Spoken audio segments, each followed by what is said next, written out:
Hello, my scrumptious ravens. Welcome to Ravens Real Talk. If this is your first time here, welcome. Ravens Real Talk is basically I always say TV show. It's a talk show that I created on my channel so that I could create a space where we can have important discussions about things that have either affected us at some point in our lives or like might affect us at some point in our lives, or things that are just generally good to know. Some topics that we've talked about in the past are mental health, periods, infidelity, casual relationships, romantic relationships, self improvement, like a whole bunch of topics. And of course, as you can see, today's topic is the power of words. Very excited.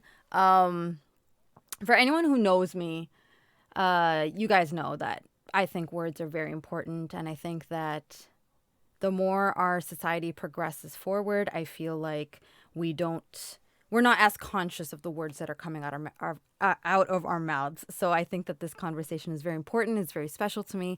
So a huge thank you for all of you for taking time out of your busy lives to be here. All the people in chat, all the lurkers, all the people who are gonna, watch the VOD later, watch the YouTube video. I appreciate it. And of course, I will be joined by three very scrumptious friends of mine, so I will not be alone talking about this. But before we get into introducing these scrumptious guests, I would like to say that there are a couple of rules, not a couple, a lot of rules that I would like us to follow, but they're really simple, and that's why it makes me so sad when people violate them, because they're so simple. It's ultimately be kind, respectful. If you do exclamation rules, the rules are right there. Be kind, respectful, no sexist slurs. I don't like them. I know they've become normalized, but I don't like them. Don't do it. Don't call people stupid. Don't call people idiot. Don't say any of those things. I don't like them. Don't say shut up. Like very basic things. Just don't do it. Sexist words, jokes about sexual assault, racism, any political talks. I don't want it. Don't want it. Don't want it here. Please don't. Also, in addition to these rules, if you do exclamation code, there's a specific code that we all agree to when we're in this real talk. And the code basically says, in addition to the channel rules, get it, girl. Thank you so much, Jane. In addition to the channel rules, please ensure you are following these specific rules for this real talk. You are encouraged to participate in the discussion as long as your comments are not disrespectful. If you choose to participate in the discussion without having an open mind and only with the intent of trying to attack and aggressively force your beliefs onto others, please refrain from participating because you will be timed out. We've had instances in the past where people were just very aggressive with their point of view, and I don't have time for that here. This is a positive space. This is a very safe space, and I don't want people to feel attacked for sharing their thoughts and opinions. Just like all of us will have different points of views, different experiences, different upbringings, and there is no one right answer. Unless you're being a dick, then sorry, your way is wrong. Aside from that, and these people are not dicks, so yeah, just enjoy your time here. I really appreciate you being here, and let's just have a good time. Let's be positive and loving and care and all that. All right, guys, here we go. Without further ado, I would like to introduce the first guest. The first guest here is someone that I actually met through another streamer. This is the power of Twitch, guys. There's another streamer named The Original Snow. Shout out to Snow.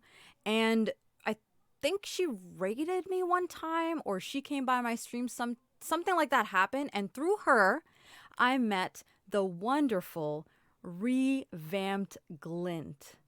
Please help me welcome the scrumptious revamped Glint. You're up. Hi, Glint. You're good. Games. But I'm not a gamer. At the end of the day, it's all about love and support. It's all about love and support from me. Um, how can we grow as a team? How can we grow as a team?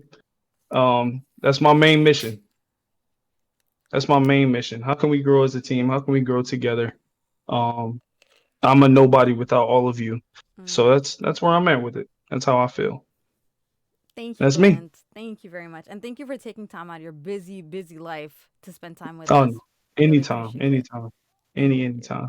The next wonderful person I would like to introduce. Okay, so I think Jane and I go way back because I feel like the first time I met Jane, unfortunately, I haven't had the pleasure of meeting her in person. We got to make that happen. But I feel like it was the first time I was on Dare to Duet. I could be totally wrong, but I feel like that's when I met Jane. If you don't know who Jane is, shout out to Killer Jane. Oh, by the way, all three of these scrumptious friends, you can find them on Twitch Sings. Please take advantage of Twitch Sings while we still have it and sing with these wonderful, wonderful people. They all have very unique voices, unique styles on their own. I feel like Potter's kind of like a bass. We got Revamp, which is kind of like a bass as well. And then Jane is an alto, baby. So please help me welcome Killer Jane. She is absolutely wonderful. Please help me welcome Killer Jane. And here Hello. you are. Hello. Hi, Jane. Hi. It's like I forgot what I was gonna say for a second. Welcome to my brain. Do you want to introduce Oh yeah, yourself? intros. Yeah. Yeah, I'm Killer Jane. I've been streaming for about a month or year and a half. Because I was laid off of my job, and then from there became a caregiver, and now just gonna possibly go back into my job and be able to start streaming some more. I am potentially gonna try to do a Cards Against Humanity karaoke thing once Twitch Sings goes away, but I don't know. But I do play Cards Against Humanity in my stream, and I like to make funny songs. So that's Oh, what I and do. do you want to tell about Artie's charity? Yes. Yeah, I actually was pulling that up because I'm a bad friend. Artie is doing Artie the Wolf is doing a charity stream between the 16th and the 19th between 9 p.m. or 8 p.m. and 9 p.m. Eastern Standard Time or Central Time. So 8 p.m. to 10 p.m. my time, Eastern Standard Time. I'm a bad person. I don't know what this charity's for. I just like to sing and I like to party with people and I like to not try to cuss because that's yeah, if you know me, that's gonna be super hard. So please come by Artie's stream and give money to a charity that we'll find out that day. And you may be able to make me dance or not cuss and do stuff. I may even go and get those bean things and eat them. I don't know. I'm not making any promises, but yeah, that's what we're gonna do. Let's have fun. That's awesome. Thank you for being here, Jane. I know you Thank you. are also have a lot on your plate, so thank you very much. A lot on your Thanks. plate. It's all right. And last but not least, without further ado, please help me welcome another one that I met on Twitch Sings, guys. Okay, I know. I remember. So I have a community member named Zilla. I call him Zilla Manila. And I think he was in Potter's stream. And I think he suggested that Potter sing with me. And then we just became friends from there. Please help me welcome this wonderful, wonderful person. Potter, I'm just going to bottom right. There we go. I found it. Here we go. Please help me welcome Potter. Oh, you're frozen? Maybe a little bit. Frozen? A little bit? A Oh, little bit? My choppy? you're a little choppy. Oh. Is the audio okay? Yeah, audio, you're fine. Is he frozen for Okay. me or just... Is it my internet, maybe? He's frozen for me too. Okay. Weird. All right. Well, I'll make a very sexy pose and I'll hold it the whole Oh, time. please do. I'm excited. Here, I'll go like that. Oh, There you go. that's a good one. Hands in the air. Oh, that's such a good one. Oh my God. It feels like we're doing a camera shoot. Guys. Hey, let's go. Sorry, the video's chopping. Let me try and like close some stuff in the background. But in the meantime, I'm almost Potter. Yeah, I stream 4 days a week. I do like half and half. I do video games and I do Twitch Sings while I can until we figure out what the next version of that is. Love Dark Souls. I play a lot of Dark Souls and other things. I almost wore a Dark Souls shirt. I was like, no, I gotta rep. I have yet to do a charity stream, but that sounds cool.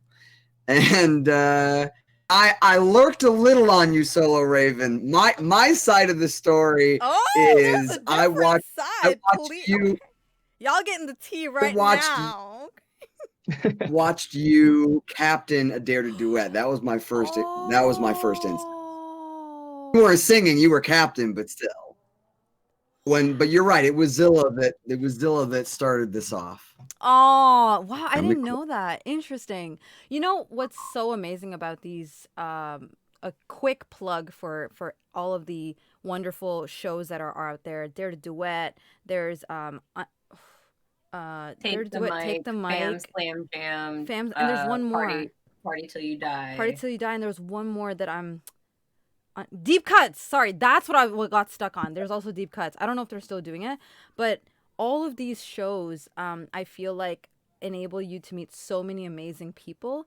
And for example, in Potter's case, you really never know the kinds of friends that you're going to be getting out of those shows. So please try to, apply for them. I know some people are scared to audition, but really you can make some amazing friendships through those shows. So quick plug for them. Right? So I wanted to start us off with something like a really basic question. I usually start off our talks with something very overarching, basic. I think it seems better now. Yeah. There's like a smidge of a lag, but like not as bad as before. Yeah. Just don't dance. I never. You'll be good. That's my life's motto. And mine. That's bad. By the way, Salozon, I see you. Hello, thank you for being here. So I wanted to start us off with a basic question. A lot of people have different views on words. Some people, we've all heard those people who are just like, they're just words. Like, I don't understand. It's really not that big of a deal. Whatever I say and how I say it, blah, blah. And then there are some people that believe that words do have weight. They do have power.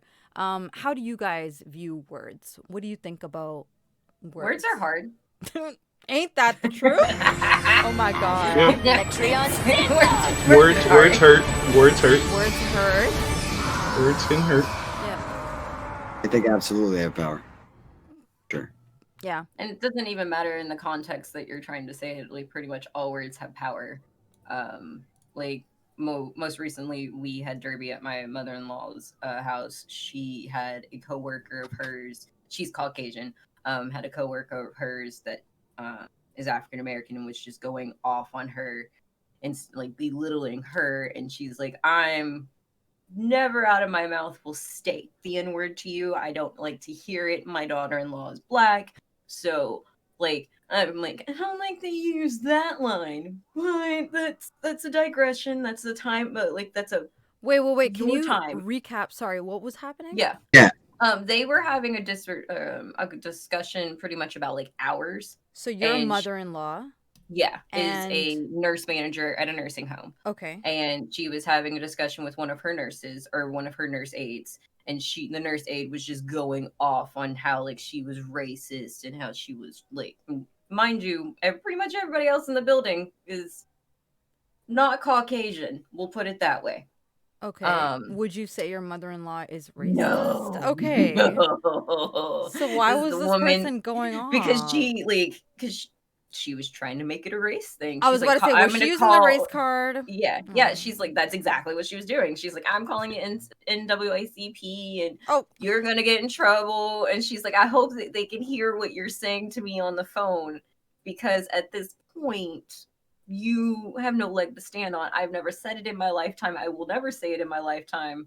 I don't believe it because here's the definition. And if you really want to, you are technically being this thing, but I won't even say it because I don't want to give it that power. And I'm like, yeah, that's just life. That's life.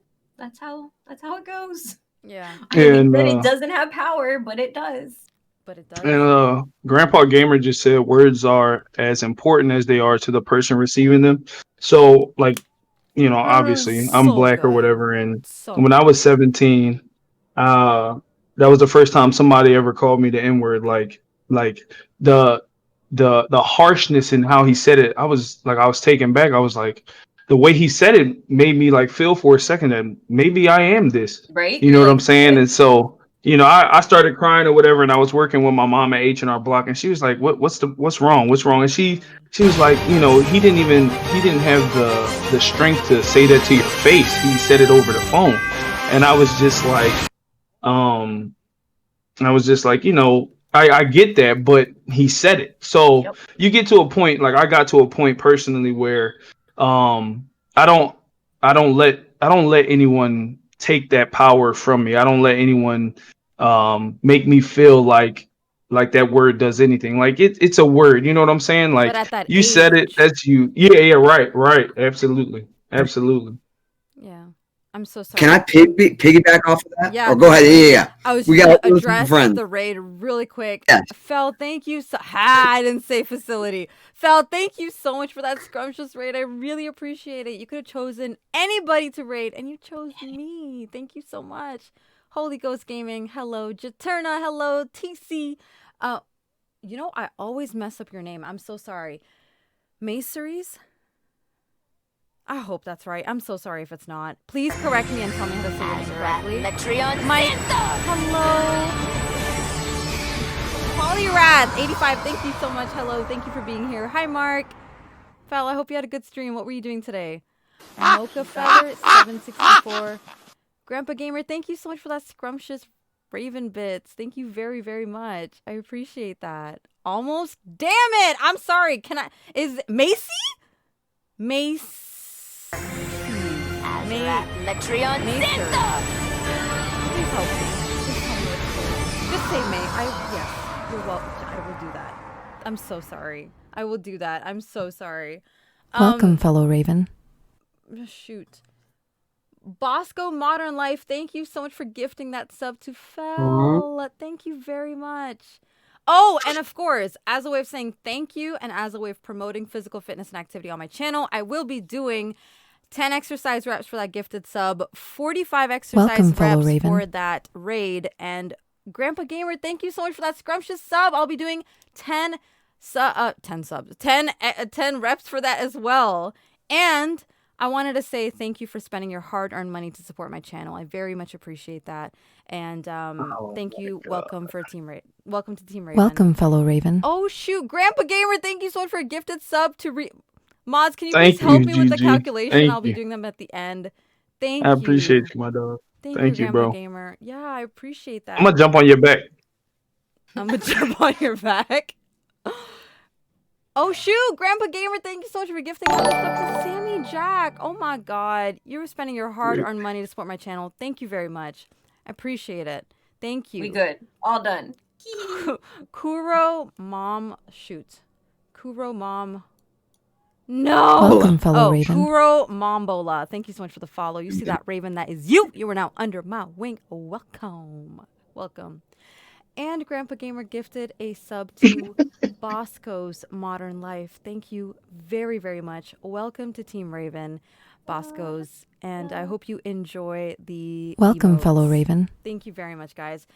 If one of the mods could please keep track of the exercise reps, I would really appreciate it. Thank you so much. Oh, yeah, we could look at the activity feed. True. You about to go change your clothes, ain't you? Right? I'm wearing a skirt, so I definitely have to change my Yeah, before the 60 total reps or something. Yeah, right? I'm like, so you don't get to pass these to anybody. I don't work out. I actually wanted to say something really quick about what Revamp Glint said. Actually, it's a question. Okay. This might be a silly question, but did you know what the N-word meant? Like, when did you find out what it meant? And because you said, am I really that? At 17, right? So, like, when did you figure out what that is? So I had a idea just with conversations in school and stuff like that. But I never felt like when someone said it, they applied it like that. So I always went off. I always went on the race thing because that's how it was always used. When talking about African American person. So, but I never really looked it up, but we always had conversation, me and some of the homies, talking about it. And obviously, from time to time, I still use the N word with an A. I'm working on my vocabulary as far as deleting that word because me and my mom had a conversation. I'm like, I'm getting to the point where I'm done saying it because very interesting. yeah, but yeah, it was always used in that light as far as Like a disrespect to an derogatory African American way. person. Yeah. Right. Mm-hmm. Thank you for answering that. Did I answer your question? Yeah, and thank you for not making me feel like it was a No, silly question. that's a great question. Yeah. That's a great No. question. Okay. Thank you. Potter, I'm sorry. You were going to say something. Please go ahead. Well, Glenn said something that sort of blew my mind and opened up a whole lot of today's discussion. Right? Because you were mentioning that they didn't have. Is this how it goes? Honestly, I was on working the real on the talk? agenda, and I'm like, I need a part 2. I can't do this. I need a part 2. The thing that you said that stuck in my brain was they didn't even have the courage to say it to my over the phone. And what occurred to me was, oh my God, of course words have power. Think about, okay, the phone, sure, back in the day, but the internet. Oh, we're on the internet right now. Think about the power of words. Hey, we The talked thing I about was your gonna dancing. say Remember? No dancing. No, I should be better now. I clean. Please, maybe, no, chat. Let me know. Oh, you're back a little bit. Oh, no figure. You look good. You look good. Yeah, yeah. Don't stress it. You look great. To me, okay, I gotta. If I may, I gotta be a nerdy actor for a second. Go for it. I'm an actor. For those that don't know. So in school, I had a teacher that was talking about words versus all the rest of acting, and the way they put it was that the words you say when you're communicating with someone, it's true for acting or real life. The words are just through of all of the communication. You cut out. What did you say? You cut out just a little bit. So you said words are blank. Half. My teacher. No. Oh, shoot. My teacher said words are 3%. 3% of all the way that a human communicates with someone else, because behind that is a surging ocean of desire and fear and all the chemicals exploding all in our bodies, right? That just makes it all the more powerful when words do come out. Because there's all this energy behind it. Interesting. Okay. You then take away, right? If we're on the internet, I won't do it because of the video. But if I cover up my camera, it's just the words. That to me makes them even more powerful because, especially if you're reading them, you don't know the tone, right? How many times have you sent an email and you're like, I didn't mean it like that. Oh, yeah. God. Oh, my goodness. 100%. Like, the words themselves, all that is evidence to me that they are so powerful. Because it's all we have. That we need to have sarcastic text. Sorry, say that again? Yeah. Sarcastic text. Oh. Like, I need to be able to do a font that everybody Yeah, okay. This is me being all agree to have the same. Yes. Yeah. All agree to use like that, like I don't want to yell at you, but that's like me being sarcastic at yelling. But no, I didn't mean to cut you off. Sorry. Okay. No, I basically said it. There's so much going on that words have to carry. Of course, they have power. Yeah, you could pretty much go through it right now. Like for example, if I type to Solo Raven, something in her chat, her whole, she could respond a certain way, but her whole body language could change. You know what I'm saying? Yeah. So I'll do an example right now. All eyes on chat. And it's up to, I had someone come into the chat and someone mentioned a song that their sister made, and another viewer was like, I was like, well, how do you? He was like, how do you know it's a good song? I was like, well, how do you know it's bad? And he was like, and this is how I took it because he typed it. Didn't I tell you I listened to the song? And so my whole everything was like, excuse me, like who are Yeah. you talking to? Yeah. Oh yeah, you Oh, unless he was trying to like say like, oh, I didn't tell you I listened to the song. Is that how he meant it? no, he meant it. He meant Oh, it how he okay, said it. okay, He okay. meant it how he said it, or he meant it how I took it. Right. He meant it how I took it. So I was like, I said, bro, I'm too grown for you to talk to me like. Don't ever talk to me like that, dude. Like, like first of all, we're all relaxing. Why are you so? Chill. Why are you the only one being like this right now? Right. It was pretty funny. It was pretty funny. So, is it? Do you think that what gives the power of the words is the person receiving it and the person saying it? Oh Can yeah, we yeah, agree for on sure. that? I For also sure. feel like it is the words, and the reason I say that And the words is themselves. Okay. yes, because like I'm a victim of some things in life. As my stepfather used to say, I was handed a very crappy hand in cards, and I'm just trying to make a pair of twos right now. That's perfectly fine. That's life. But I had someone in our actual IRL life who called me a pedophile Oh, because yeah, of you my told me about- because of oh. my political views. Right. And I'm literally pulling up the screenshots that I sent to my husband so I don't misinterpret this. So all I asked was, and I stated I don't normally do this, but your words hold tremendous pain for some people. Do you have any facts that show? And this is about my governor supporting the former vice president. So that's the extent of it. That you do have any proof of this whatsoever? And if not, can you use different words? So I literally just asked, can you change your term? Like, can you just change it? I don't care if you want to say he's diddling kids, he likes cheese pizza. I don't care. Just don't say that someone's pedophile if you don't Agreed. have, because like literally there's like Elon Musk is in a civil suit because he called that German guy that helped the Thailand kids. He called him a pedophile because he went to Thailand, and now he's in a civil suit because you put it out there on the internet. So you literally put this out on the internet and you could get reprimanded. That's how I took it.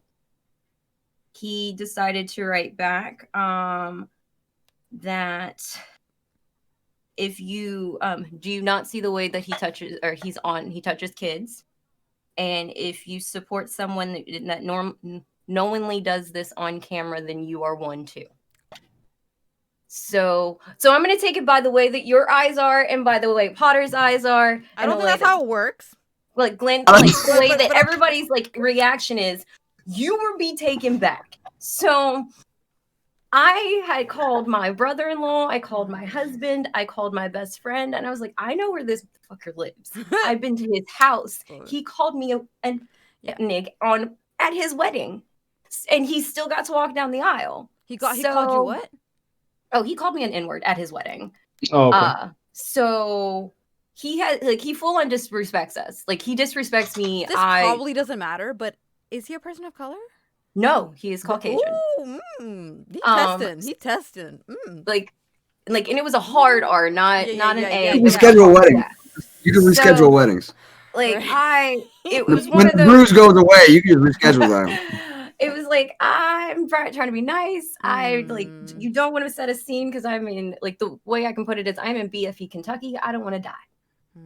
I feel that.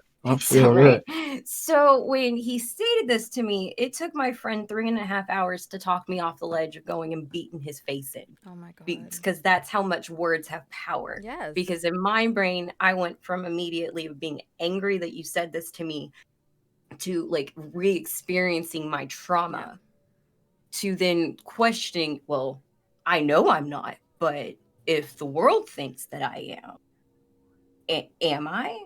And then like, so it's this cycle.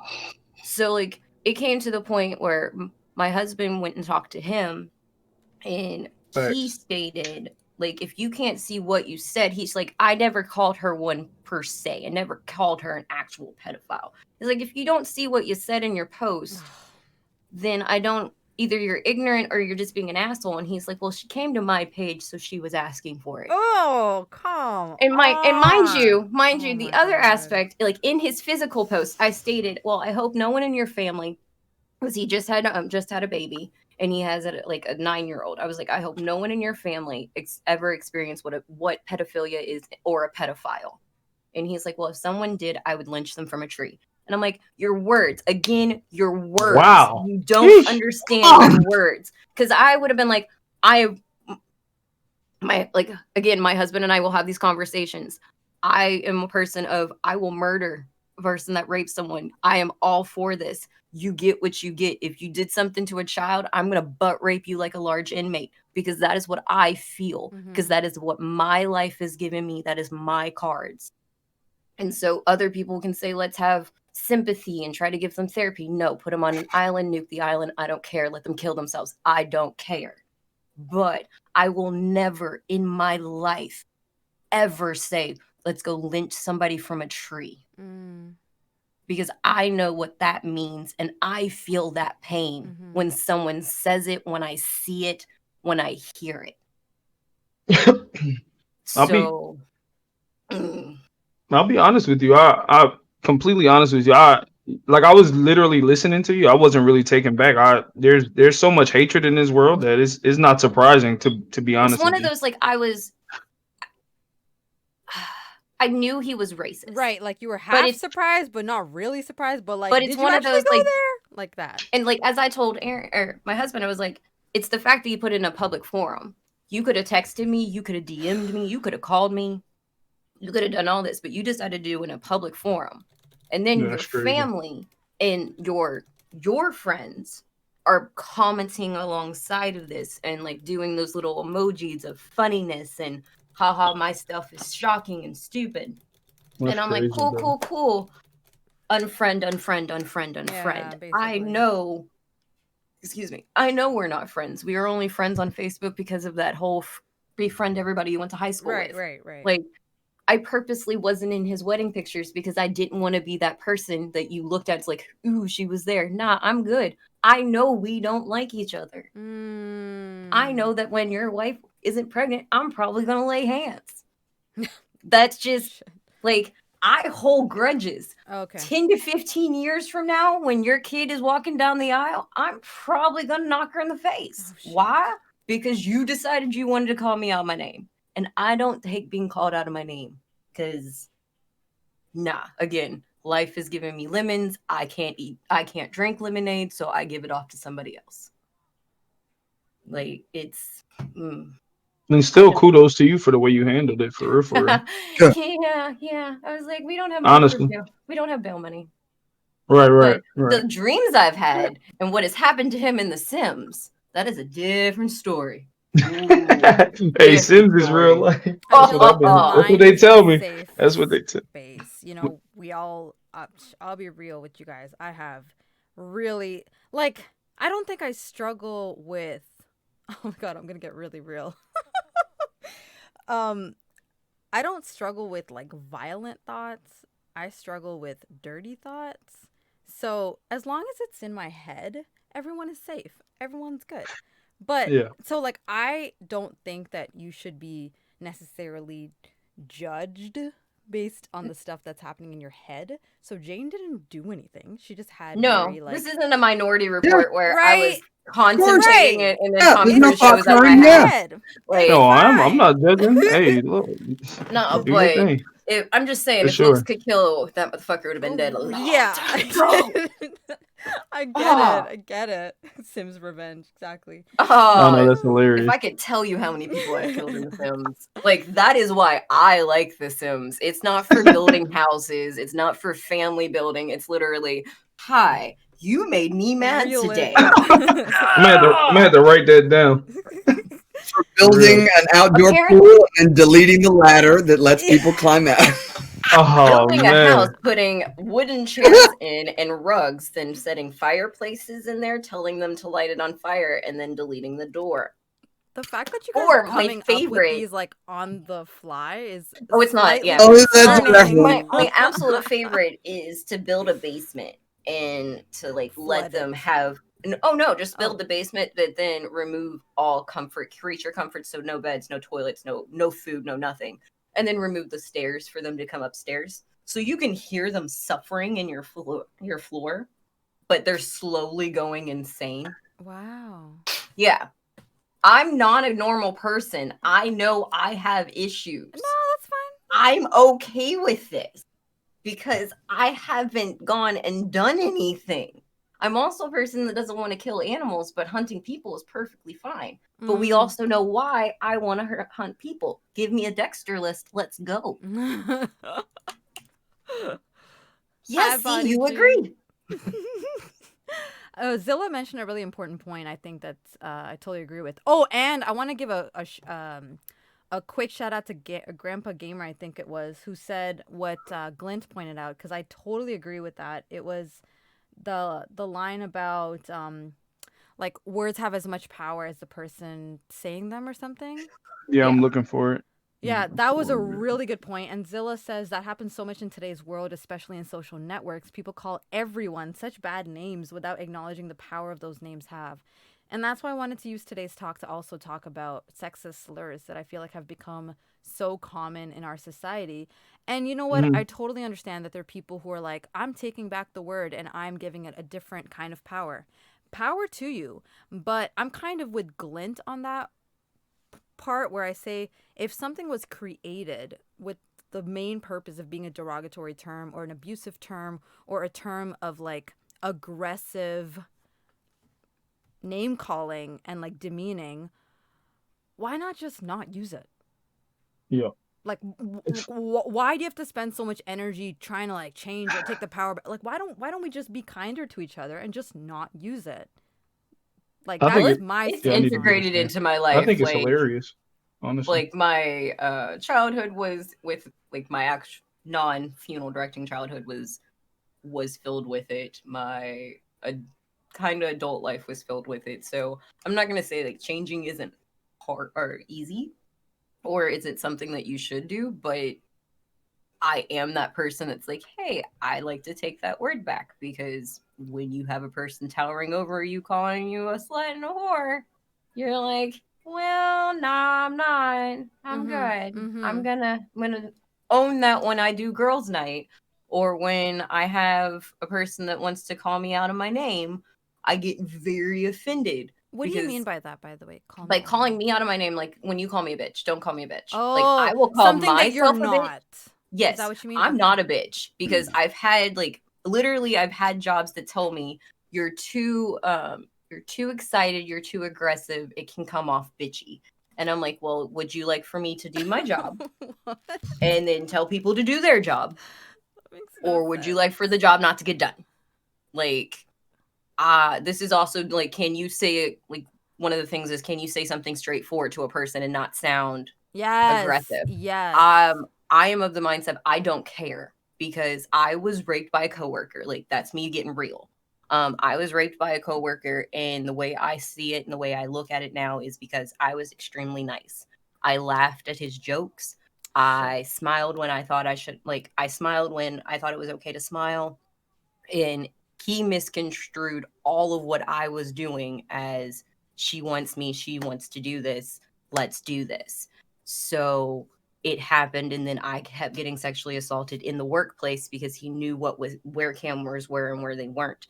And so when I finally, like, what made me snap wasn't the fact that he kept doing it again, previous life, was the fact that he's towered over me and he called me a dumb whore and a fucking bitch in front of my coworkers. And I was like, nah, dude, you don't take my pride, you don't take my spirit, you can take my body, it's my body, I don't care, it's a piece of meat, but you won't take those things from me, because that's all I have.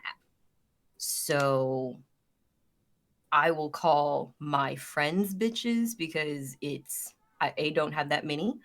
So you are, when I claim you as a friend, I am a ride or die. I will protect you. I will do anything I can. So if someone says something out of line to you, I will do what I can to help in that instance. But I don't like to be, as I put it, be called out of my name. It's not. No, And that's I respect that. completely fair. And I like Yeah. what I think what Jane mentioned relates to what Grandpa Gamer said. I just realized why I really liked what Grandpa Gamer said. Did you find it? I didn't find it, but I got it. If you. He said words have as much power as the person who receives them gives it. Yeah. Thank you. So thank you for that, Grandpa Gamer. Thank you, Glenn, for searching for it. The reason I liked that in relation to what Jane was saying, it's a perfect correlation. So Jane is okay with using these words and she wants to reclaim them. And that is completely fine because that's her business, that's her life, that's how she chooses to live her life. However, if there is a person in your life, like, so let's just say like Jane and I get super close and like we become like friends, and I ask her like, listen, I really don't like that word, can you please not call me that? Oh yeah. And then if she persists and is like, no, I'm taking back that name, I say it out of love, why are you being so serious? It's just a word, I'm calling you my bee because I like it, this and this. It's a word of endearment. When you start downplaying how the other person is taking the word that they find offensive, you need to look at them as a toxic person and remove themselves. Exactly. And that is that's one of the things I want to address, because a lot of people say it's just a word. I call you my hoe and my slut and my this and all of this because I love you and I care about you. Bro, if you actually loved and cared about me, everyone who knows me knows that I don't like those words. So clearly you don't know me enough to love me or care about me. So you need to go ahead and say there's no one on this site that can call me their bitch and I not go off on them, right? Like, because you don't have that IRL friendship with like me. I have a friend of 7 years who still like is kind of shaky to be like, I was like, it's cool, I'm not gonna punch you in the face, but 3 years ago I would have murked you. Like, and that's why it's important to know how to curb the way that you talk to people based on the relationship that you have with them and their preferences. It's so, tone and inflection and word choice. Again, it's very important. And I find this a lot on Twitch when, I've stopped into people's streams sometimes and they're like, oh my God, there's so many sexy bitches here. And I'm like, you better not be talking about me. That ain't me. Sure, you're not talking about me. See, you go there where like I'm out in the club with my little bitches. We're dancing, and he's like, "Where my little booty bitches at?" And I'm like, "Who the fuck is he talking about? I got the butt back here." And then you were like, "Oh no, he's not. He's talking about my goodness, bigger ladies." So I am a little bit. And then that also makes me feel upset because I'm like, why wouldn't you just say where my ladies at? Why you gotta call us bees? I don't understand. It just doesn't. You don't see the equivalent for men. You won't see men going, "Hey, it's me. I'm that little booty." No, you wouldn't. So it's a word that I think primarily was created to be, kind of abusive to women. And the interesting thing is, these words are used differently for each sex. So. When you call a man a pussy, people don't necessarily call women pussies. The reason men are called pussies is because they're acting like a girl, or they're not as manly as they are. Or stop being a little bitch. That's stop being a little girl. And when you're talking to a girl and you say stop being a bee, that's more just like you're being rude, you're being super arrogant, you're being this and that and that. Being too forward the things that Jane was talking about. That is such a good point. You're being too blunt. You're taking up too much space. Yeah. You're standing up for yourself, like you're being too loud type of situation. I got passed over for a promotion because I took initiative and was telling the person that I was training that they were doing things incorrectly. Now, who got the promotion? The person I was training. I was like, cool. Oh, I'm done. Like, I don't know what else you want from me. I can't be nice and give you what you want. I can't be a bitch and give you what you want. So I can't win. I'm just gonna be me. But what you're gonna understand, and as you came up to me later on, you're like, hey, we noticed that when you're kind of sad, the line is unhappy. And I'm like, yeah, because I'm the only female here. And when I sad, the boys don't want me to be sad. Right. So maybe you should have listened to me. Yeah. And then to fix that, they were like, let's put more females on the line. No, that's not how you fix this. That's how you get me angry. Maybe one of them can please the men. Right. That's not quite what we were going for. That's it. Not quite what it was. And then they were my favorite one there. Oh yeah. So it's power of words. I had a coworker who stated, if you give me pictures and videos of yourself, I will give you Adderall. That's how it was written to me. I sent that to my manager. I'm a sexual harassment magnet. I sent that to my manager, and he stated, well, we don't know what kind of videos he was talking about. He could have been talking about Disney videos. So maybe if you don't prostitute yourself more on the line, we wouldn't have this issue. And I then went to HR, and HR was pretty much in the same line as they are. And I'm like, cool. I'm gonna look for a new job. Bye. Facts. That's so aggravating. So aggravating. Like, I'm passing. Like, I'm biracial, so put that out there. I don't want it to. Yeah, I'm passing, as I stated to my black friend or my black family. I'm the one that's in the house, and I don't mean that in any racial things, but. So I know when I put down on my job application, white, black, blah, blah, blah, I get hired because I'm a passing black lady, and you feel that you don't have to deal with the attitude. You don't feel that you don't have to deal with that because I'm white. On paper, I'm white, but I'm not. And that's the funny thing for me, is because I'm a walking HR nightmare. Because I say these racial things that no one wants to say, because if you say it, you'll get in trouble. But if I say it, I look and be like, there's no other black people here. Literally no other black people here. What do you mean? So how about you use what I'm saying of your office is being insensitive, your office is being sexist, your office, like your first shift is making fun of second shift in a derogatory way. Like, how about you take what I'm saying as the only black person on the line and do something about it, instead of, oh, no, you're just being an angry black lady. Yeah. No, another one from her. Yeah. Mm-hmm. Isn't that sad that you have to think that way when you fill out a job or look for a job? People always mention affirmative action, and it's so aggravating. I'm like, bro, I just want a job. I don't care. I don't want you to hire me because you think I'm gonna fill in this quota. I'm gonna give you a tax write-off, but in the same instance, I don't want to have to choose what school I go to because you have a quota. Mm-hmm. And that was that's honestly when I knew something was different, is when I got a sheet of paper different from everyone, like the other Caucasian kids, of how do you claim yourself? Wait, what? What do you mean? What do you mean? How do I claim myself? I claim myself as a person, as a human, as an asshole. Like, right. That's how I claim myself. No, can we claim you as black? Sure. Oh, to meet that quota. And I'm glad you bring that up, because I went to a predominantly white school. It was Catholic and stuff like that. And, I was an older student. So I, fresh out the military, I was like, all right, I'm going to school. I'm not doing anything law enforcement like. I took, you can look around and you can see people stare and see people wonder, what does this guy bring to the table? What does this guy bring to the table?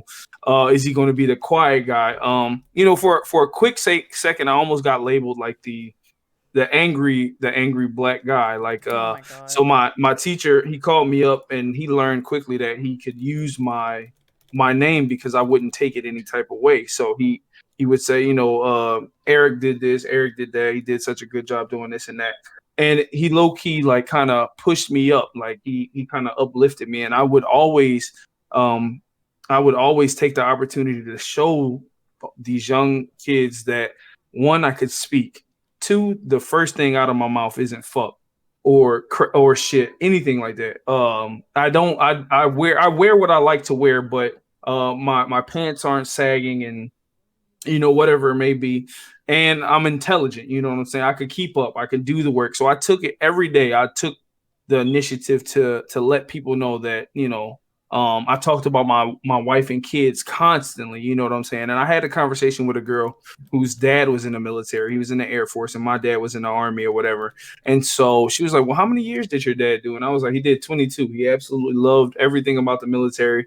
I didn't like everything in the military, so that's where we differed. And she was like, I was like, how long was your dad in the Air Force? And she was like, oh, he only did, I think she said he only did 4 years. I was like, she was like, he didn't want to do that to us. And I was like, he didn't want to do what to you? Well, he wanted to be, he wanted to be at home with his kids and stuff like that. I said, Okay. I saw my dad every day. What are you talking about? And she knew she hit a nerve because I just didn't understand. Like I said, he retired from the military. He did his service. He retired. He took care of his family every day. He has 4 kids that are doing amazing in their lives. So and she looked at me and she was like, I'm so sorry. I didn't mean it like that. And I was like, yeah, you got to be careful with what you say because I'm cool. Like I'm chill. I'm not gonna jump down your back because then again, that's another, situation that I have to deal with. But be careful what you say because, the next person isn't going to be as nice. You know what I'm saying? Yeah. Have you guys had words that have been used? Well, we know the derogatory words, but have there been phrases or words that have been said to you that have either like really uplifted you and they've become like mantras that you live by, or words that have just hurt you and they've kind of like stuck with you? How about you, Potter? Can I do a 1-2? Because there was something from the previous thing I wanted to touch on. We were talking about the do words have power, and we're talking about race just now.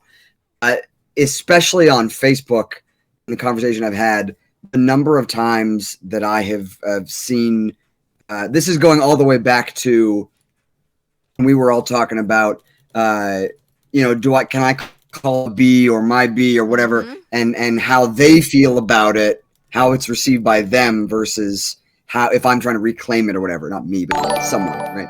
The number of times I have seen an argument, a fight, just a disconnect in communication around racist or racism that I would see over and over and over and over and over and over and over and over until finally it occurred to me, and because I'm the son of an English teacher and I'm a nerd, so finally the thought that struck me was like linguistically, I went, oh, this is literally 2 different groups of people that are they're battling over a different definition of this word. And I would try and, when I would engage with people, family or friends, whatever, and go, what do you think, right?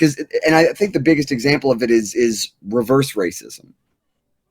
Where things fall apart when people try and carry that flag into battle in the argument, and they're like, well, that's reverse racism. I'm like, hang on, what did you think they meant? What did you think I meant when I said?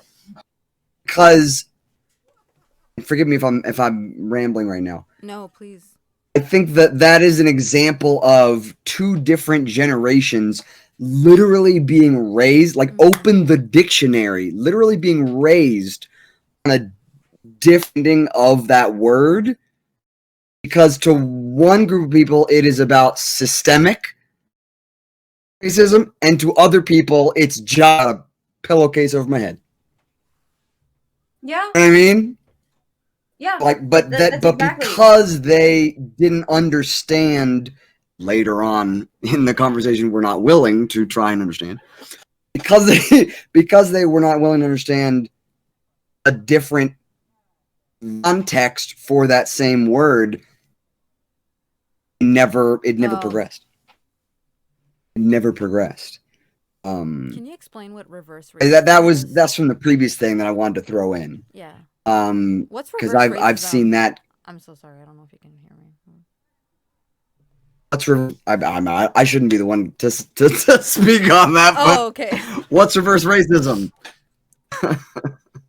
I'm gonna do a definition. Please I think the idea is, what's that? I'm gonna do a Urban Dictionary lookup. Yeah, I low-key looked up. I also looked up the the N-word with a hard ER or whatever. Yep. And times have definitely changed, and that's why there's always going to be a debate within myself about continuing using the word with a you know what I'm saying, because we've literally took the power out of what was meant to cause harm, and we made it what we wanted to make it, you know what I'm saying. So it's funny, it's interesting, it's interesting because if I see one of the homies on the street passing by, sometimes I will say, "What's up, Ma?"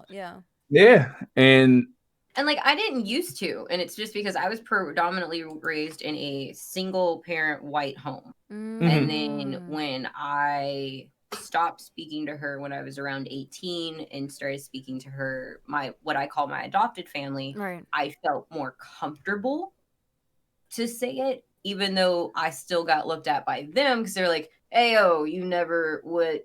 And I'm like, I'm trying to embrace a part of my body that was not embraced before. I'm sorry.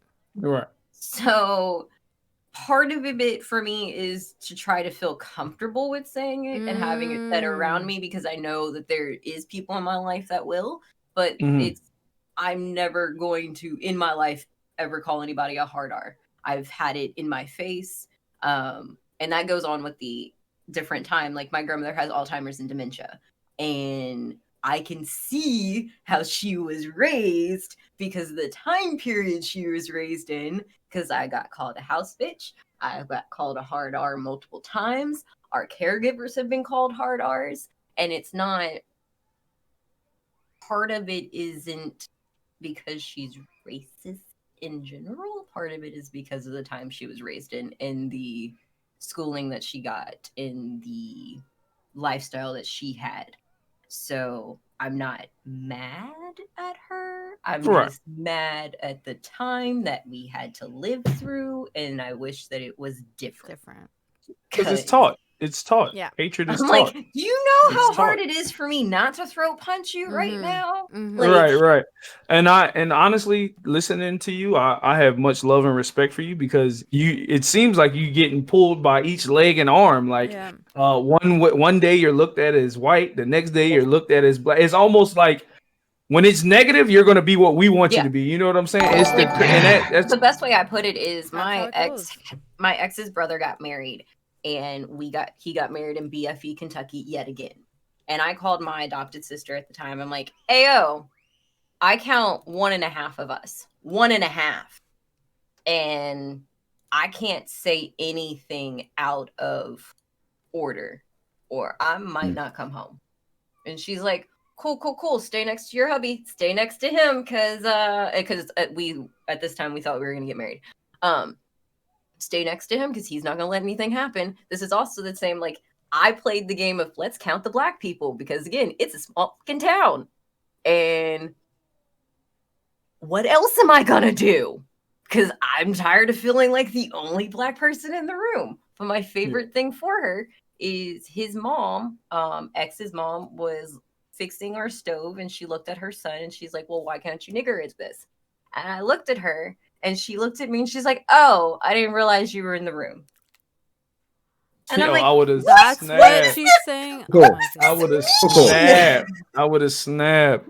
And so this is also the same people that we went to Mobile, Alabama, into Peddler's Malls, and I love antiquing. And lo and behold, there is a freaking shelf of Song of the South on display to be sold, and then a bunch of Mammy cookie jars. And then she's like, "Oh, I would like one." And then I looked at him and I was like, "I'd like to buy all of them and take them outside and smash Burn them." Yeah.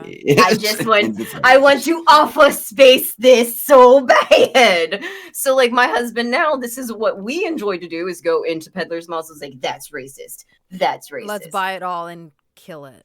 I love it. That's awesome. Because it's just really like, fuck. If it, like, we are not of the mindset of taking it away, because if you take away history, history will repeat itself. But we are of the mindset of, I don't need to glorify it. Yeah. You can put it in the state capitol, and if that's where you want to go to be racist, go and be racist there. But I don't. My state has 23 Confederate monuments, and we were a border state. Where's our Union monuments, for one? And then where's our slave monuments? That's what my question is. Why do we have only one slave memorial in the entire state of the United States? That's another question. Sorry. That's a good question. Can I get back to you were asking me about words that have impacted? Yeah. Sorry to change themes. This one's not about race. How dare it not be about racism? Do your thing. As going back to me being an artist, as an artist and streaming, right, all the time. Something that has been tossed around that I don't enjoy. That's not some of the things we've just discussed, some of the words, but the idea of talent. Okay. I think that the word talent has, again, in my circles, has been really negatively used without people thinking about it. Yeah. Because, oh my God, and I don't know if anyone's, I don't know if anyone in chat or here are familiar with the Game Grumps, their YouTube channel. I love them. But one of those YouTubers put it into words that I want to borrow. He said he sees the idea of talent as a defeatist. Yeah. You just have or you don't, and it's to those that want to improve themselves in some way. It pushes them down and makes them feel like, well, you're just not talented. You don't bother practicing. You just, only those people up there on the mountaintop that you look up to, they have talent, and that's not achievable. And to those that do have it, it also robs them of the work they've done, the efforts that they've put in. And you're going, oh, well, you were naturally gifted. You were talented. You didn't put in. And I think of Bruno Lars' text, where he was like, hey, I really wish that people would stop saying, and I'm sorry to put it back on race, I really wish that people would stop saying that I'm talented because I'm Filipino. And yeah, I read that tweet. I'm of the same mindset, but I also am a person that comes in and I was like, boy, you sang. You didn't sing. No, you sang. You sang. You took me to church. Like, I use all of the stereotypes that I should probably not use to make him feel amazing, because I want you to know I enjoy your talent. I know it's not because you're Filipino. I know that you were gifted this by something. You were gifted this to show the world your amazingness, like I was gifted mine, but we also had to work on it. Right. We weren't just like, we didn't wake up one day like, I'm gonna be a singer and then auto-tune the shit out of our voice. We didn't do that. Yeah. We took time, we took practice, and we enjoyed to give our gift. And like, that's how I look at it as an artist. I know that there's people who can play guitar, can make your songs and be super songwriters, but if you can't give me chills, I don't really care. Like, if your voice can't make me feel emotion, and if I don't want to cry, like, if I don't feel something, you're a singer, but you're not an artist to me, because at that point you touched my soul in a way that I didn't think could be touched before. So like, that's how I look at that.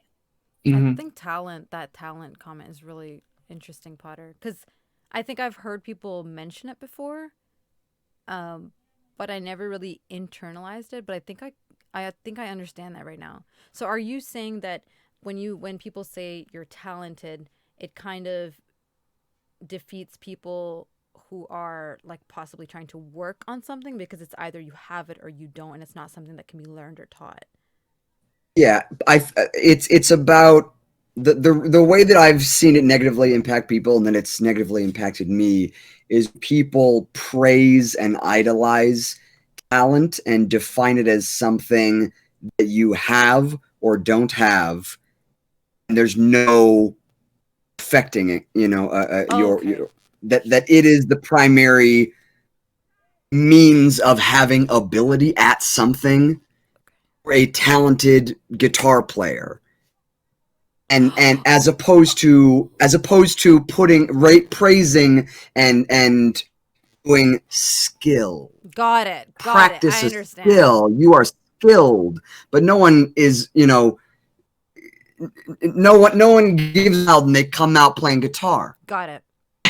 That makes so much No. sense, because when you're saying someone's talented, you're just saying like you didn't have to work for it, you were just given it, you were just born with it, and that's just how you You're are. And Paris that's Hilton. amazing. But So when you say that gifted. you're skilled, it's like you have that skill, and you're building that skill, and you've become like so much better at whatever X skill it is. But I see what you're saying now. You're praising the person's efforts, but when you're saying they're talented, it's supposed to be like a natural thing that they were born into. Yeah. And when you're in a community of people, or in a context where everyone is struggling so hard, right? Because this, to be more specific, my understanding of the negative impact on this word came about when I was in conservatory, learning acting. So we're all 24/7, morning, noon, and night, trying to improve ourselves in whatever this that we're trying to do. And when someone's saying, "Oh, they're so talented, they're so great," lead to people feeling bad about themselves because they're like, I guess I just wasn't to be given that. No, I completely Can I ask you a understand question? Can I ask you a question? So what do you do with that? Because personally, we have this. Me and my cousins have this conversation all the time about it was a video with Kevin Durant. Hard work beats talent when talent fails to work hard. And I asked you, what do you do with it? Because the people that quote unquote want to be great or are going for what they want to do, they don't really have the time to entertain it. You know what I'm saying? And that's where my mindset is. I don't care to entertain it, because it kind of does knock all the hard work you've done, but it doesn't stop you from continuing your hard work. You know what I'm saying? So do you want the praise from people, or do you want to reach the goal that you're looking for? You know what I'm saying? I think there could be some times where, you're having a moment of weakness, or you're having a time where you kind of need that little bit of encouragement or positive reinforcement. And that's Definitely. the day that you hear the talent bit, and that could be the day that you needed most not to hear that. Mm-hmm. So I think maybe Potter, completely correct me if I'm wrong, but the way I'm seeing what you're saying is that you're kind of just saying that it would be better just to like not really have that part of our vocabulary, just for like the betterment in general of actually attributing success and skill to skill, instead of taking Honestly, away from the person's skill. Does that make sense? I wouldn't even say we need to eradicate the word and not use it. It's because more there's prodigies out there. Like there's right. Yes, absolutely. There's Right. There are 7-year-olds that prodigies. can play like People, Beethoven. So you people do have natural affinities That's a great word. to It something. is.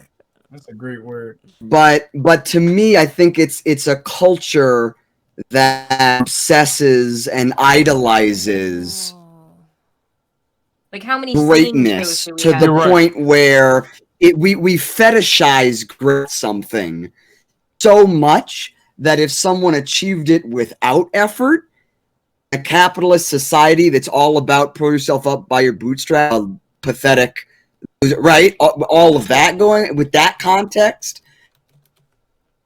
We fetishize the idea of, oh man, just had the talent, the doors just opened, and so it's more about that, because Kevin Durant has both. I love Kevin. I'm from Oakland. He used to play for us. I love Kevin Durant. We got some rings because of him. He's got both. In my opinion, Okay. he does have a natural affinity to basketball. He's just really good, but also he works, and he's been working, and he continues to, so it's Right. See, You're right. Yeah, I think I'm again- gonna go off of that. So like there's this guy on Facebook that does like these, it's like O balls or basketball thingies, and it's like this family of 2 basketball players, his mom and his dad. And his dad is his manager. He, like, the way I look at it is he tried to be full on, so you know who I'm talking about. I hope so. If not, I don't know why you're doing Say it again. So I was looking at. I was dancing. I'm sorry. No, you're good. Somebody in chat said something. Because I'm like, I have no idea who these people are. But all I know is they went overseas to try to become popular. And so then he's like, oh, he's getting popular over here. So now we can bring him and try to get him scouted to the NBA. And it's like, you're not really caring. You're trying to say that he's just fully on talented and not actually trying to give him the skills to continue on to be better. You're literally just trying to go off of, well, you were born really tall and you can run and you can dribble a ball. So let's try to get you, like, we'll get you in there. Work. Yeah. Right. And I'm like, there's aspects of fake it until you make it, but there's also aspects of, are you trying to live through your kids? And maybe this isn't what he wants to do. Maybe he doesn't. Maybe he shouldn't be a basketball player. Maybe he should be a coach. Maybe he should be an umpire. I don't know. I don't know sports. Can I piggyback on that? No. It says Max and Trax just says something in chat. The flip side is if you do have natural ability, but you choose not to share it, it's self right. What if that kid just doesn't enjoy basketball? So yeah, they're really tall. Great point. Maybe they prefer scrubbing the toilet for something. I don't know. Yeah. That is such a great point. Yeah, and a huge conversation because people talk about Michael Jackson and how forceful his father was. You know what I'm saying? Like they always say, what if his father wasn't as forceful and he didn't go as far as he did. You know what I'm saying? So I don't know.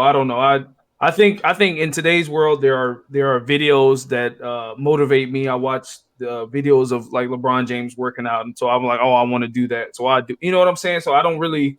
I get the whole natural talent bit, or is it genetic, like Steph Curry and his dad and stuff like that?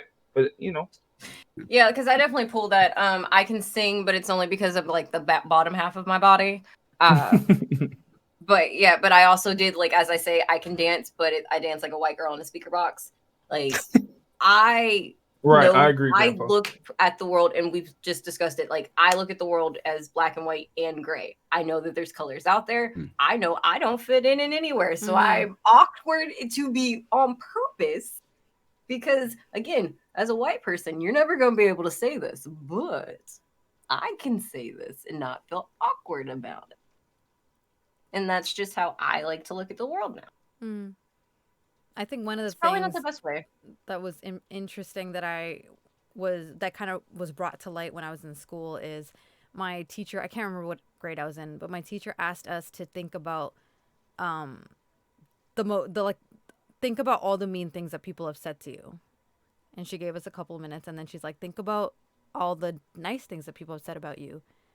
And we realized that it was so much harder to think about the nice things that people have said to us, because the negative things that people say hurt so much more, and they leave so much of a mark on you. So when I was writing this question of like, what are some things words that have affected me positively, I'm like, frankly, nothing. But I had so many negative ones. Like one, for example, is you are not smart. And it's something that I have struggled with for so long. When I was growing up, I grew up in Texas. For those of you who don't know, I live in Canada now, but I grew up in Texas. And I had really good grades. I was going to go to a gifted school. I was like part of student council and all of that. And I was kind of like at the height of my schooling at that time, because I was like doing so well in school. I was getting all these awards, blah, blah, blah. And then we moved to Canada, and the system's completely different. There's the American system, and then there's the Canadian system. And when I came here, I had to work twice as hard to even get close to like the performance that I had in the States. And I remember like my first grade here. So the first grade that I had here was 6th grade. So in 6th grade, there was a guy who found, when I was leaving Texas, my teacher over there was really sad that I was leaving, and she gave me a advanced writer's handbook. And she's like, you don't belong in 6th grade. Like, you I believe that you can skip grades. So I really think that you should use this book and improve your essay writing skills. Like, she was already getting me on that track from a young age. And she's like, I want you to practice and, like, you know, be successful in life and, you know, good luck and all of this. And I carried that book with me because it was so inspiring that someone believed in me that much. And, you know, I missed Texas. I missed my teachers. I missed my life. It was such a huge change in Canada. We came when it was snowing. I'd never seen snow in my life. Yeah, for Right. sure. And so I was adjusting with all that. And then this guy found my book one time, and he called me out in front of the whole class. And I know now that it's not really calling me out because it didn't make sense what he said, but it hurt me so much. He basically said, oh my God, you guys, this is why she's getting all these good marks. She's cheating. Like, he pulled out the book and he's like, she's cheating. She's not actually smart. Like, she's just ripping off of this book. And that, like, traumatized me so much because I Hell was yeah. already feeling so crappy about myself. Like, oh my God, I'm not smart. I'm not getting the grades that I used to get at one point and all this. And then I started feeling like a fraud. And I think ever since then, when anyone since then has ever called me dumb or stupid or questioned my intelligence, like, it actually affects me. I was Yeah. in a relationship with someone, my first relationship ever, when I was like 20. He was studying film studies, and I was in business. Like, I had my business degree, and he was like, oh, you're studying business, like, it's so easy, that's for people who are not, like, very, like, it's not really that hard. Anyone can do business. And that really messed with me. It really messed with me. It really made me feel like, shoot, maybe I am dumb and that's why I chose business, because I can't do anything else. Like, I'm not smart enough for anything else. So I feel like words like that really are upsetting and really hurt. And the other word that's, I think, has stuck with me a lot is the B word, bitch. When I was in 8th grade, like, I liked a guy and he liked me, and, like, I didn't even know anything about dating. Like, I'm a huge, like, late bloomer.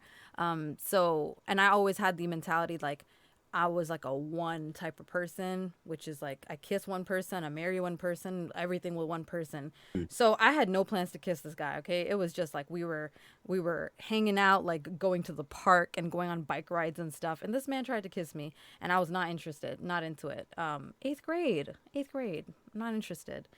And he started spreading rumors about me in school the next day, and called me a B and called me this and that and all that. And I think when the rumors finally reached me and I found out that he was calling me these really mean words, it really got me depressed. I was really sad. I was shocked. And I think since then I've always, like, really hated that word. So Yeah. those words really do stick with you. And this is 8th grade, guys. And the first one was 6th grade. But I still hold on to them. I'm 31 right now, and, like, I'm still holding on to those words. But it just shows you, like, words really do have power, and they really do I hurt. shaved my arms because in 5th grade, the guy said my arm looked like Wolverine's arm. And so I went home that night and I shaved, and I literally still shave to this day. I feel that. Because you're self-conscious about your arms. Like, my husband hasn't seen my arm with full hair. Like, my legs are a different story. I wear jeans all the time. I don't care. Woolly mammoth, let's do this. But literally hasn't seen my arm. I have possibly gone maybe 4 days without shaving my arms. It's like, it's ingrained in my body that I have to shave them. I feel that. I did the same thing. Unibrow. Whenever I saw hair, I got rid of that. It's so much so now that I have a dark marks of the mustache. Yeah. So yeah, like, I feel that. 100%. I was not happy. Mm-hmm. Yeah. Oh, speaking of body, another thing that has stuck with me is when I was in my first year of university. I'm not, as you can tell, very well endowed in the chest department, and I've never really been crazy about wearing extremely revealing clothes. I like a little bit of skin. I think a little bit of skin is super sexy. I don't think, like, a whole bunch of spillage and, like, everything hanging out is sexy, in my opinion. So I went shopping for the first time. I was, like, a huge tomboy growing up. So the first time that I actually went shopping with my aunt, She was like, let me get you something a little nicer than what you wear. All these baggy clothes, like, let's get you out of that and into something nicer. So she got me these pants that were like, I got them a little baggier because they look cute. So I got them a little baggy. But on top, she got me in my first tank top ever. I hadn't really worn tank tops before, and this tank top was kind of like, it had like a scoop cut with the 3 buttons right here, and the cut was like a little deep, like deeper than this. So I was very uncomfortable with that, and when I came out of the change room, I kind of was covering myself and like holding the 2 ends together, and she was like, I don't understand why you're covering up, like you have nothing to show anyways. And as much as I didn't necessarily care about my appearance at that time because I was a tomboy and like I wasn't really like into dressing up and all that, it still upset me. Like to this day, I'm still self-conscious a little bit about my boobs, and it's just weird how that sticks with you, even though I wasn't dating guys at that time. I wasn't trying to look good for guys. Wasn't even like aware of my own like sexuality and my body and all that. But I still didn't feel good when someone pointed that out about me. You know what I mean? Yeah, yeah. And Snow was just mentioning our conversation about words, negative words affecting you negatively and positive words affecting you positively. But she doesn't take compliments well. Ooh, It that's gives her anxiety, and we had a conversation where she mentioned, she was like, you do so well with everyone else and what they go through as far as mental health, and you haven't really taken into context what I tell you as far as compliments, because when I heard her voice, I complimented her heavily, and I did too. it took me a while to, once she said that, I had to take a step back and self-reflect and try to be more helpful as far as her anxiety and what it does to her and stuff like that. And uh it's definitely different now, because now I catch people in her chat complimenting, and I'm like, yo, can you just, I try to like hit them with a message like, look, it doesn't really help her throughout her stream, can you just back off a little bit and stuff like that. But she does a really good job defending herself now. That's And really good to know. I'm sorry, Snow, if I made you feel uncomfortable as well, because I know I kind of gush about you, and I'm sorry if that makes you uncomfortable. right, don't we all? And Hmm. so thinking of words that may have, I struggle with doubting. I doubt myself a lot. I do doubt myself a lot. So I'm grateful that I've surrounded myself with people that are always uplifting and always pushing me like, look, you got this. And so once I snap out of it, I'm back and I'm hungry as ever. But I struggled as a teenager at 18. I had sex for the first time or whatever, and I kind of went on a whirlwind of meeting different people and stuff like that. So when it came down to it, I was taught, finding a wife, you find a good thing and Hmm. stuff like that. So it was all jumbled up, and I was confused, and people told me I couldn't change. That's one of the things that I hold near and dear when people say I can't change. And it's with anything. It's with anything. So people say I would always be the same. I would always sleep with multiple women and stuff like that.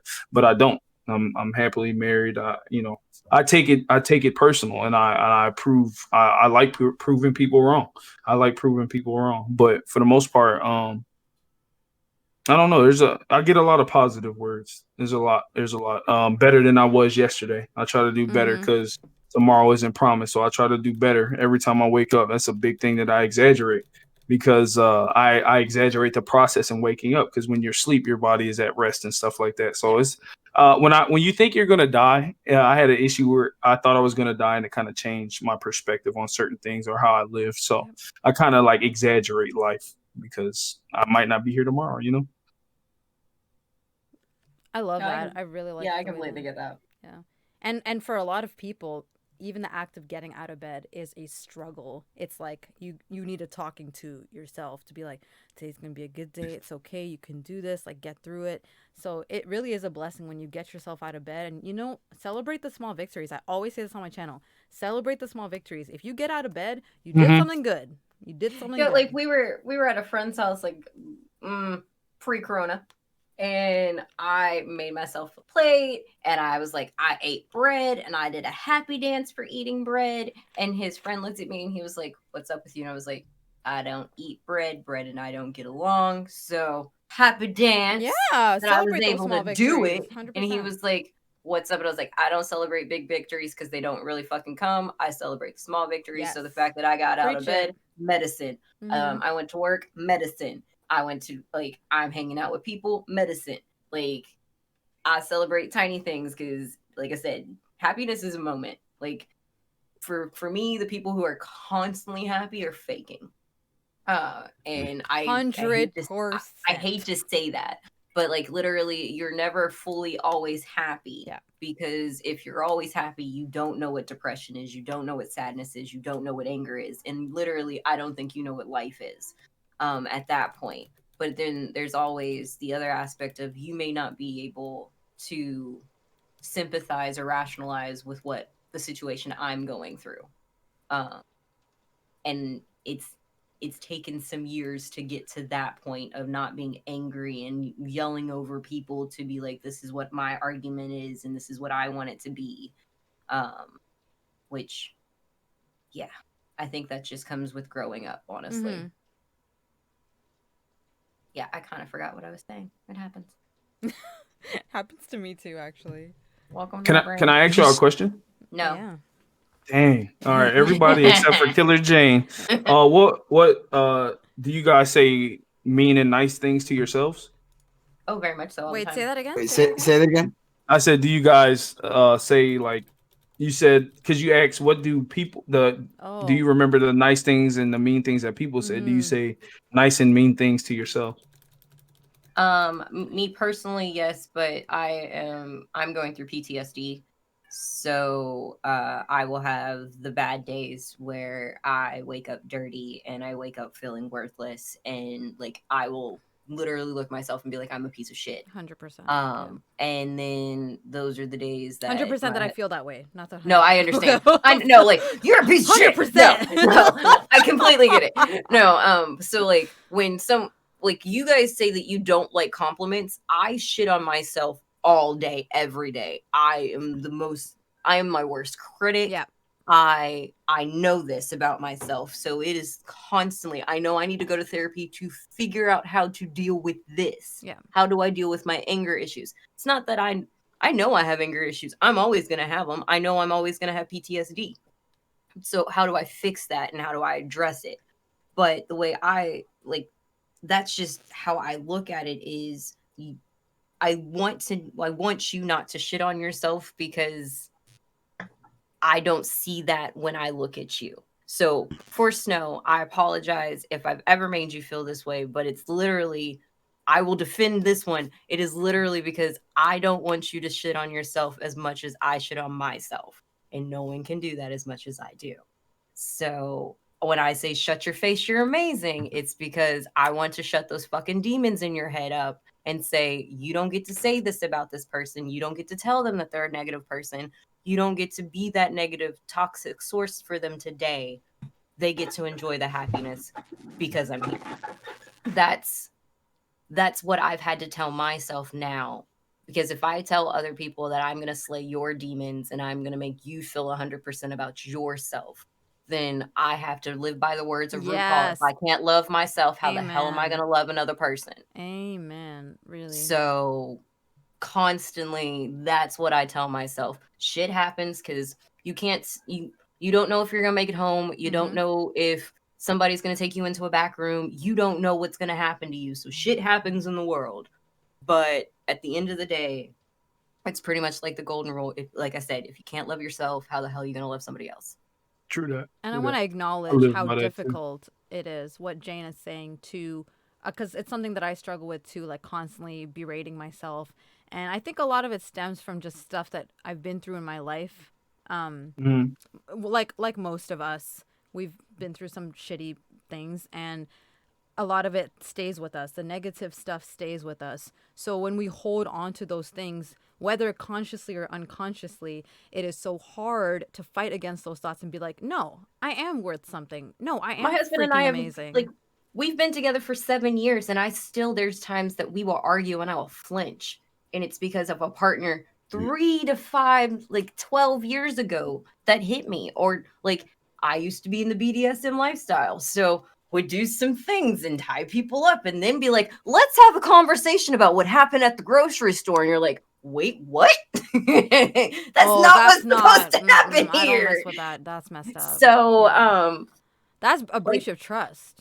Oh, very much so. BDSM very much trust. so. It's based on trust. That was. I'm sorry. That like that's why I always like I joke with people. I'm like, I'm consenting with the air. The air is consensual with me. We have a safe word because at one point in my life, I had one. They didn't listen. It was like Euro trip, and it was very scary. So yeah, no, it's you just be very mindful. Be very mindful. It's hard, and I want to say, Jane, for everything that you've been through, I'm really truly sorry. For it. Hence why I can be a happy-go-lucky. Like I was telling Artie the other day, my family says I should just go onto a stage and talk about my life, and people will laugh, and I'm like, yeah. No, why would they laugh? Oh, because it's like that's what comedians pretty much are. Like you have a tragic life, or they turn it into humor. You need to make it into comedy. I was like, I can talk about my life, but nah, I'm good. Yeah. Like ask me questions, I'll answer them, but I don't want to open this book. Why? Because I still got living family members that I got to deal with. When people die off, fine, let's do a memorial. Let's do a memoir.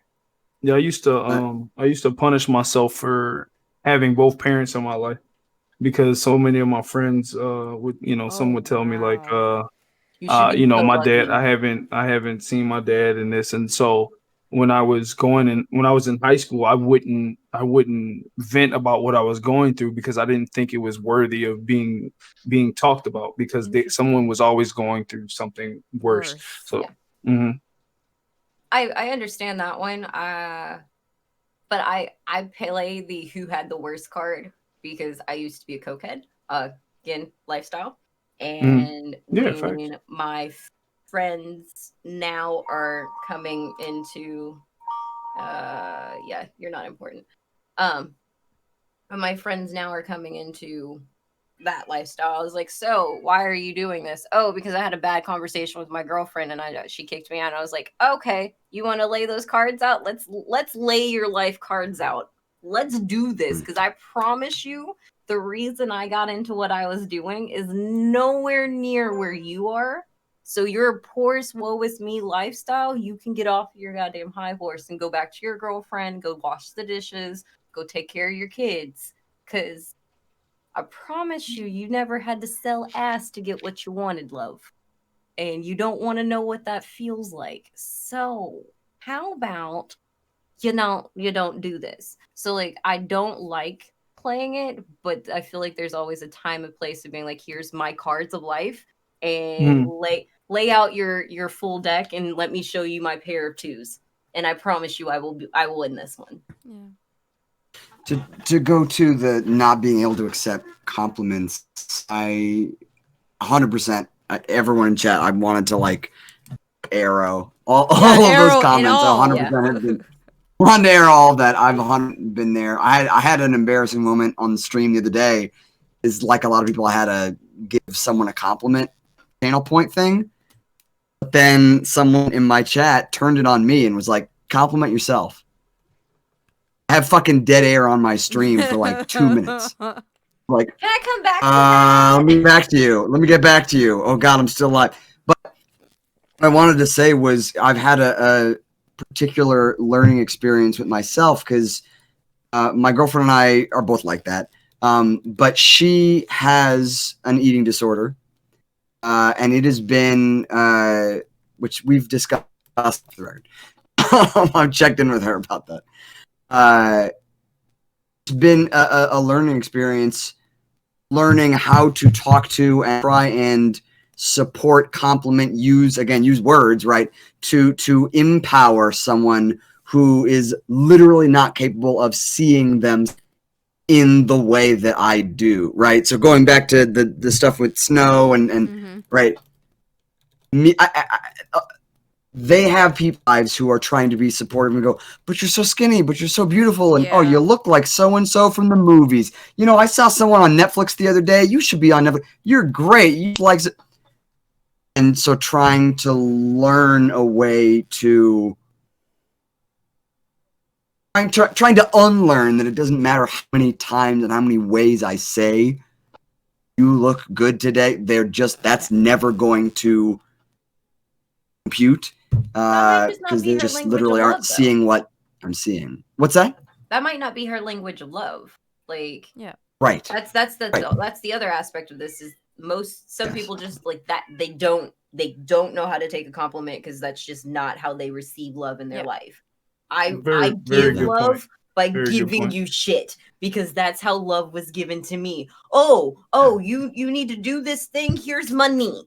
So I'm like, don't give me shit, just give me cash. Right. That's how I know you love me. But like that's and that's another thing. Go ahead. No, like his thing is let's hang out on a couch. Like let's spend the weekend watching TV and literally not saying shit to each other, just but being together.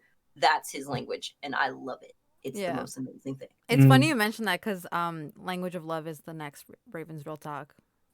Spoiler alert. Hell yes. Yeah, that's something we've had to learn about is words are what she needs. And for me it's physical and not like that. That's okay. What I mean. But you know, sort of like, yeah, a touch on my shoulder or something that will like relieve tension in my body and let me understand like, because for me it's like, I didn't believe that you'd ever want to touch me ever. Yeah. So if you literally touch my shoulder, I'm like, what? Love? This guy, you know. The other thing I want to say, going all the way back to the good or bad words,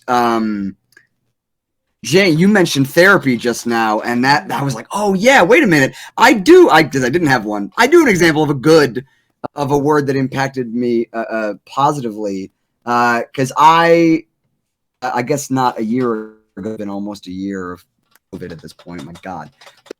I basically spent the last 2 years, pre-COVID, the last 2 years, going to therapy. And there was something which was, oh my God, I miss it so much. This is the best. Everyone should go to therapy. But something that my therapist said struck me in such a positive way that now I use to describe myself, to help myself get perspective, which was because I was there doing the therapy because of shit. Like you said, we've all had stuff that we're dealing with. And they were like, they heard, all right, they've been hearing all these stories and how I dealt with it, overcame them. And they were like, you're highly adaptable. That was the word that they used. They were like, wow, you have an uncanny, like I have a lot of different people that I am a therapist for over the years and currently, but like you have an extraordinary, ability to adapt. And that was a sort of title that I have found to be so powerful and embracing. Of like, it doesn't mean in the head. It doesn't mean problems won't come down the pipeline that will completely knock me on my ass and make me not able to get out of bed. Right. But like, yeah, I guess I have gone through some shit and I did find a way to get through it. I'm still here. I'm adaptable. Like I take that as I thrive in highly stressful situations. Like that's when someone, like when you're looking at the job at like your job resume and you have to say things like I'm a go-getter, I'm a good worker. No, I thrive in high stress situations. I can do that. Why? Because that's what life has been, is a high stress situation. And I quit doing that. I don't talk about because you got me in the interview. I'm not going to tell you I'm a hard worker and all that. Right. We're going to talk about life at this point because you may or may not give me the job. But if I show you who I am, you'll always remember that. Now, I do want the job because I need the money. Like I'm here for a reason. But I'm not. I ain't got time. I want you to know I'm not a robot. I don't have numbers like. What is it about our company? What is it about our company that you why you want to work with us? Because Oh, you have God. money. You pay. Right? I Right? can't Pay do it. money. Dumbass I can't do it. question. The most I do is research. I research the company now Yep. because they always say, well, how did you hear about it?" Well, like in 1968, Jeff Goldblum, he bought 3 cans of oil, and then I'm like, bro, I can't remember that stuff, dude. I can't remember that. I don't care. I don't care. So like that was my other thing is like they sit there in a job interview and they're like, so what like where do you see yourself in 5 years? And I was like, well, I'm a realist, so I see myself doing what I can for your company and then moving on so that you can train another person to do my job and then have them move on because that's the way the life works. And then he's like, after the interview's over, he pulls me aside and he's like, I just want to let you know that hey, I'm really pissed off that your cat actually wants to come and say hi to you. Mine just sits I'm so outside sorry. the door and says, hello, mommy, Sorry. I'm here. Come give me food. I've been chosen for love. I'm sorry. Damn you. Aw. But like the other aspect is just like cool. I didn't know that me being honest and me being truthful is gonna hurt me in the workplace. I didn't know that I needed to kiss ass and like Facts. belittle myself Yeah. and Facts. make it seem like I'm a completely different person to make you happy. And I didn't know I needed to do Yep. that because Yep. you say I need to leave my personal shit at the door. Well, that's my personal shit. I don't do that. Facts. Like I that's am my personal shit. I cuss because it's in my nature, but one of my favorite memes or one of my favorite posts is like the most honest person who cusses a lot. And I'm like, I drop the F word a lot. And it's typically because you're not doing your job. So fuck, do your job. But Potter, you said something as far as therapy for others and stuff like that. And I talk to a lot of people. I extend my hand if you ever need to, talk in every day, because I found that I wanted to be the most trustworthy person in the world because I've been stabbed in my back so many times. So I Yep. feel that. I feel that. Like that's why I say I'm a ride or die, because Facts. I have abandonment issues. I have authority issues. I want you to know that if you come to me with some shit and you're like, "Ayo, the world can't know about this." Cool. Let's go. Facts. Hey, who am I gonna tell? Vault. Like, Facts. I'm not gonna lie. Like, if it's some juicy stuff and I gotta say something, it's going to Aaron. It's because he doesn't come online. He doesn't stream. You're never going to meet my husband. Right. Who doesn't know who you all are. But most of the time, it's not that juicy, and I don't need to, Feel like, the it's not need you're to. saying, hey, I need to go bury a body, like that I'm gonna go tell the authorities. But you want to murder someone and you need to talk this out, I'll be that Right. person you can talk it out to. Facts. But yeah, And it's not yours to tell. You know what I'm saying? Like, It's not yours to tell. I used to deal with that in the Mhm. army all the time. Like, there's politics in army wives and stuff like that. And one of the females was like, "Well, Grant didn't tell you about that?" And I was like, Once I got home, I didn't think about it no more. It was over with. It was handled. Like, we did why? what we needed to do. Exactly. Like, hi, this is where it's separation. Right. Like, it wasn't. I didn't think about. It wasn't nothing it would confuse me because that question would always. Grant didn't tell you. Like, bro, when I leave work, the work stays at work. When I come home, I'm chilling at home. I don't think about that stuff. If the person was helped or they're done with whatever they're going through, it's over with. What are we talking about here? That's it. And you move forward. Are there some quotes in particular that you guys would say, or like a set number of words that you live by? I got a couple. You can have a bad day, but not a bad attitude. And I say this because there are so many people who use having a bad day to have a bad attitude and mistreat people and just be extremely rude to people. But, we've all been through things. We all have bad days, but that's no excuse to treat people like they're less than or whatever the case may be. Like, mine recently for the past 2 years is it's not her, it's the disease. Just because dementia does it literally eats away at the person that they were. There's nothing they can't remember what they said to you. She literally will apologize and 2 minutes later go back into her tangent. Like, it's not her, it's the disease. Wow, that's heavy. I would like, and I'm a very spiteful person. I'm a very angry person. Like I said, I hold grudges. I'm gonna punch somebody when he's like 15. But I would never wish this on my worst enemy just because of the way that it wrecks a family. And it's not just them, it's the support system around them. And then you have to have a support system or you will break apart. And then that person that you're caring for, like, I've gone in and had horrible days. And I've had to call Aaron. I'm like, I'm in tears because I can't physically do anything about the anger that I am dealing with. And it's literally going back to, it's not her, it's the disease. And I really like that. Like, you read poetry, like, I'm in a dementia support group just because the first 6 months I was like, I can do this, I'm Superwoman, we can take care of her. And then the first day I got called a house bitch, I was like, ho, I'm gonna walk this way, you're gonna walk this way. And then she started following, and I literally had to look at her. I was like, for your safety and my safety, you need to walk away from me. And it's not, and I didn't used to be that person. Like, I don't care if you're black, yellow, purple, green, old, white, I don't care. You disrespect me, I'm a step, family or not. I'm also that person that's not going to tell you you need to keep family members in your family because they're your family if they're toxic. I'm not that person because I had toxic family members who didn't believe me, and that's where my issues come from. Like, this is why I need therapy. I already know what's wrong with me. Just fix it. Yeah. So yeah, like, it's those things of just remembering it's not her, it's the disease. And then RuPaul literally, if you can't love yourself, how you going to love somebody else? When I left my BDSM relationship, that was my longest relationship at the time of 4.5 years with a man that was 17 years my senior.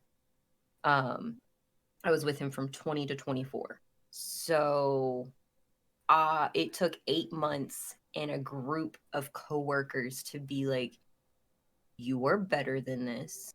You are worthy. You deserve love. But it honestly took me sitting on a couch with what I call my lesbians. They were an old lesbian married couple, sitting on the couch watching season 2 of RuPaul's Drag Race. And she just sat there at the end. How the hell are you going to love yourself? And I just was crying. I was like, cool. This is what I'm going to live by now. Cool. I got this. I need to love myself so I can then give love to someone else. And it's a battle every day. It's hard. But yeah, like, I wake up some days and I'm like, I'm super confident, I'm super cocky, and then there's days you're like, I'm a fat cow. Yeah. And I'm like, it's not the period, I promise. But yeah. I think the body image thing is so tough because there were days where I'm just like today was a good day. Like, I felt good about myself and I was like, I'm going to cherish this day because I don't know when it's going to come back. And then there are other days. And I think another thing, sorry, this is kind of a tangent, but I wanted to, it's kind of related. Please stop telling people, like, I don't understand why you feel like you're fat. I don't understand why you feel like you're this and that. You're beautiful. You're this and this and this. It's like, stop downplaying how people view themselves. There are some things that are deeper than your words that we are dealing with. And just let us feel which way that we feel. What you can say is, you know what? I know you feel that about yourself, but I don't see you like that. I think you're beautiful. I think you're amazing. You've brought a change in my life, and I'm so glad I know you. I'm so glad I met you, whatever. Do not talk about their feelings. Like, it's so annoying when I hear that because people...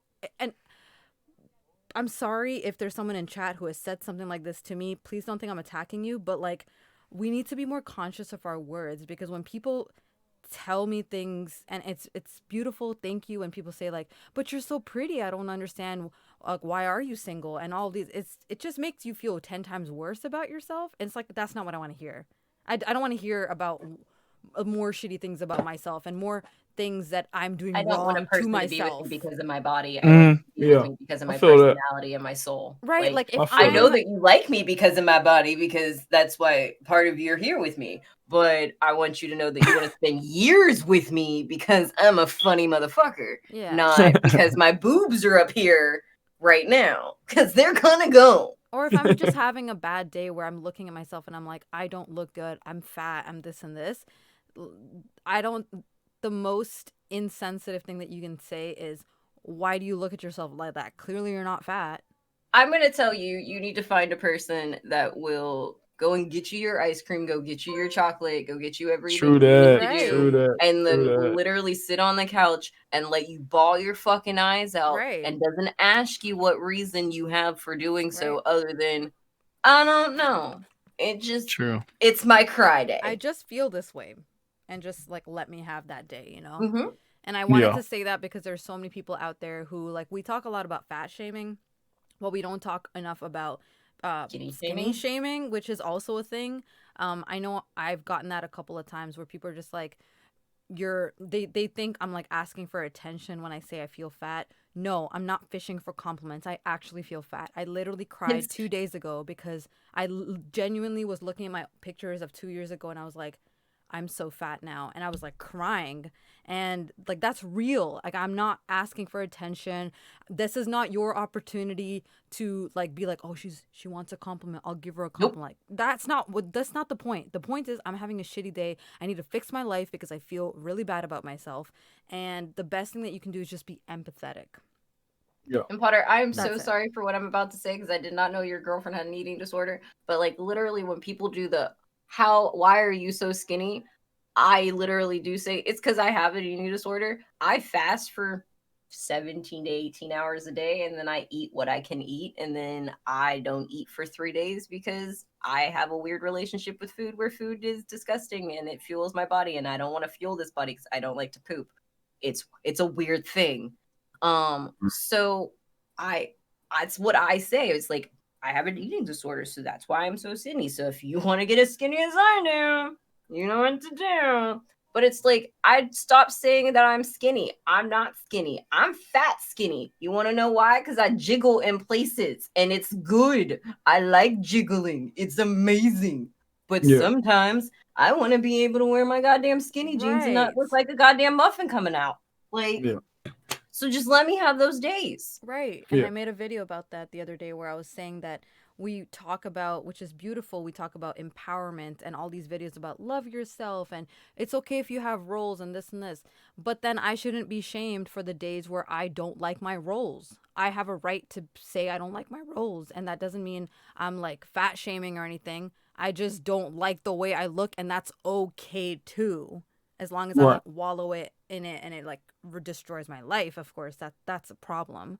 But our society is weird. We work in extremes. It is. It's either you're fat shaming or you're like too confident. It's like, can we find a middle ground somewhere, please? What I've enjoyed is like the people who are going after like the ones that don't want to wear makeup and you don't want to like dress up and fix yourself. Like I literally have channel points for glam stream because I'm one of those people. I don't want to take time. I don't care. I get it. The fact I turned on my camera, you should be happy about because I literally could have been in PJs, or I could do a no camera stream and then talk about anything I want.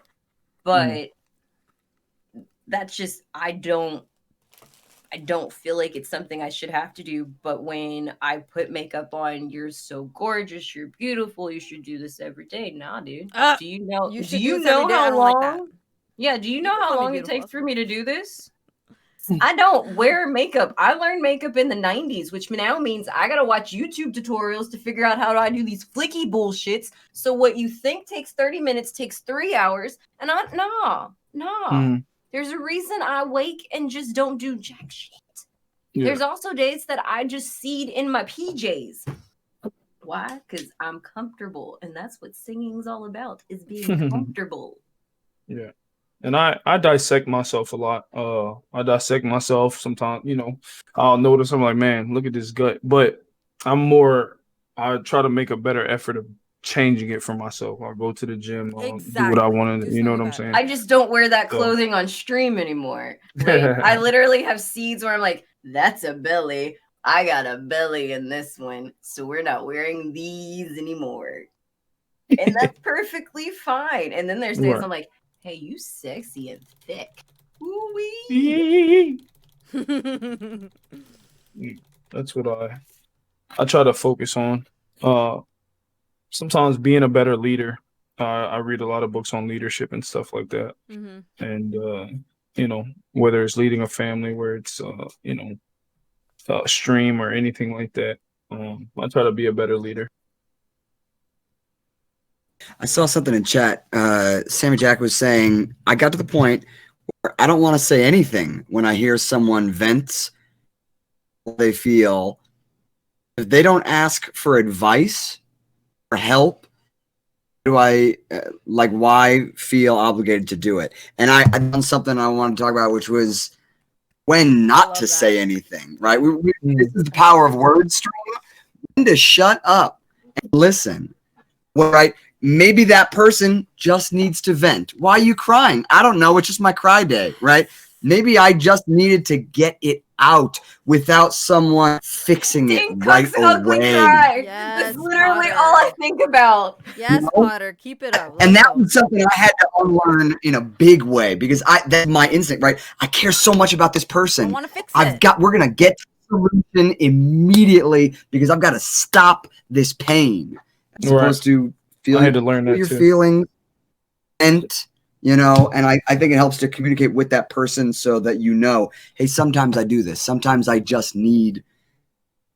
And also, in terms of words, if you're in a fight with someone, you were talking earlier about I gotta walk away right now. Don't follow me, right?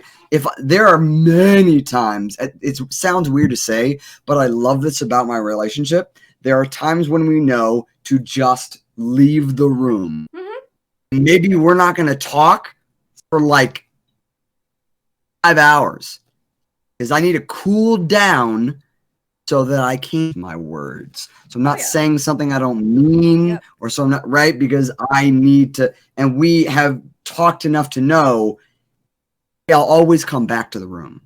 Yeah. Like, don't be scared. Don't think it doesn't mean right. I'm always going to come back to the room. Please know that at the bottom line of whatever it is that's going on, I'm fighting for us, but I'm fighting for us by walking away. I love that. By trying to discharge the words that right now are at the causing tip of too my much tongue conflict. right now. Yeah. I love that you mentioned that. There's a scene in Marley and Me, and this is actually who says movies don't teach you relationship advice? Marley and Me has taught me actually that no jokes. Marley and Me was the seed of my interest in communication. It was the first time in a movie that I saw such open communication. There's a scene where Jennifer Aniston is at home with Marley, and Owen Wilson gets home. And I think they get into a fight or something, and she literally says, I'm really angry with you, and I can't remember the rest of the words, like what she says, but I remember her saying, I'm really angry with you. But then she carried on the conversation, and she was just like, I just need a minute, or whatever they were doing.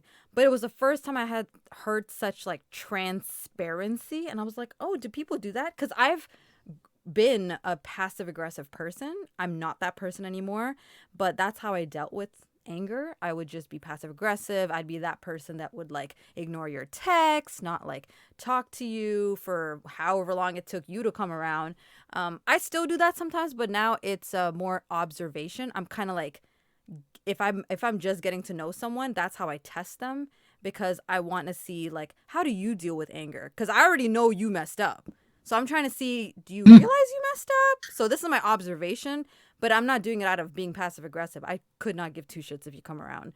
But I think that's sometimes you don't need to talk. Sometimes you got to either step away or let that person cry it out, vent it out, anger it out, yell it out, whatever. And don't tell people don't cry. I hate when I'm crying and someone's like, don't cry. Stop crying. Stop telling me what to do. You have that. I actually, or calm down. I'm a crier.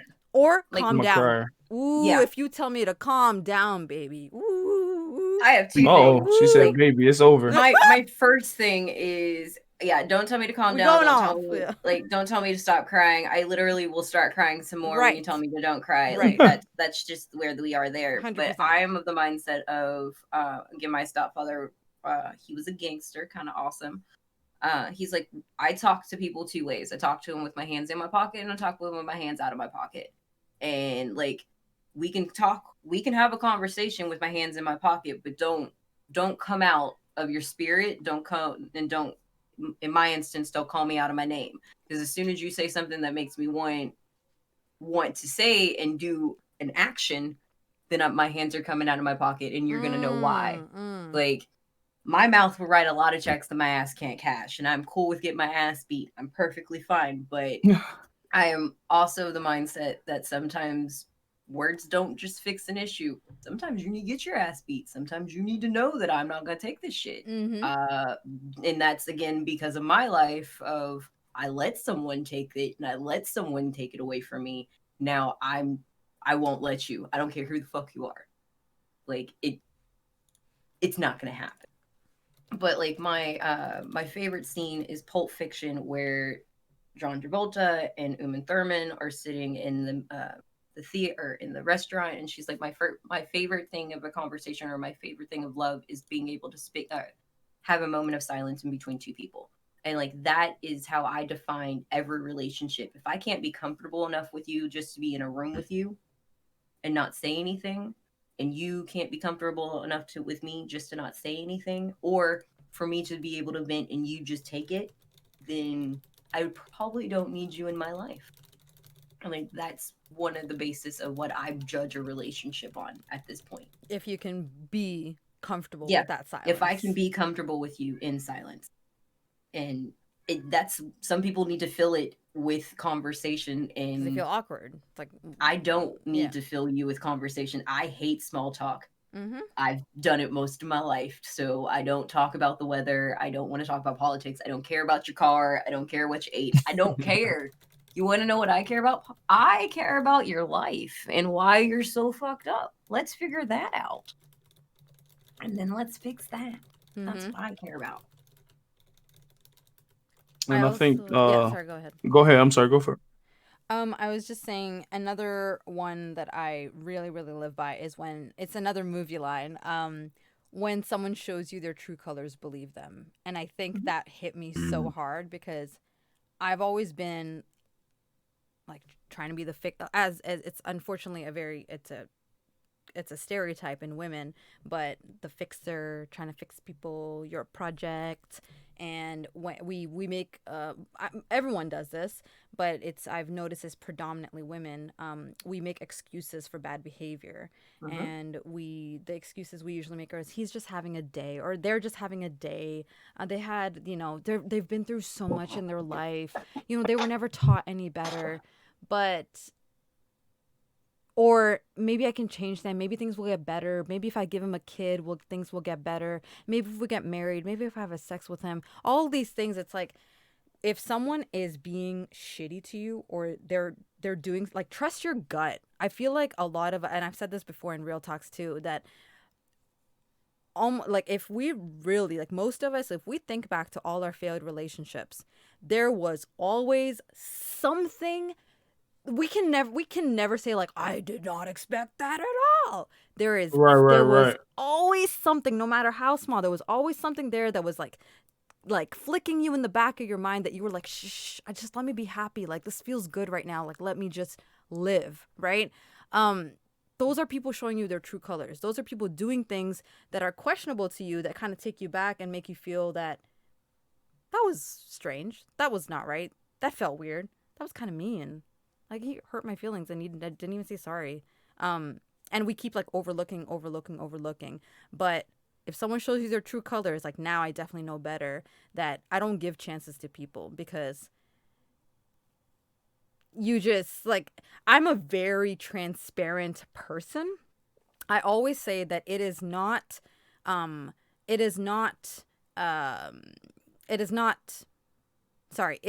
simple to please me, but it is not easy. And what I mean by that is that it is simple to please me, but it's not easy. Yeah, it's simple because I'm straightforward. I will give you the tools to succeed. I will tell you what I want, when I want, how I want it. I will tell you. Tell me what you really, really want. I will, baby. But putting in the work, that is you. That is all you. So if you fail, that's a you problem. That is not a me problem. So if someone shows me their true colors, it clearly means that they're not listening, they're not paying attention, they don't care enough to pay attention, and I'm going to drop them. So that's one that I definitely live by. Yeah, I get that one, but like my ex and I, this is where I have trust issues and he has trust issues. He was upset that it took a while for me to process my rape and come to him about my rape. And so he was like, because you withheld the truth from me for so long, I don't think I can trust you. And so we're no longer going to be in a relationship together. And I'm like, cool, cool, cool, cool, cool. I'm confoozled. But now I get it because he's like, I still don't get it because I that's the weird part. I get where he saw I wasn't being truthful in the truth, like me not being truthful hurt. But I also have friends that are like, Jane or Kat, you didn't come to us until you did, and I still love you. I'm angry that you felt that you had to hold on to it for so long, but I love you all the same. And so that's where I'm like, there's two types of people in this world. Assholes in this instance, and then my husband, who is not an asshole because he literally, like, we literally didn't talk for 7 to 12 years, 7 to 9 years, we'll put it that way. And then he dropped everything he was doing, came and got me from a party, and drove to Nashville to talk it out with me because he's like, hey, you're in a bad place, and I know you're crazy, and I know what you'll do, and we don't need to have you like that. And I love you as a person to not have you harm yourself instead of, Ayo, you didn't talk to me about this traumatic thing that happened to you. And so I'm going to take what happened to you and make it all about Right? me. You're not entitled to Right, that. right. That's what I And was about then to just say. make it just like separate it out. And It's like, like so that's where I'm like, immature. also it comes down to like the way someone's raised, because he was raised in a small town where he had both of his parents and nothing bad happened and everything was handed to him, and he felt like he was the black sheep because he never got along with his parents. And I'm like, hey, you both have your parents for Right. one. You got to be better though. Like, For two, you moved from a small town to the city, and our city is not a big one. There's a lot of black people here, Bubby. There's a lot of black people here, and you need to get comfortable with that, and you're still not comfortable. So like that was my red flag of you felt comfortable playing the count the black people game where you shouldn't feel comfortable doing it. But the straw that broke the camel's back was literally him being like, Ayo, I can't trust you when this happened. And I'm like, I was gonna marry you in like 7 months. thank God, dodge that bullet. And yeah, that's literally what my sister said. She's like, I'm glad we didn't put the deposit down. And I was like, so am I. I feel like we were talking about this in chat earlier when we were saying, you know, to a certain, and I say this in my real talks a lot and on my stream, to a certain degree, to a certain age, I feel like we can use the, I didn't know any better, I wasn't raised like that. But then once you hit like 27, 28, you best be You like, can't use that anymore, you can't homie. use that Right, anymore. right. It's like you've seen enough of the life, you've seen enough of people. You can't say like, no one's ever been nice to me, so I don't know how to be nice. That's a damn lie. That's a lie. Like you got to put on your corporate face every time you go to work, so you can't tell me you don't know how to be nice. Yeah, You got to be nice to Susan, who's don't talking to you even. about her 9 cats. You can do this. Yeah, so let's just say he was, and like, this is not, of course, not to bash on your partner, but this is more of me telling you that, you know, I totally understand the feeling of saying, I guess I kind of see where he's coming from. Yeah. Right? I totally get what you feel. So, but by that same token, of course. It took 5 years to get there because I was of the mindset, like, if I see him in public, I'll run him over with a car. But now it's, I just would like to have a conversation. Like, exactly. I want, I guess, to apologize, but also have him apologize. But we both know that's not going to happen. But yeah, what I was gonna say is, by that same token, I feel like he shouldn't have. A person in his situation. Those aren't the words that I use, but I'm being nice for you right now. Shouldn't have made it about them and felt entitled to your truth. It is your traumatic experience. It is something you are working through, and that is so unempathetic to make it be like, so what? You didn't feel like you could trust me? He didn't was feel like, could... you knew where everything was in the house. Why didn't you do anything about it? And I was like, hey, you know all those times that I joke about butt raping you like a large inmate? Let me do this to you now and see how you feel. Oh, you don't want that? Cool. Don't come at me and tell me how I should have reacted. Right. Right. Yeah, that's where I went from being really nice and being like, I want our relationship to work to, bitch, I'm gonna fuck you up. Like, I hate you as much as I hate my rapist, and that's a lot right now. Yeah. Potter, I think coincidentally, yeah, I've sort of been on the other side of that, where your ex was, because we were already together when she told me she had an eating disorder, and my reaction was sympathy and concern for that thing they were dealing with, but it was also, you lied to me was the biggest thing, and it worked out. We're still together, but for at the time it was, so you told me, because it was literally like, oh, you told me you were in this place, like for the last 2 or 3 months, you were telling me, we were talking on the phone all the damn time. You were telling me that you were at XYZ place with these people doing these things, and in fact, you were at a treatment center. Yeah, You'd been consistently lying to me. And like that was his and only thing. now, like, right? Yeah, for 6 months, you like when I explained it to my husband now, he was like, I know your tells. I don't smoke cigarettes. I smoked a pack a day. I don't drink, guys. I was doing moonshine shots, like when we went to our friend's house. I used to be a cokehead. I was picking up coke again to try to like deal with the stress and the like trying to figure it all out. So he just took it, and that was the other straw. It was like, well, I can be your handler for your coke if you want that. No, honey, I need you to be the person that says, no, this is bad. This is very bad. You don't do cocaine, not I can tell you how much you can do right now so that you don't become an addict. Nah, I'm good, honey. I'm good. So I understand where he's like, you lied to me because you could have told me this is what you were stressing about, instead of saying, hey, I'm smoking a pack of cigarettes a day and I'm stressed because of work. Or why are you talking to me about your coworker when this is the man that hurt you? And you're not telling me about the bigger issues that happened. You're telling me about these bullshit office things. I get it, but in the same aspect, I can see those. Yeah, like this is where like thinking about it, I can totally see those ones. Yeah, like I get it, but in the same aspect of like where I sit and where she sits, it's something big, and you don't want to lose that person. And in my mind, I was like, I'm already a broken individual, and this man loved me for being broken. And this is just something else that broke me. So why would he love me? So if I keep it, no one has to know. Yeah.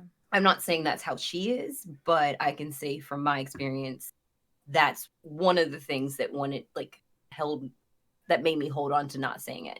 And like made the realization of what actually happened a lot longer than it should have, because like I'm having flashbacks 6 or 3 months going into it, but it still took 6 months to being able to tell my coworker and my job what happened. So yeah, for me, it was 2 things that had me make a different decision than that ex. Part of it was, yes, I confronted her about lying, but I communicated and were like, hey, don't do it again. Moving forward, that matters to me. You know, let's double down and for sure commit to telling the truth. Like, shame me once, but the other thing again. I mean, yeah, it was a little, not that anyone's keeping score, but it was a little bit of like, all right, I'm gonna give you a pass on this because that was a big lie that you just done to me. But let's try going forward. The other thing, and it's almost like dumb and flippant, but the honestly the biggest thing of why we stayed together was because I thought, like, okay, what are my options? Like, I'm a pretty straightforward person. I'm very simple-minded in the sense of, like, again, that adaptability. I'm like, okay, so what are the options? What do we do from here? And I was like, okay, option one is up, and this is over, I guess. And option two is we move forward and we find a way. And I get to all of the good things about our relationship, and we get to grow from here and improve further. I'm like, it just sort of was like, and I think part of it is being sympathetic and and keeping in mind this is not about me, keeping in mind that them lying to me isn't as big as the thing that they brought up. Right. At the end of the day, it became like, screw it, let's just figure it out. Like, let's. It was literally like, let's see what happens. Let's see if we can move forward from this. Oh, turns out we could. Great, because there was so much on the other side that was worth for and sticking around for, rather than I don't know, cut it off. That was the difference for me. Mm-hmm. Effective communication.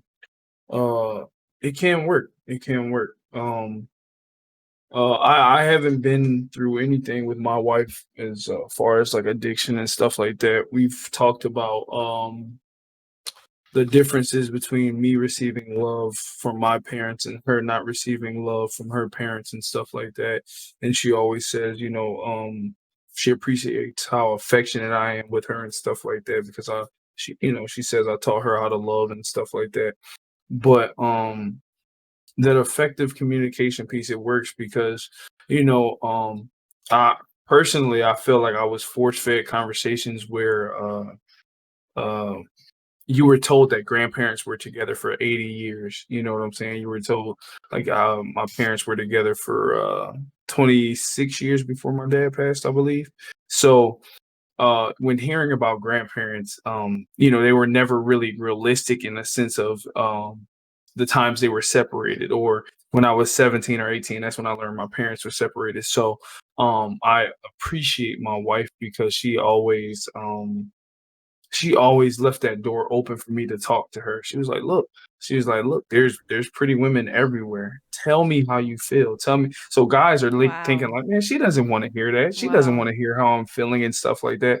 So when I finally took that advice and spoke to her, we had that open, effective communication, it took our relationship to a different level, because it helped me understand that, guys might hit on her from time to time, and girls might show looks my way from time to time, but being able to communicate with somebody, there's power in words, with a healthy relationship, because we laugh about certain things, or we talk or we joke about certain things, like she messes with me all the time because I love Mexican culture, and she jokes around like, "Oh, I know you love that Mexican food, and I don't know how to cook it and stuff like that." So we enjoy each other. So I kind of when I'm talking to some of the homies, I'm like, "Bro, there's nothing someone out there can do for me that my wife can't do." You know what I'm saying? So I'm grateful that we have that open line of communication and stuff. I mean, obviously we have disagreements, like everybody, but it's cool to have. Fight, then I don't feel like, and this is probably because of the product of like what I was raised, but the way I look at it is like, if you don't have some form of a healthy fight, I don't feel like it's a healthy relationship, because there is going to be disagreements. I don't want you to agree with me. I don't want you to be a yes man, and I don't want to be a yes woman. Like, I want you to tell me, I don't like what you did. I don't like what you said. I don't agree with what you said, and this is X, Y, and Z, Y. Yeah. Like, I want you to help me grow and learn as a person, because I don't want to be complicit in my relationship. And then and 6 years down the road to be like, I'm unhappy and I'm cheating on you with the secretary. I don't want that. Yeah.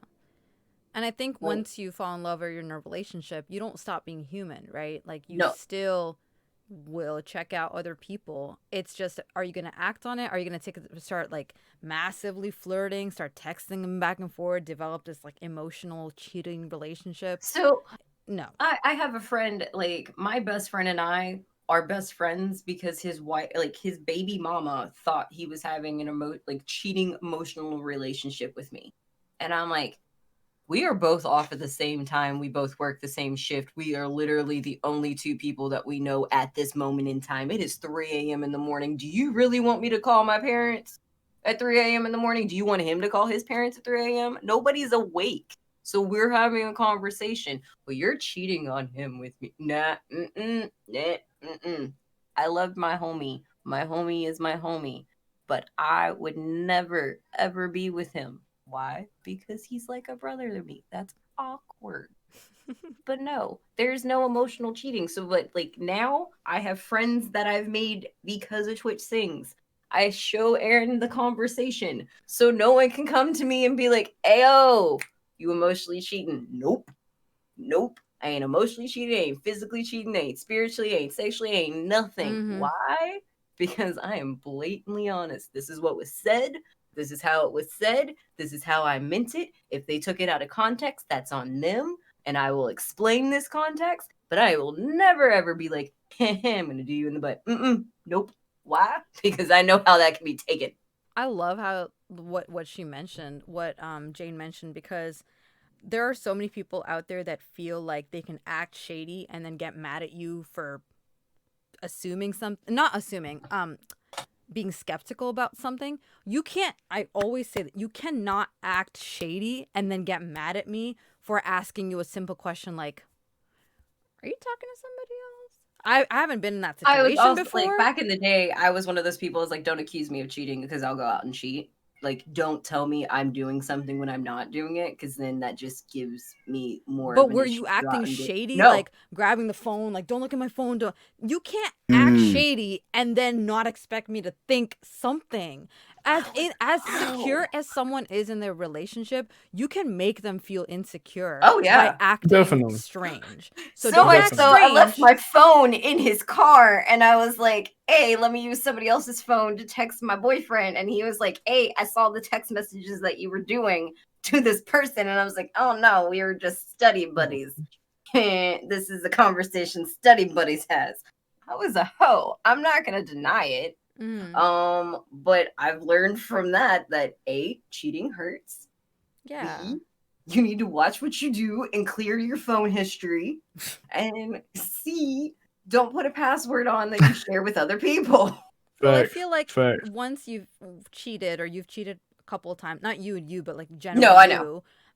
you can grow from that. That doesn't make Oh, you yeah. a shitty person. It just makes Right, I you know that someone... I never want to be cheated on. I know the Right. signs of what to look Right. for. We're when not some- it's like, condoning it Thank you for saying in that. any way. Thank you for You saying can that. totally come past that. Like, we all make mistakes. We all do things that I'm sure we all have at least one thing we look back on and be like, I shouldn't have done that. And I'm really ashamed of that. But we can come up from that. I think what makes... When I say shitty person, I genuinely mean someone who is ignorant and stays ignorant. I always say it's okay to be... No, Suga said something the other day that I really liked. He said, it's okay to stay ignorant. Sorry, it's okay to be ignorant. It's not okay to stay ignorant. Yep. That's what I think of shitty people. It's like they're ignorant and they get the information and they still choose to be ignorant. They choose to be a terrible person. They're dealt with kindness and they choose to be a mean person, a hurtful person. They go around ruining people's lives. They hurt one person, cheat on them, go on the next, cheat on them too, cheat on that, cheat. Just like, that's a shitty person. But if you've Fact. cheated a couple of times or you've fallen a couple of times, you've messed up, you can pick yourself back up, make a promise to yourself that you're not going to do that again. Or if you do want to lead that lifestyle, be Then transparent lead that about life. it. Yeah. Be That's like- transparent about it. Be that's like, the I'm not conversation he and committed I had. to either of you, and I want you both to know that I'm sleeping with both of you. I'm not committed. Because guess what, guys? There is a guy that I was talking to as a friend, and he was just like, I'm like seeing a couple girls. I was like, do they know about each other? He's like, no. Then And he's like, they don't need to know. I was like, no, this whole implied thing, that's another one of my quotes I was going to say. Mean what you say and say what you mean. Be transparent, okay? If that's you are actually sleeping, that was the lesbians' terms for like, that was what was said to me when I was leaving my relationship was, mean what you say and say and what you mean. If you want to have a polygamous relationship, that's completely fine. But do not mislead people into believing they are your one and only, and you are only sleeping with them. Meanwhile, you're texting and seeing other people. I Hi, do there's not STDs disagree out with there. that. I'm not trying to catch what you were catching because you've been True. sleeping around with Tom, Dick, and Harry. But I also think the emotional trauma that comes from being cheated on is so difficult to move past for a lot of people. For sure. You know? For sure. It's more than just, oh my God, I got cheated on. It's more like, I wasn't enough. There's something wrong with me. Maybe if I was better, they would have stuck around. Maybe I did something wrong. And it's like a lot of self-deprecation, right? So, yeah, that's... You can grow from cheating. You're not... I don't believe in once a cheater, always a cheater. I used to, but I don't believe in that. Yeah. Words of or mantras or whatever. I want to hear more. Sorry? You were just cut off a little. I'm hungry for more mantras. We were doing those earlier, and yeah, like I haven't heard Glint do any. I mean, honestly, so I spew a lot of quotes on the daily. When you guys were talking about you have to love yourself before you can love someone else, and I'm big on that. I'm big on that. So when I did some uneducated marijuana traveling, and they both ended in really bad trips, right? So each time I thought I was gonna die. And so I feel like when you take yourself to that place wherever your mental takes you, sometimes you're not supposed to see that type of stuff. So I thought I was gonna die. So I got very, very paranoid, and I stayed awake like pretty much all night. And so both times, because I have a really good relationship with my mom, I was honest with her about what happened, and we went out to eat the next morning, and I was just drained. And so she was saying, "What are you doing?" She was like, "You're high on life." She was like, "You're high on life, and you're adding something that could take you over the top. That's not you." And so I was like, "Yeah, you're right." I always bring the positivity. I always bring the energy. I'm the first to dance and bring the excitement and root for others. And I'm the biggest cheerleader. And so once I actually thought about it, that whole waking up thing became serious, because, your body is at rest. And the first thing you do when you wake up is you take that first alive breath. You know what I'm saying? So, that kind of took me to streaming, because I had a shitty time in the Army. And I was trying to figure out how to. For 1 second? I have to go pee. Go for it. Really go for bad. it. I've been holding it. Yeah, sorry, I will. guys. Yeah, I'll be back. You guys, want to take a quick break? We can take a quick break. Actually, yeah. Let's take a quick 5-minute break, and then we'll be back. Wait. I want to be respectful of your time. I do realize that we're going over. Does anyone have a hard cutoff? No, I'm good. But we can take a break. I'm gonna eat. I do need to go. I need to make a phone call. Okay. So I may be a little bit longer than 5 minutes. Okay, cool. Okay. See you guys in a bit. Glint, I'm I sorry. know. I'm feeling. I had to run for a pee break, but you were saying something earlier. No, that was a perfect break, because your boy just had these tacos. I had to do it. Woo! But no, I was just saying Tacos. I had a shitty time in the Army. Yeah, what kind of And tacos? that's where, A pot or ass? chicken tacos. Oh, It's literally the works. My breath probably stinks, but well, we can't smell that. That's okay. Are you sure? I'm just fine. No, I don't. Okay, so I this is a tangent. Sorry, we were doing Fam Jam, and before we started like the actual party or like the thingy, I sat down and I was like, okay, I can smell me. Give me a second. I gotta go grab some deodorant. I remember that. And they're Ain't like, nothing wrong with that. And I was like, what? Hey, if I can smell me, I'm not gonna be able to sing correctly because it's ain't nothing wrong with that. So I completely understand if your breath is. You're like, hey, my breath is kind of. Hygiene is important, my friends. Fuck yeah, it is. I was telling Chad, that was really stinky. I'm very glad that we took a break so I could wash my hands. Your cat was stinky? The last hour since she came up, my hands didn't smell bad. Your cat was sticky? I'm sorry. I'll shut up. Well, so no, you're Armin, good. You're good. I was just saying. I feel like everything has led to, me streaming and sharing life experiences. And after I had a shitty time in the army, I started playing this game. And one of the homies, he was just like, bro, he's like, you've been getting some wins, and he's like, you have the personality for it, man. You should try streaming. And I was like, all right, let's give it a shot.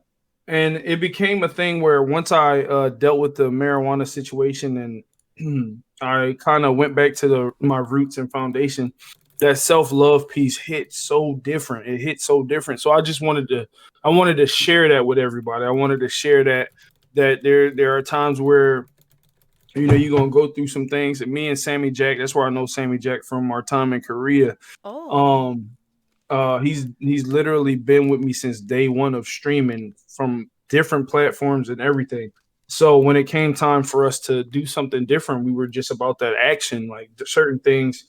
We wanted to support different artists we came across and stuff like that, because it goes back to the hard work and talent and just believing in others. So we like the artwork that's behind me. Some of it's the original Snow, some of it's also Sarah, but yeah, pretty much people that stream and do amazing things. So that's what we literally. Don't give away my secret. I apologize. But we really wanted to take a different approach to supporting other people and just, don't get me wrong, we love being in the chat and being in the streams too, but if you're an artist, we want to support the art and the business that you have. I'm an accountant major, so business is my passion as well, but that's what I wanted to bring to the table. You know what I'm saying? The self-love that I have, the all the love that I have in my heart for other people that, might not feel the same, and I'm not a force feeder. I've been learning to, step back and just share and not expect everyone to take. Sometimes, I might not be the cup of tea for others, but I have mantras. I can't really pinpoint specifics. You know what I'm saying? But you have them and you follow them. Yeah, I get it. Yeah, for sure. That was a long-winded story. I'm sorry. to not answer your question. No, because honestly, you're giving me ideas, because I was like, I don't want to give someone a compliment if they don't feel comfortable giving a compliment, but I want to support you somehow.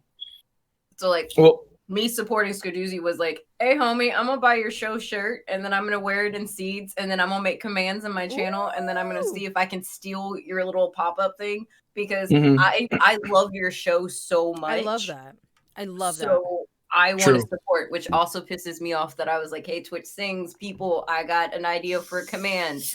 What's all of your shows so I can make this and happen? And then lo and behold, they're like, oh, we're not going to have Twitch Things anymore. Yep. Yeah, and we do the same thing. We have I have a command for the original Snow. It's !Snow. Her link pops up. Also Sarah's link. My guy Superman, his link pops up. To support. Yeah, my homies that make music, their link. So it's all about giving back, honestly. It really is. And I that's why I'm super honest and passionate about it being a team thing, because if no one showed up, it would be me talking to myself. You know what I'm saying? So I do that in my bathroom. I don't need to do that on camera. I don't want evidence of what I say. That's how I look at that. I don't know.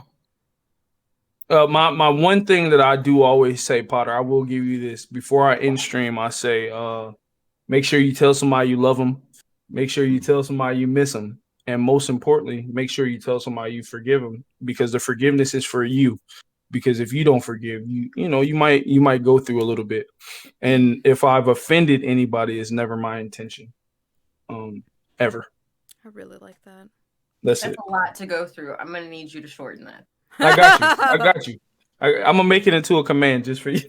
I love it. I'm like, that's a lot of the time. I just say good night, and then it's like, thanks for hanging out and saying, or hanging out and saying. I talk a lot. Sammy Jack has created ! Speeching because I talk. I do talk. I love that you. But I believe in everyone. I believe in what you want to do, because when it comes down to it. Now, the original Snow, ain't nobody ask you nothing about what I be doing. Ain't nobody ask Ain't nobody ask you about nothing. When was the last time I speak to you? When was the last time? But Snow has helped me a lot. Snow has helped me a lot, especially with what she goes through. And I pretty much told myself, I'm like, she's a friend of mine. So I'd rather just enjoy the time, because I'm always about tomorrow is never promised. So if I can just enjoy the time with her, that's enough. I don't gotta go through all the other stuff. Hey, Sammy Jack, what? You know what? I'm done. Potter, I'm playing Potter. He asked the question. Damn it. I'm done. I'm muting myself. I'm eating the chip. Damn it. He's signing out.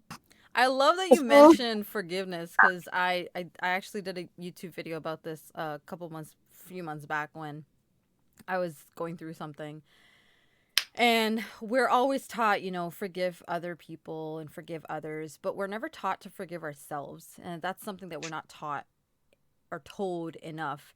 And then when you get into a point in your life where you have to forgive yourself for something that you did that you was completely out of character and was something that you normally wouldn't have done, but you did because you were vulnerable or because you just wanted to feel something, because you were self-destructive, whatever it was, forgiving yourself is probably one of the hardest things, because as we mentioned earlier, we are our worst critic. So the last thing we want to do is actually forgive ourselves. So to actually break that barrier and end up forgiving yourself, it is so difficult. So I do want to mention to anyone who might be struggling with forgiving themselves that I see you and I understand how difficult it is. But just know you are definitely not in that struggle by yourself. I had to go through something like that as well, and I'm sure it's not going to be the only time. I'm probably going to have another incident happen where I need to forgive myself, and just know that you are worthy of that forgiveness. And it's worth all the reflection that you need to do, all the time that you need to take away from people to sit there and go through your emotions and forgive yourself. Because yes, forgiving other people is important, and it should be done if that's what you want to do, but forgiving yourself is so important as well. I have a article that if people are interested, I could in your Discord, Raven. Yes, please. Because on that subject, when I was going to be those last 2 years, one of the best resources that therapist gave me was an article from Psychology Today. Okay. Found online, so I'd be sending the article online. That's talking about the inner critic. Article is about, it's like a big, that was like the main piece in that magazine, in that issue, was the silencing the inner critic. Oh. And of it talked about and put into words that I had never heard before was extremism, and this idea of not forgiving yourself for something you did, a mistake you made, or whatever it was, and then obsessing over that to the point to find yourself that way. That you couldn't break out of, oh, well, I can't forgive myself for job interview. I guess I just do bad job interviews. I guess I just don't interview well. And then locking yourself into that. That's just, I know that. Yeah. And about the power of words. That article had several different that literally, it was literally breaking down like the different psychological sort of give me a hot sec. Mm-hmm. Here somewhere. It would, yeah, there it's on my bookmark bar. Welcome, fellow Raven. Remind myself of it. But different terms, then it was basically talking about and breaking down. What's a different article? It was breaking down the different, basically like mental traps one can fall into, like extremism. I forget the rest now. I'm doing a bad job. Welcome, fellow Raven. Oh, excuse me. Let's take a second to talk about the gifted subs. Boscos, thank you so much for those. Am I saying your name right, by the way? I hope so. Boscos, thank you so much for those scrumptious gifted subs. Thank you for gifting a sub to Novs, to Potter, to Doomed Muffin. Thank you guys, and welcome to Welcome, fellow Raven. Raven. Thank you for spending your hard-earned money to support my channel. I appreciate that. We just call him Bosco. Bosco? My twos partner in Rocket League. Love you, bro. I appreciate you, Bosco. man. But I wanted to show some. Well, I do not forgive you. I do not forgive you for that sub. I was waiting to try not to flex during the stream. I'm going to renew myself offline. Thanks for anyway. Bosco, thank you very much. I really appreciate that. Thank you. I will be doing those exercise reps to promote physical fitness and activity on my channel, and as a way of saying thank you. And once again, thank you for all the support. I appreciate it. I hope you have a great night. I'm glad you enjoyed Be the safe, show. brother. I'll talk to you soon, man. Be safe, bro. I guess I can't think of more examples, but there are examples of different sort of, to paraphrase it poorly, different sort of negative traps that folks fall into when it comes to psychology that I'll just share the link and people can read it later. Please. The inner critic. Yeah. And you can have multiples. That's the thing. I read the article and was like, oh, I do 3 of those combined. Yeah. I'll be creating a Power of Words text channel under Raven's Real Talk in my Discord. So if anyone has some lingering thoughts or any, discussion points that they wanted to bring up or links that they wanted to share or books that they wanted to share, you can totally dump them in Power of Words. I've already created it. I'll just send out an alert to everyone to notify them that I created this. But thank you, Potter. Yes, I would really like to see that article. Same. Yeah, if you'd like to share. And I would like to end off the oh, sorry, go for it, Potter.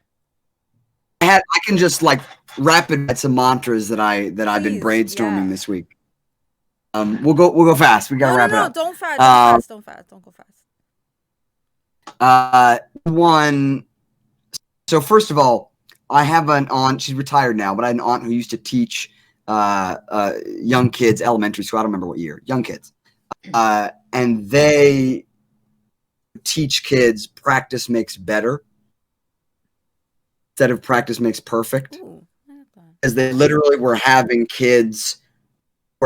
mental breakdowns because they were not able to color inside the lines of their drawing. Oh my god. Young kids. Oh my god. Who were getting so much pressure from their parents to whatever it was. That they had to adjust that and be like, hey, perfectionism is not I talk about it on my channel. My perfectionism is perfect is a conceptual idea. It does not exist in the real world. Right.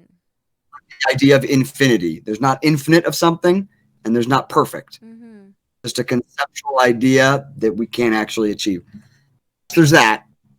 That's a really good one. Going back to the Game Grumps, my contributions to this are brought to you by the Game Grumps. But they inspire me a lot. They say one of them said this: the person who says it cannot be done should not interrupt the doing it. Should not interrupt person doing it. Ooh. Person who says it cannot be done should not interrupt person doing it. Okay. Which speaks to doubt and self-doubt too, because I've used that and turned it on myself and been like, you're in the middle of it, just shut up and keep going. Right. Stop check in on the milestones so much. And then the last 2 real quick are mine. They're ones that I've come up with because of therapy. Didn't realize that was at the heart of a lot of what I was working through was there's a cost eventually. There is a cost eventually?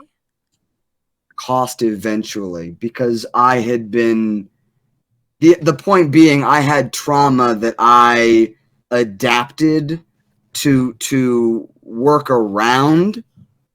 I was still being very capable and effective and, having success accomplishments, but had not faced this thing.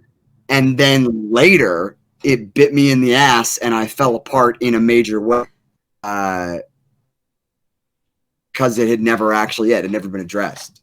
And so that was something for myself that I was like, wow, don't pretend that something big like that can just be swallowed. Yeah. It will be a cost eventually. Maybe not at first. Eventually. I really like that one.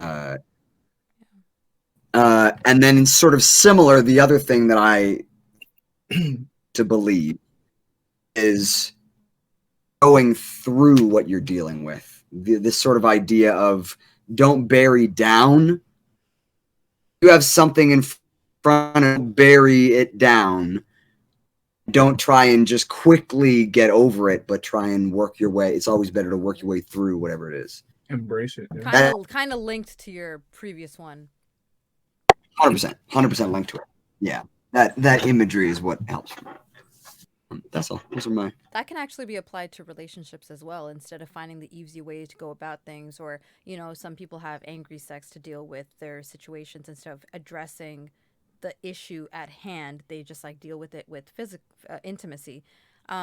Work through it. Go through the problems. I'm not saying angry sex is bad. I'm just saying that sometimes people deal with instead of talking about their issues, it's like, I'm angry with you. I have nothing to like. Let's just have sex. Right.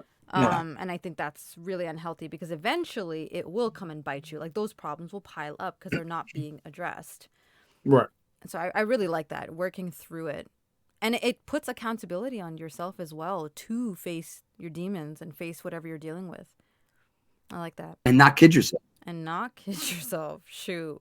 And it's okay. I love the phrase. I can't believe I don't know where I first heard it, but it's okay not to be okay. And I love that because it truly is okay not to feel strong, not to, especially when you're working through things, if you're fighting your demons, it's okay to have days where you're just like, I'm tired. I don't want to do this anymore. I want to give up. And it's okay. We don't always have to be super strong and super capable and all that, Sometimes you're not the strongest person in the room. Yeah. This is a dumb example, but I don't know if anyone saw the thing Skip Bayless said, going back to the sport ball, for those that care about the sport ball. There's a football quarterback for a big famous football team. It's like, hey, during COVID, these past few months, I've been depressed. And this, talking head person, Skip Bayless on ESPN, was like, I get that, but you're the leader of this quarterback team. Can't say that. I can't stand Skip Bayless. Tell people I'm dealing with depression right now, and I was livid. I can't stand Skip Bayless. It's like, no, stop immediately. Don't even spread that. Don't even spread that attitude. No. It's okay to not be okay. It doesn't matter what position of publicity you're in. Or if you have a lot of money. Right. Yeah, I think Max said an interesting thing. They said that I think there's an extension of it's okay not to be okay, but it's not okay to stay that way. And I can totally see that because when it leads to self-destructive behavior or just debilitating behavior, I think that could be really damaging. But if you have your days where you're just not okay, that's okay. Like when I was going through my breakup, one of the things that stuck with me is my coworker said, be kind to yourself. And it's such a basic phrase, but it totally changed the way I was going about it. I was blaming myself. I was thinking that I wasn't good enough. And that's why the relationship didn't work out. I was not this, I was not that. And there was a lot of like self-loathing and self-deprecation. And I took my time. People were always saying all this garbage things to me. Best way to get over someone else, get onto someone. I'm going to hook you up with this. I'm going to let you do this. No, I needed to hurt. I needed to bleed. I needed to be battered. I needed to just feel everything.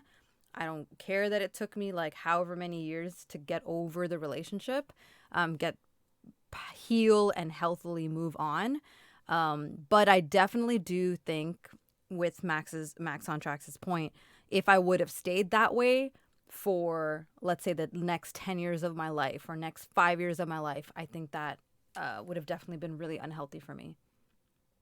It was consuming me. So I'm really glad that chapter's done. What I wanted to end off the talk with is going through some very there are many commonly used phrases, but these are just some of the ones that I thought of. These are commonly used phrases that I think most of us have heard at some point in our lives, or maybe in our close circles, we've heard people use these phrases.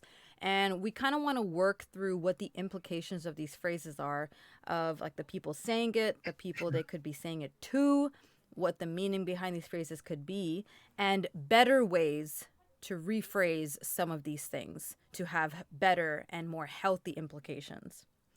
So the first one I wanted to discuss is boys will be boys. What do you guys think is the implication of a phrase like that? Or what do you think the person who's saying, or what kind of person do you think is saying it? Who do you think they're saying it to?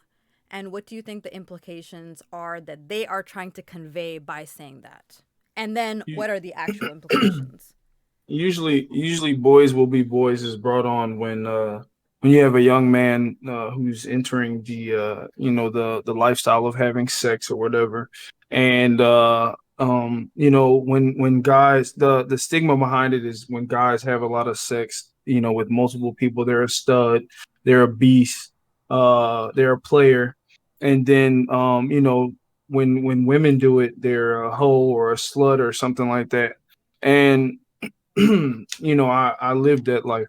I lived that life. So when I hear about someone living their life the way they want to live it, there's no judgment. You know what I'm saying? So, I'm not a fan of the stigma.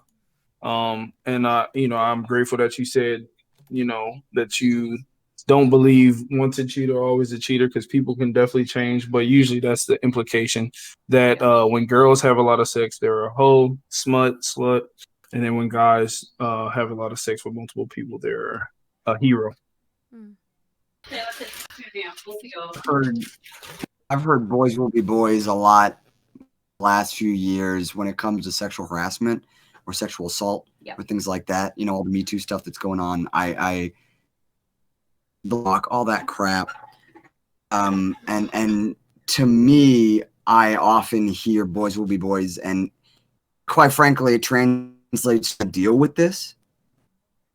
Actually, what they're saying, it's just this is uncomfortable, or I'm not interested in putting in the work to be a part of changing this culture and this mindset. It's pretty much just rape culture. Like, that's how I look at it. Yeah, exactly. And so I'd much rather I'd rather take the easy route of embracing, by further propping up the false concept that this is unchangeable. Yeah, it's just biological. And further building it into this surmountable fact of life. Yeah. That's what it means to me is la, please not me, please. Right? That's what I hear so often when I hear that. Yeah. Jane, what about you? I always just go to the YouTube videos or the TikTok videos of the girls being called out for their tank tops being or them wearing tank tops or wearing sports bras in class because it's distracting to boys. That's where I always equate to, just because it's just like, why is my sex distracting? Why are we teaching boys that I am the problem, the issue, when it's literally little Johnson in your pants that you need to say, hey homie, we'll go to the bathroom, we'll deal with this. I got told boys will be boys when I was in ISAP with a kid and he was literally jacking off next to me. And I'm like, ayo, this isn't supposed to happen. He's like, well, boys will be boys. He just gotta get one. I was like, so if I had to get one out on my, by your terminology, if I had to get one out, I could do that right here. No, but it's okay to cool. Gotta love Kentucky. I lost track of the number of times that shit's happened in Chicago. I used to live in Chicago for 10 years. The number of times that I've had women friends of mine who've been like, yeah, guy pulled his dick out on the train and was following me down the car of the train. Yep. Or I'm sorry that happened. And being asked how much are you to walk to your car? Yep. Just because you're going home. That's so Yeah. wild. Sorry, I'm just in shock. That's why I'm quiet. No, I get it. No, like that's the boys will be boys. Like it just perpetuates rape culture. Like that's in the same lines of don't be a pussy, or she was dressed to look. She was dressed wanted to it ask because she was for dressed it. like Yeah, like it. All of those All of comments like initially get my hands like in a punching form, and if you continue saying it, like that will get you throat punched. Yeah. Like, hi, you need violence. Apparently, you're one of those kids. And violence You were is spanked at as a kid. one that I wanted to add on to and say that's another thing that it's like when kids get into fights and it's if it's a boy, it's like, oh, it's not a big deal. Boys will be boys. That's what they are. They're just they have a lot of testosterone and all of this garbage. And it's like, yes, there's a chemical bit to it, but you're basically taking away accountability, self-discipline, you know, any kind of self-control, which we all have, which we all are capable of, but self-control and self-discipline is a skill, meaning you have to work on it. I go with that, but then like there's always my mindset is most of the time kids are fighting, like middle school kids and high school kids are fighting because there's trauma. Either there's abuse in the household of physical, emotional, sexual, something is happening that they cannot control, and this is their control on life. So could we have better guidance counselors, have some therapists in class, to have something? So like if instead you're of noticing dismissing it of like boys like will be if you boys. notice this and this is happening, maybe we need to pull you aside and be like, hey, do we need to do a wellness check? Instead of that's my thinking. You're just acknowledging that it's set in stone. That's just how it is. They'll get over it. It's not a big deal. Stop making it a big deal. Boys will be boys. It's not a big deal. I've heard that phrase so much, and I agree with each and every one of you. The examples that you've gave and the implications that you think that this phrase has, I 1000% agree. And I think the better way to approach a situation is address the situation. Like Jane said, what if there's some additional trauma that's maybe something happening at home, something that has happened to that child in the past or that person in the past? Or if there is a sexual assault situation, maybe we should be looking at that instead of saying, no, the girl probably asked for it. No, she probably wanted it. Or that person probably wanted it. Well, she shouldn't have been drunk at the bar. Well, fuck off. Last time I checked, I earned my money. I can go drink where I want to. I should be able to go to the bathroom and not have to worry about things. Thanks. Yes. 1000% agree. Thanks. Same. Yeah, I like what Max on Track said, but boys will be boys is one of the earliest and strongest foundations for excusing bad behaviors. Yes, and yes. Rukov says, I don't want to see this person as anything other than good. Yeah, I just ignore all the bad things that they do. And it starts as little kids. Yes, boys pull girls' hair because they like you, and it just teaches I use them. that to pull girls' hair and to pull boys' hair and to pull adults' hair. Why? Because I liked you. Or hitting in general. I like you. I like hitting. you. I like you. If you identify as they're mean to you because they like you. Yeah, to other people's bodies with ooh. I like everybody. That's why I stole cookies. Let's say that again. It teaches them that if you identify as male, you have permission to other people's bodies with no repercussions. Interesting. That is really interesting. I like that. And expressing affection through violence is acceptable and or interchangeable. Yeah. Nope. I completely agree with you guys. And it's good to be aware of these things because, you know, if anyone in this chat or anyone here plans to have children or sees this kind of behavior in their nieces and nephews, you can cut it right there and then. Yeah, like we're of the family that if we see you do something wrong, God help you by the time you get back to your parents. Like your ass. Like to be real, like I am a person that I'm going to spank your kid, or if your kid mouths off to me, I might not be able to stop my hand before it hits their face. Like I've eaten lye soap for how many times that I've had to wash my mouth out. I still cuss like a sailor, but I also know walking is wrong. So yeah, like it's a I don't feel that you should spank your kid for everything, but I also Yeah. feel that you should spank your kid when, again, like they're gonna walk out in the street. They said some things they shouldn't be saying at a certain age. Like, or if you're just literally mouthing off because you're a teenager and you think you can be big and bossy. Huh. I Mhm. will pull out that mom card if I brought you in this world. I will take you out. It's a lot different for me because as a man, I have 3 daughters, so I'm more of a talker, and I try not to yell as much or Yeah. hit as much because of certain traumas. Like they shouldn't be getting yelled at the first thing when they wake up in the Oh my morning, God, yes. when they get back from school and stuff like that. So, or ending the night with a beating or anything like that, Yeah. because I don't want that trauma of them getting hit for something that I feel like they've done wrong or something like that to linger, because it's just it's a different game as far as the mind and Yeah. the brain and how certain things get looked at. I get that. Just like when I was living with my roommate, she had, I want to say she was about 8. This 8-year-old went to school and told CP, or at this point, CPS, that we weren't feeding her and that she was only getting a piece of bread, a banana, and a juice for lunch. And so school was giving her food. And CPS then wanted to come and do a visit of a home to Mhm. figure out if we were actually mistreating this child. And I looked at her straight in her face and I was like, you told me that you are an adult, that you can make your own food. I, being an adult, trying to give you more responsibility in your life, trusted you. Oh I my now know I can't trust you God.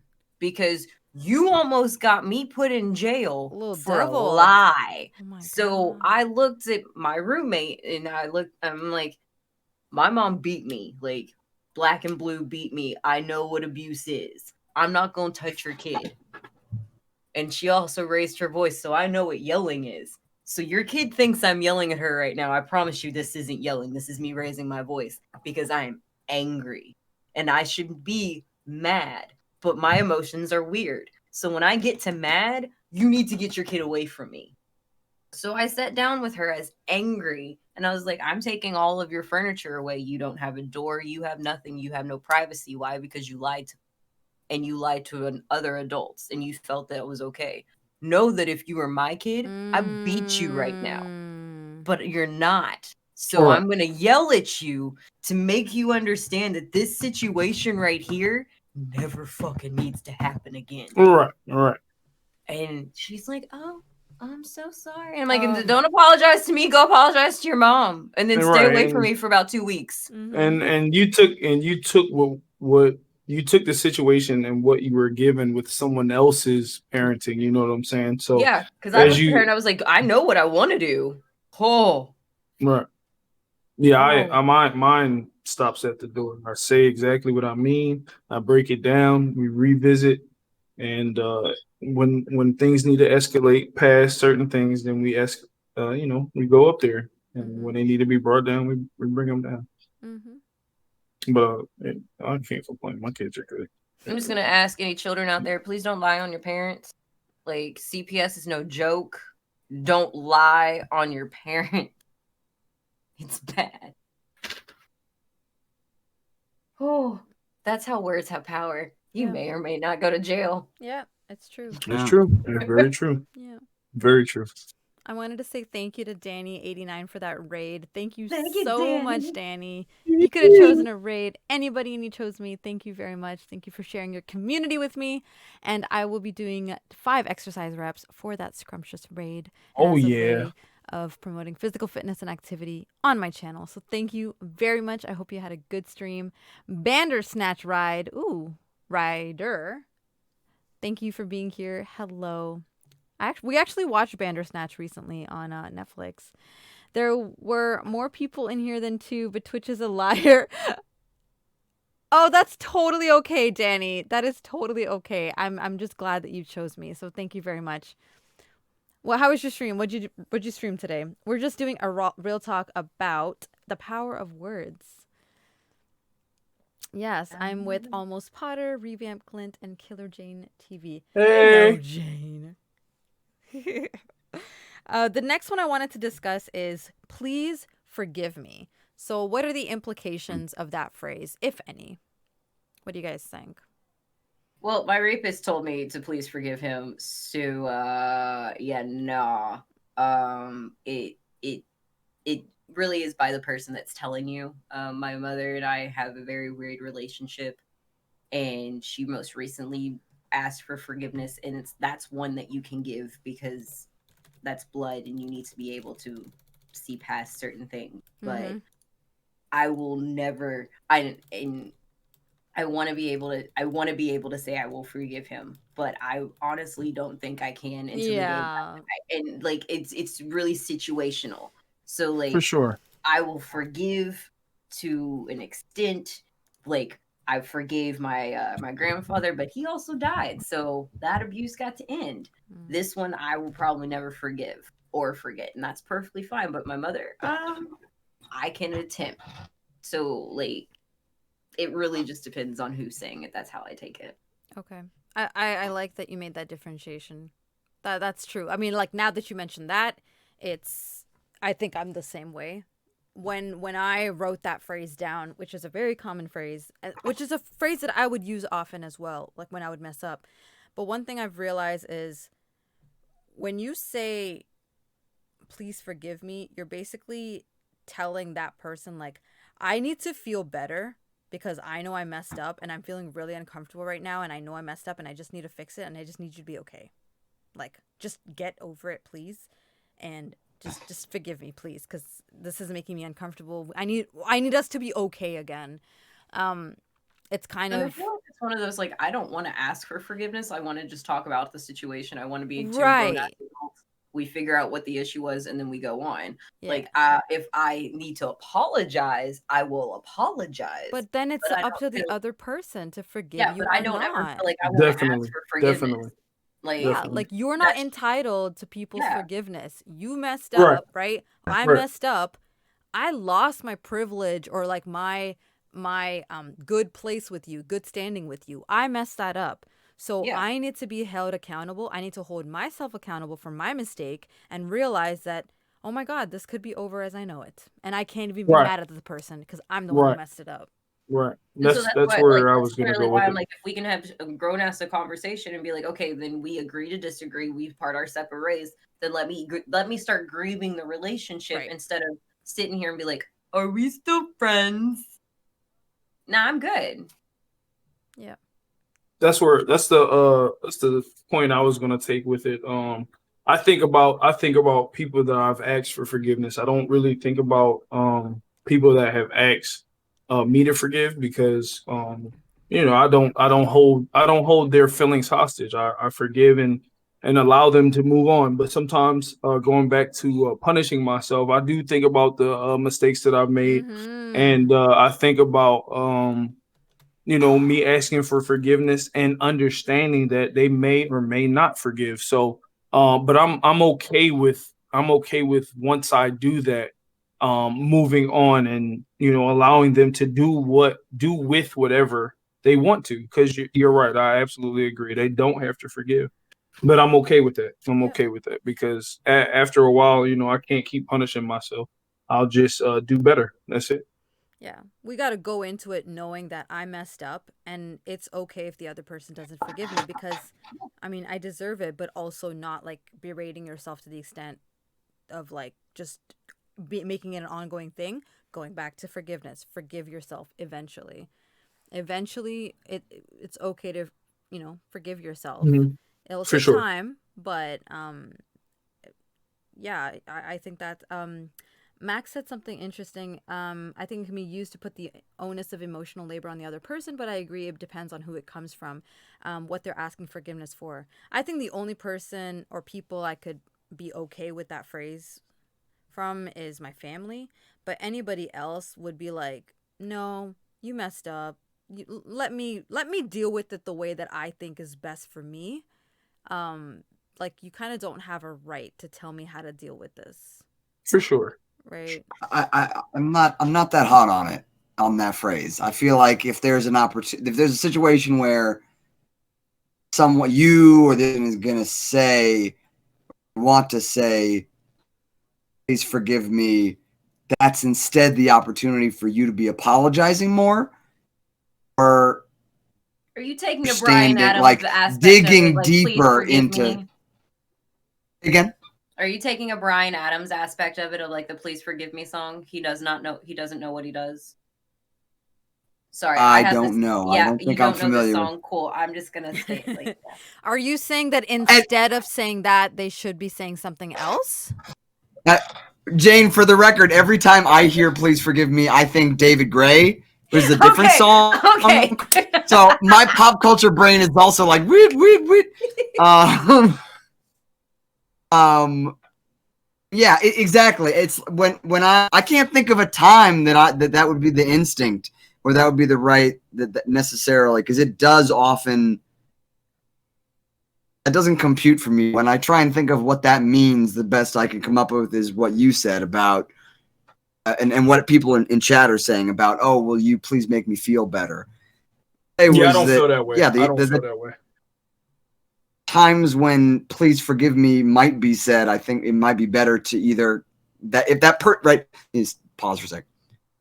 Person who's going to say "please forgive me" and take that opportunity to instead either continue to apologize, continue to try and earn that forgiveness, than sort of demanding it, essentially. Yes. Or yeah, for sure. Or continue to dig deeper into what the heck they did. Not necessarily apologizing actively and naming what it is they did wrong. Maybe they need to spend a little longer really understanding what started this. I don't know that personally, I'm gonna still feel like crap. Either way, I'm not in it to rush you to make me feel better, because you gotta get through it on your own at that point. Because, like I said, forgiveness is up to you. But I have to move on and work on me and do what I have to do to be a better person. So I'm not really interested in them making me feel better. If they choose to forgive me or not, that's a choice that they're gonna make. I'm not really concerned with that part. I totally agree with what Potter said, that instead of that, a better way of going about it is for you to use that opportunity to reflect on what got you to this point. Like, what got you to this situation where you are apologizing? Where did you go wrong? How could you go better? And I think the times that I've been in a situation where I messed up, I usually acknowledge what I did wrong, because sometimes the other person needs to hear it, and you need to hear it. You need to hear yourself say that I messed up. I did this and this, and I should have done this. And I think this is what I do. I don't know if this is a thing, but I know I make it very clear. I usually say, this is not an excuse, but I'm giving you a reason for why I did X, Y, and Z. Because sometimes people will ask you when you hurt them, why did you do this? Why did you say that? Why did you do this and this? Sometimes they don't want an answer, but sometimes they'll be looking at you like, I'm talking to you. Like, can you spit it up? It's not a rhetorical question. So I want to follow that up with saying, I'm just going to answer your question. Please, I'm not trying to make an excuse. If this comes off as an excuse, I'm sorry. I'm just giving you a reason and answering your question. This is why I did this. I thought it'd be a good idea, but I was totally wrong. I'm extremely sorry. I completely messed up. It's more about talking about you, and I would like it if I could work through this with you. I would like it if I could make this up to you. I would like it focus on talking about the things that you can do and less about what you need from them. I need you to forgive me. I completely understand that. Right. But then I have this situation where it's like, I'm grieving a friendship now because she chose her boyfriend over the friendship, and that's perfectly fine. You do you. But I let it known in the beginning, I don't like your dude. Your dude then disrespected me in my house, disrespected my husband in my house, and then disrespected you in my house. And then you asked me to be nice. And so I put on my friend face multiple times. And I got my limits. So when you change your facade around me to appease him, and I call you out on it. Don't get upset. And so then we have a conversation afterwards, and I'm like, cool. This is how I feel. I'm tired of taking the high road. I'm tired of trying to be nice to your boy, especially when your boy comes into my house and talks about me when I'm not in the house. I have big issues. I don't know what else I can do to help our relationship. Please explain this to me. Well, if everybody else at the party wasn't talking about him, he probably would have felt better. And I'm like, how is that my problem? I'm being a nice host. I came and talked to you, talked about the shit he wanted to talk about, which is politics, and go on about my day. And then your boy is just making jabs and jabs and jabs and jabs. So I got from her, please forgive me. And I did the please forgive me. And I'm like, at this point, it's like, there's nothing I can forgive you on. It's not you, it's your boy, but your boy won't take anything. And he's like, well, he's trying now. And I'm like, nah, dude, it's kind of too little too late at this point. Like, to be honest, his age difference between him and I is one of our godson's age. He's like 11 years younger than me. So he was not I have a thing now of if we're friends, were you alive during 9/11? Like, where were you during 9/11? Because I kind of feel like that made us a bonding experience as Americans, but that's just me personally. But he was born after 9/11, and in his channel a couple years ago, they were doing jokes, not realizing some of us were alive. Majority of us were alive. Majority of us either lost someone or knew someone that lost someone. So, hi, it's not a fucking funny moment. So I'm like, cool, I gotta separate from you. But you think this is funny. You think your boyfriend is funny, and this is what you associate with. Wow. Yeah. So please forgive me has no leg to stand on with you because of the assholes that you associate with. That's how I take it. Sorry for my tangent, but it's really situational, honestly. Yeah. Well, Like, to add to that, just because you forgive someone doesn't mean you're all buddy again. I think that's another thing that I had to learn is I can forgive you, but that doesn't mean we're gonna be friends. We're never gonna be the same. Right. And I don't ever know how to be comfortable with you, because my other thing is you told my life story to another motherfucker. It's not your story to tell. Yeah. You don't know my pain. You weren't in the situation that I was in. You only got to hear what I gave you. And then you go and tell him, well, you and her can bond because you both have mom issues.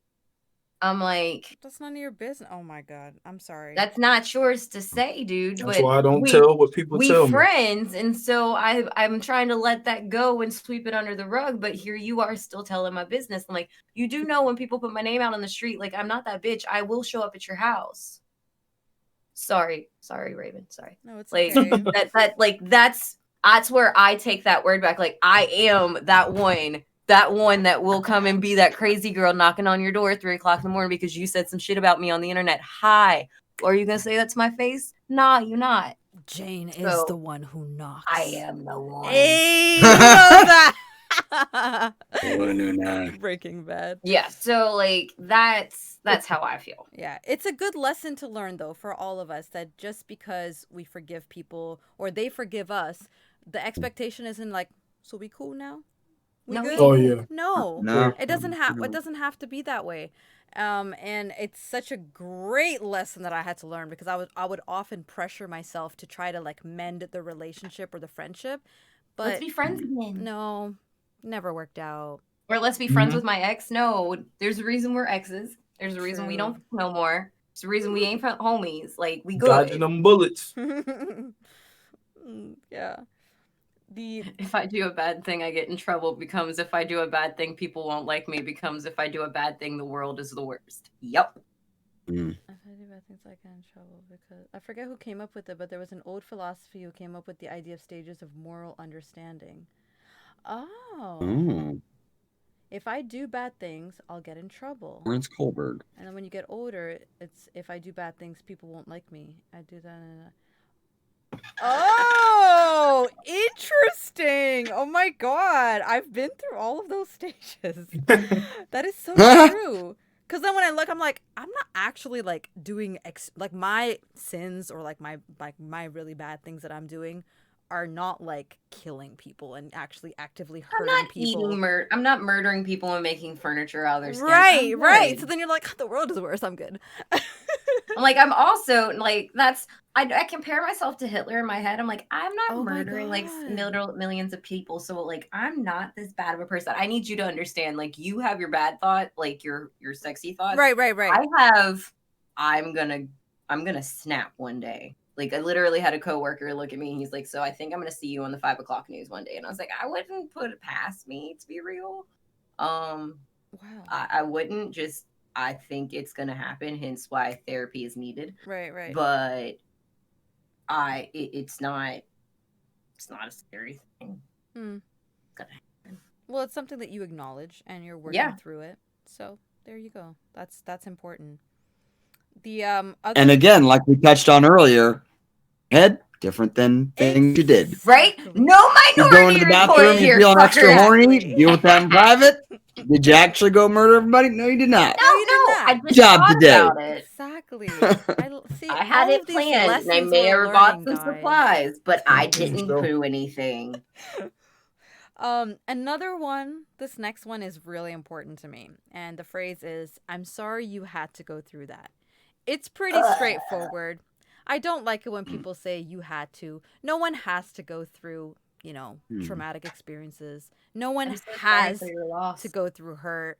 And it's a phrase that we use often. And sometimes we don't think of the implications because we mean it from a genuine place of concern and hurt and empathy for someone.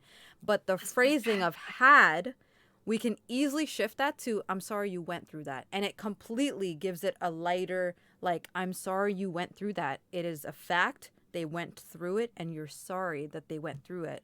As opposed to, I'm sorry you had to go through that. Yeah. I agree. Yeah.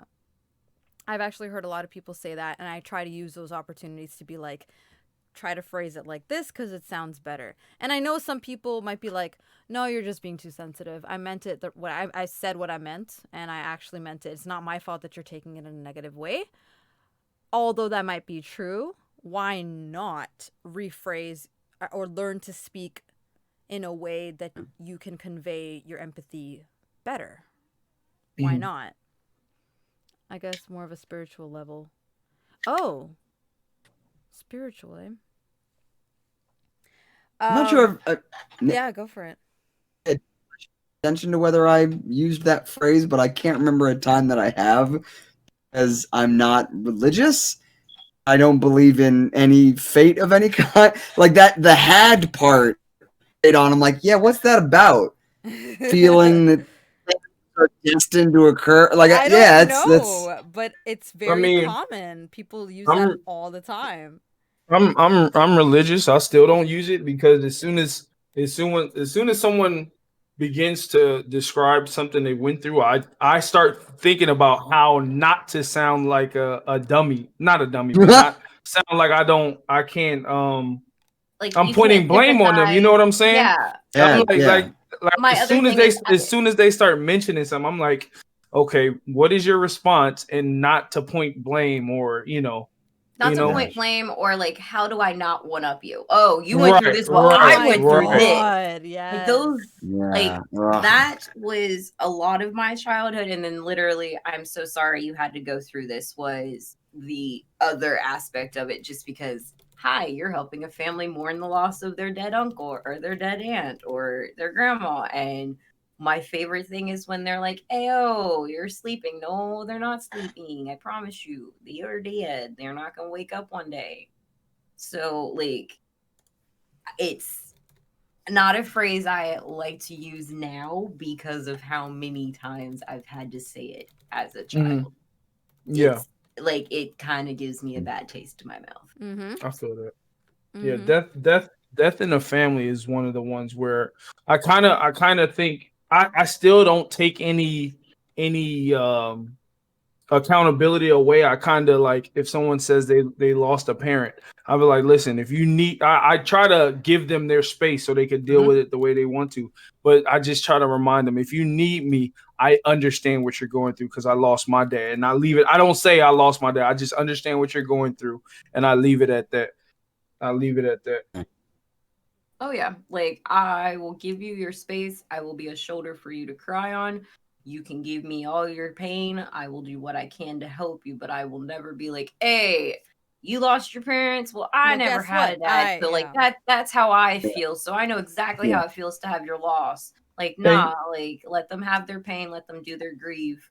Like, let's just get you to the anger aspect because I like when you're on the anger one. That means you're not crying so much. And it's okay to ask them, well, what can I do to help? Yep. Yes. Like, you want food? Yes. I can cook you food. That's my language of love. Do you want this food made of butter?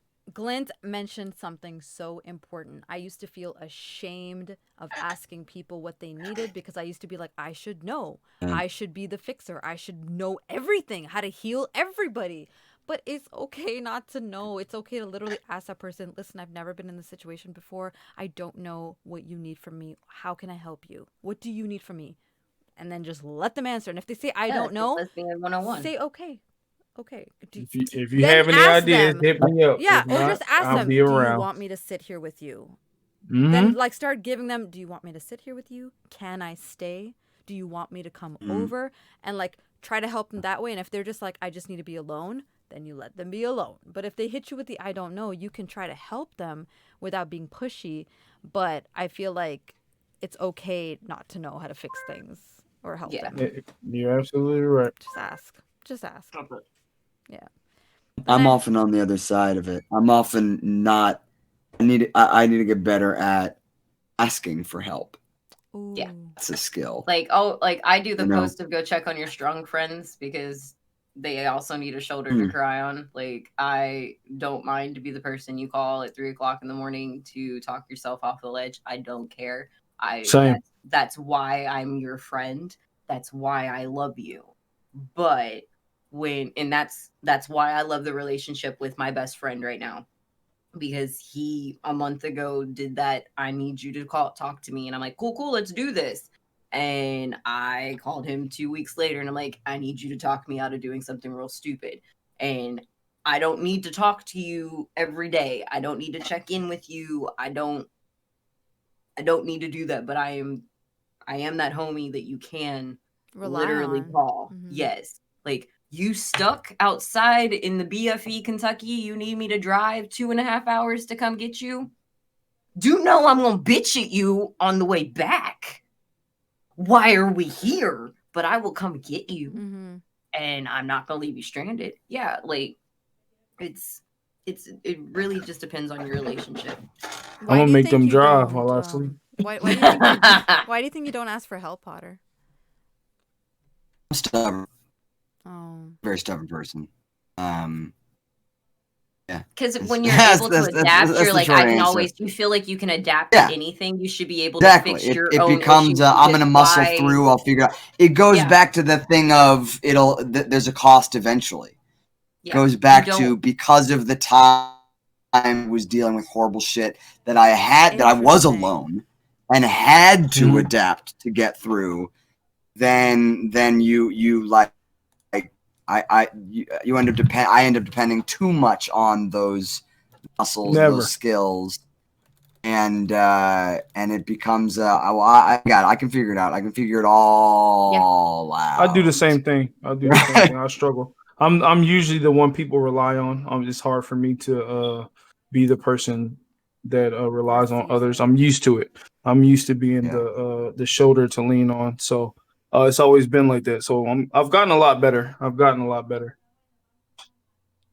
glad. For sure. I'm glad you guys, you're getting better. Potter, I hope you're trying to. I hope so. I'm getting better. Awareness, at least. Exactly. You know. That's actually very true that you're aware of it. That is half the battle. That is very true. What I love now is joke. Like I have friends that are like, "Ayo, do you need help? You don't ask. Do you need help?" Well, since you said something, Mm-hmm. I didn't have to initiate the combo. Yes, homie, I need you to do X, Y, and Z with Mhm. me. But no, I was never gonna ask you, can you do this for me, or can you help me in this situation? No. Why? Because I'm a strong ass bitch, and that's what I do. I don't need you. I Mhm. got this until I'm knee deep in debt and you think you're gonna die. What were Used you to have a little Potter? joke. Yeah. There was a toy, like it's probably like a McDonald's toy or something, but it was a little plastic light, like a switch on the back, that Mhm. Batman signal from Batman. And that we used to have a joke where they'd be like, "Here, I'm gonna give this to you. Ooh, when You you don't have to need say it. anything. Ooh. Turn this signal on, and that'll let me know. Like if you and it was real, but also facetious. It was a little of both. Of I like, like that. because I know that you're not the best at this. Here, turn the bat signal on, and then I'll come over and we can, try and work it out from there." I actually really like that idea. It's a good way of Yeah. adapting to your friends and different needs of people. Some people, Yeah. they just really, really struggle with asking for help. And if you're just like, here's a set of walkie-talkies, when it's like bad, just hit a little beep 3 times, and then I know it's serious. Like things like that, nonverbal communication that some people might need, like that bat signal, which I think is such a brilliant idea. It's really nice. The next one is actually one of my favorites because I hear this a lot. You're being a blank. Insert being a bitch. sexist Oh my God. slur. Are you on your period? Yes, bitch. Oh. All We the all have time. heard this one. All the time. Well, most of the people who experience their periods have heard this. What do you think the implications of this are? And what do you think the person... What type of people do you think say this? Sexist assholes. Oh, about to get hit. Old No, I don't. middle-aged men who don't satisfy their wives. Oh, I ain't got no problems over there. Okay. Potter, No, Potter, what that's do you a Ben Shapiro Nah, no, I'm reference just right playing. there. Oh, okay. Potter, the face was everything. think? What? Yeah. He made a face. It looked like, well, maybe you got stuck real quick. You're dancing. Oh, I'm dead right now. I don't know what face I made, but okay. But, Yeah. but- Oh. Potter, do you want to start us off? Oh God. This is a loaded question, Potter. I just want you to know that. Be careful. Yeah. You got two Well, there was women here. multiple. I don't want you to Answer have me any start which off. way you want, for real. This is real talk. So this is the first thing that came to my mind was the last part of that, right? When you were like, "Oh, you must be on your period." I talked about this on my channel. I'm 100% interested in normalizing menstruation because why the heck? It's stupid as fuck. Like, I blow my nose and people cough, and also periods. Like half the world that has it. So I say that as a preface to. My girlfriend and I are very open about when she's on her period. We're very open about that it affects her mood, and there are times when it's partly because. And so we'll have a running joke of like, "Hey, remember last week? Guess what? I just started my period," and we'll both go, "Oh yeah, that makes a lot of sense because we were fighting, or because you were feeling you had cramps, and I for like half an hour was massaging your lower back, and then we figured whatever it is." You still don't say it. You never, ever, ever say it.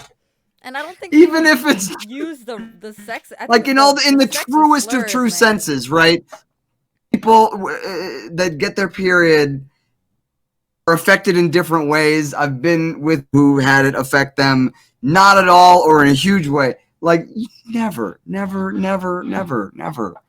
But okay. In a more serious, honest note, yeah, you're being a slur. You're being an insert there. I mean, it's just an unthinking attack. That's just my first.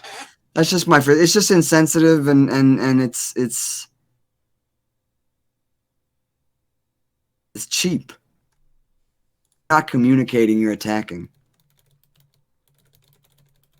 No, and I have no patience for that because communication is my fetish. Communication is my number one thing. Yeah, mine too. So if it's not furthering something, then get out with this, whatever it is. Yeah, I don't know. I haven't really thought about it. Pass it on. There you go. Well, I Passing the mic to somebody. so you might fake it from time to time, but it honestly, it's like I live in a different world. Like I have 3 daughters, so when I walk out the door, I literally have 4 wives. So this is when mom comes in.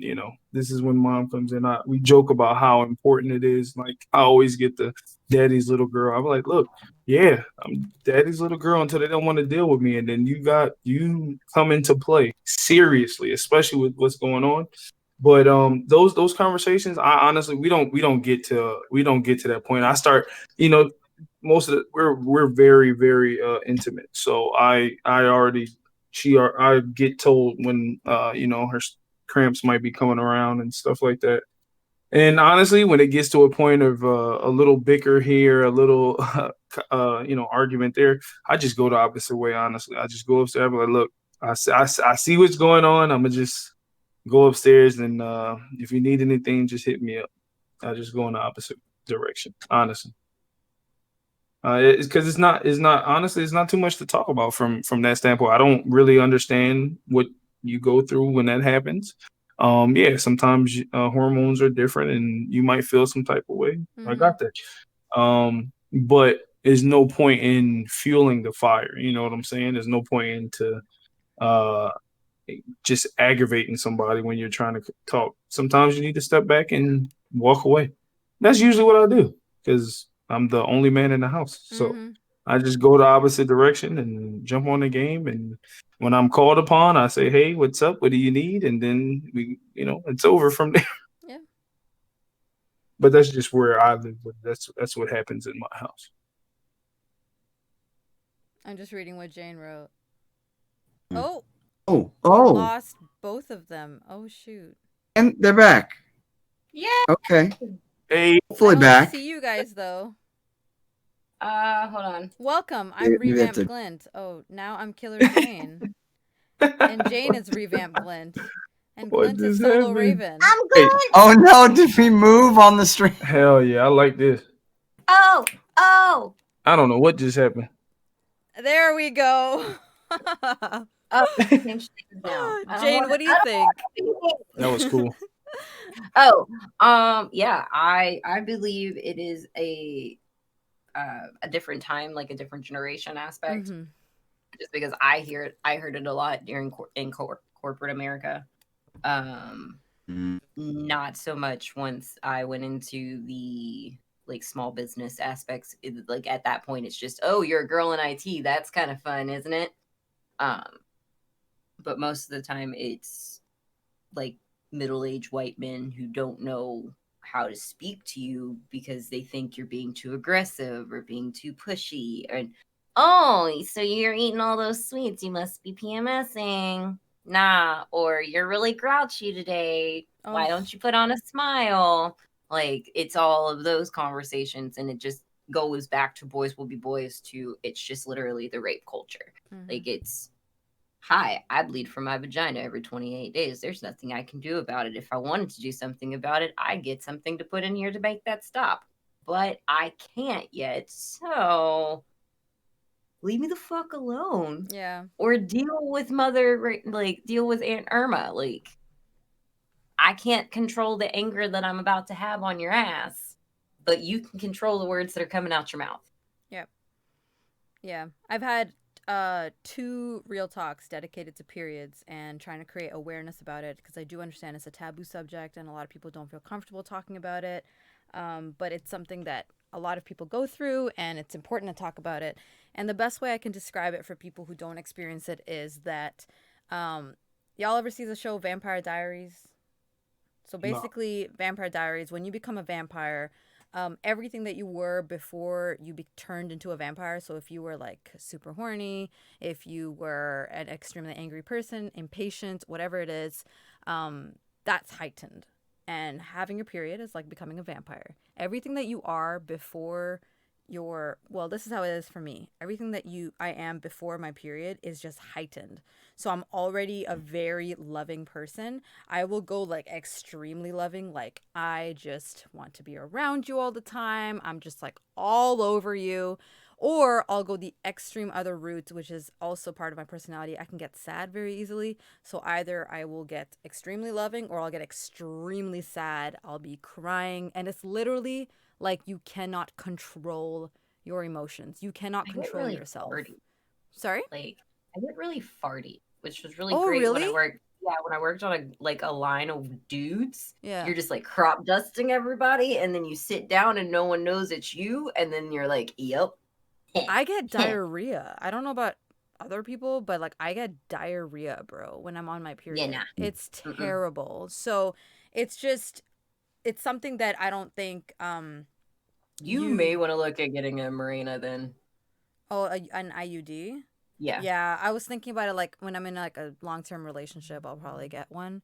But for right now, I'm kind of just going with the flow. And I wanted Well, to say, I can tell you that it will allow you to not have to worry about it. I know. Like, I love being in a long-term relationship for that reason, but when I was in the in-between aspect, Yeah. It makes it very interesting. Yeah, you're right. When you're a farty person, you become even more farty, just like in Vampire Diaries. Exactly. Yeah. Birna gets it. Burnham, sorry.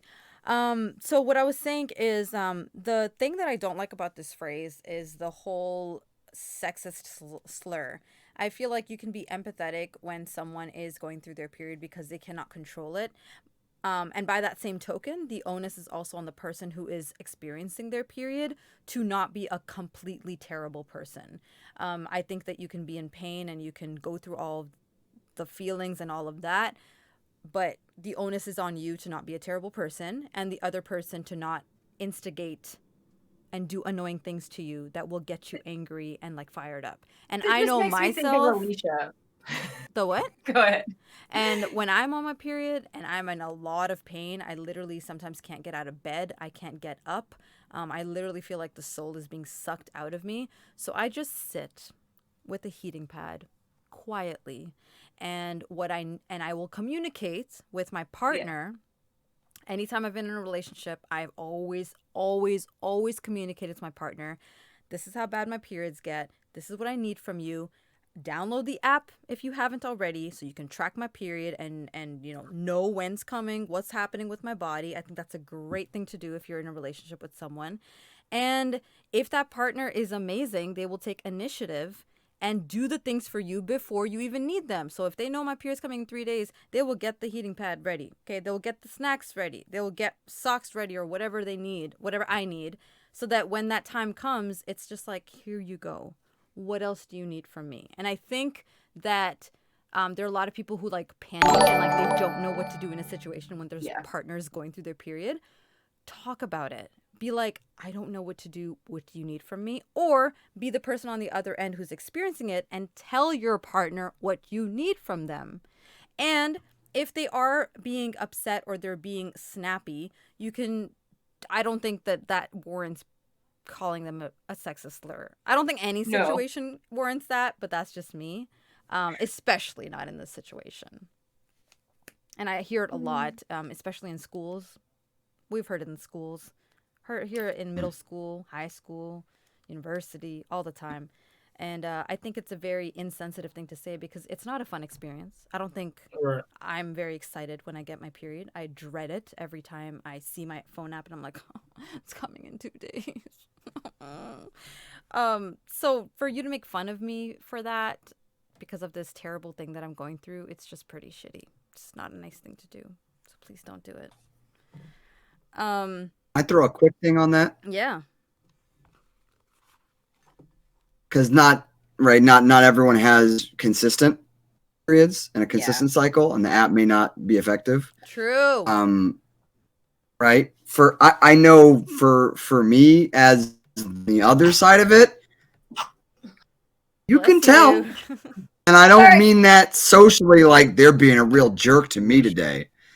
You could tell pheromones increase, smell and taste different. Oh. It gets super, super real on Raven's Real Talk. Really? Like most of the time, I tell her probably very soon. Yeah. Because Soon I can tell it's your different. pH balance starts to differentiate. Yes. Literally, like okay. Yeah. Oh. You the goat then. I will either be like $5 says I'll give it a week or less because all of a sudden I'm getting hit in the face with pheromones.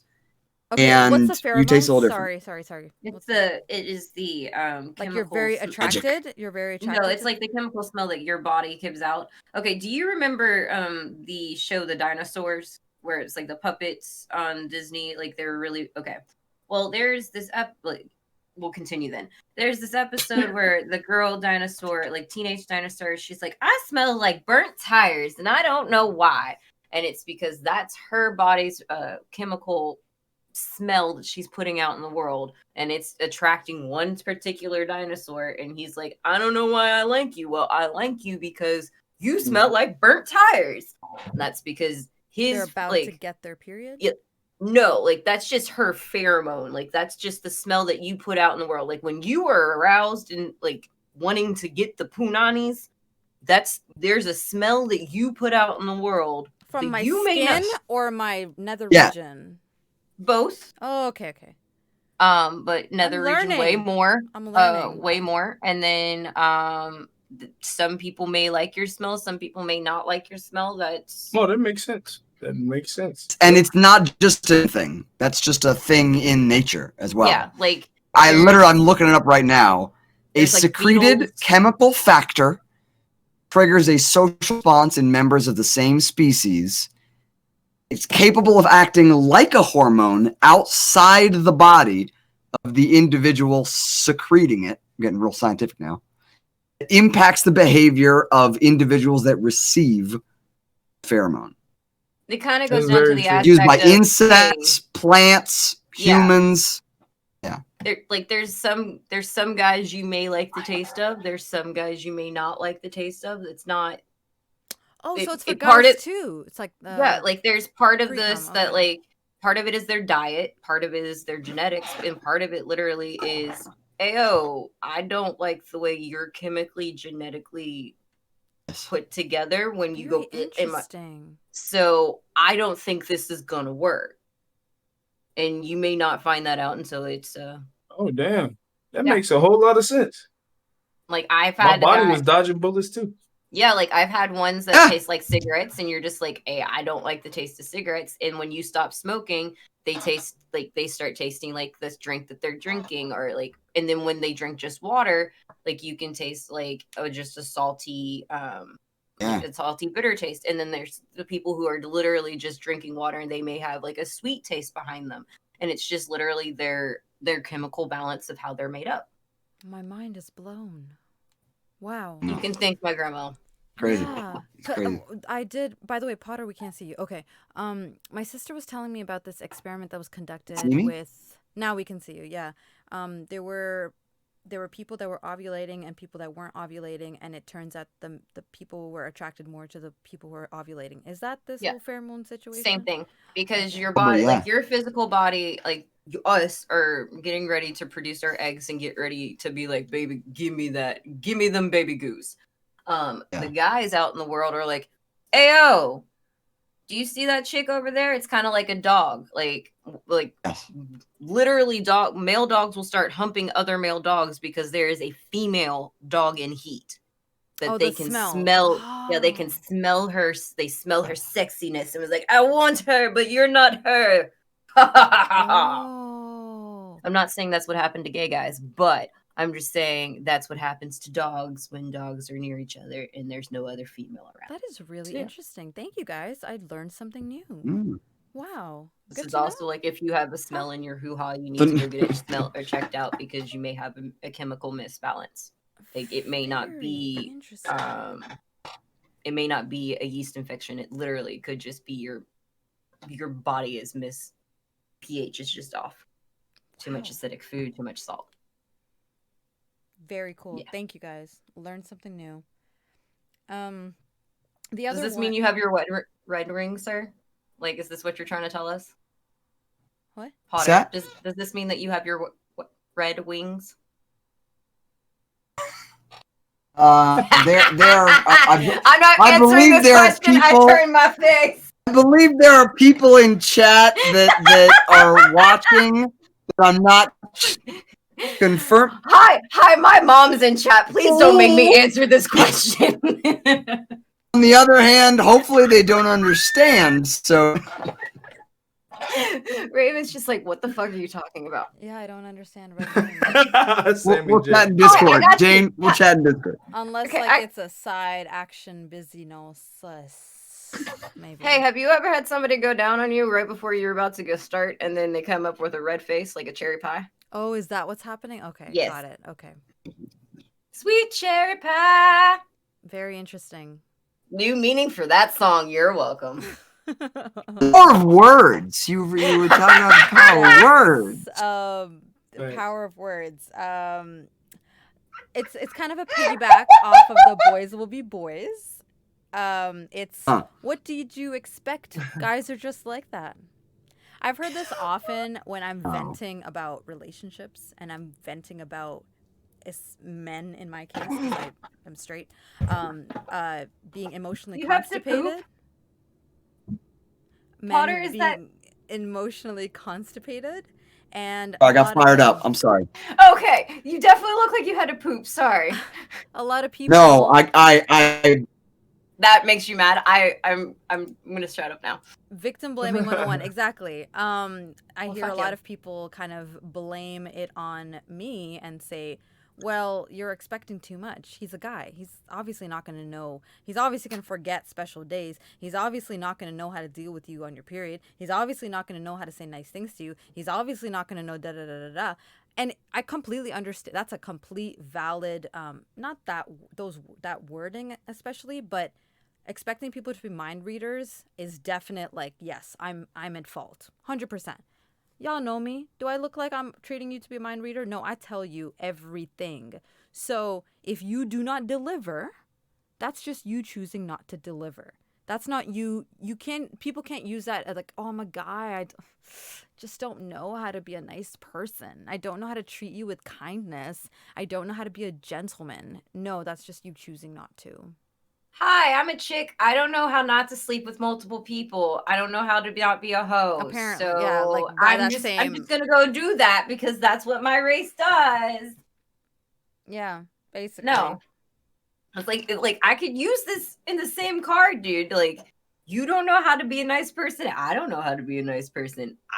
Please don't make me a shitty person. And by that same token, it teaches us to be complacent with bad behavior and say, oh, maybe I am asking for too much. I mean, he's a guy. Of course he doesn't know how to do this and this and this and this. Of course he doesn't know how to do sentimental Until things. I find out you have sisters, and then I'm going to look at you and be like, what is wrong with you? Yeah, because I've told people sometimes like, oh, I want and my ideal partner would be someone who's like down to do random things. Like, you want to try pottery class? You want to do painting? You want to just like stay sprawled on the floor, or grab some canvases and like figure some painting out. Let's figure that together, play on some music, some chill time.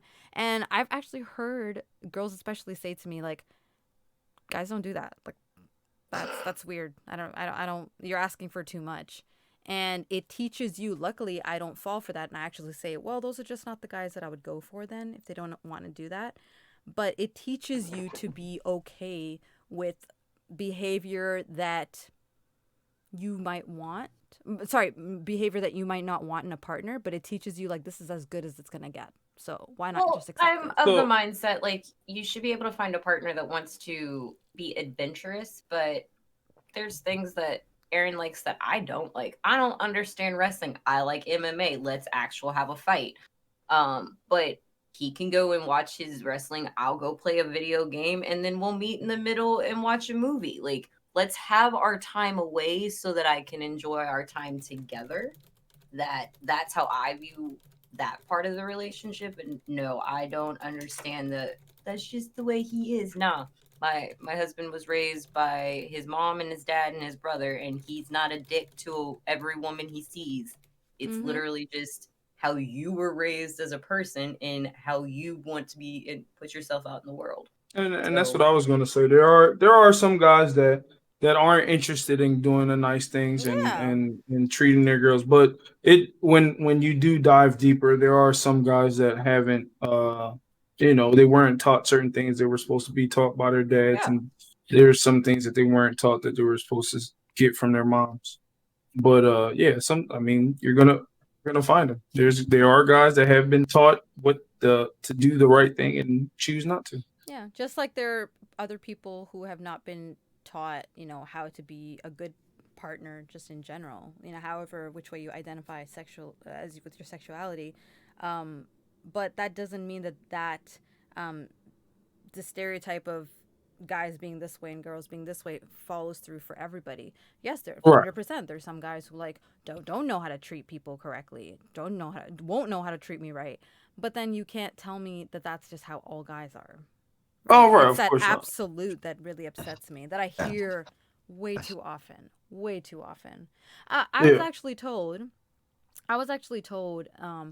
that, Raven, all guys want kids. I don't want kids, for those of you who don't know. I don't plan to ever have them.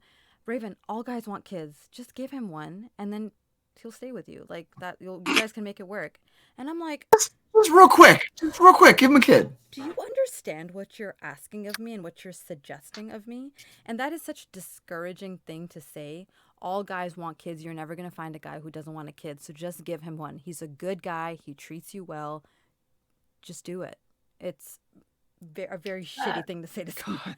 That's been going on for forever, too. It's the craziest thing.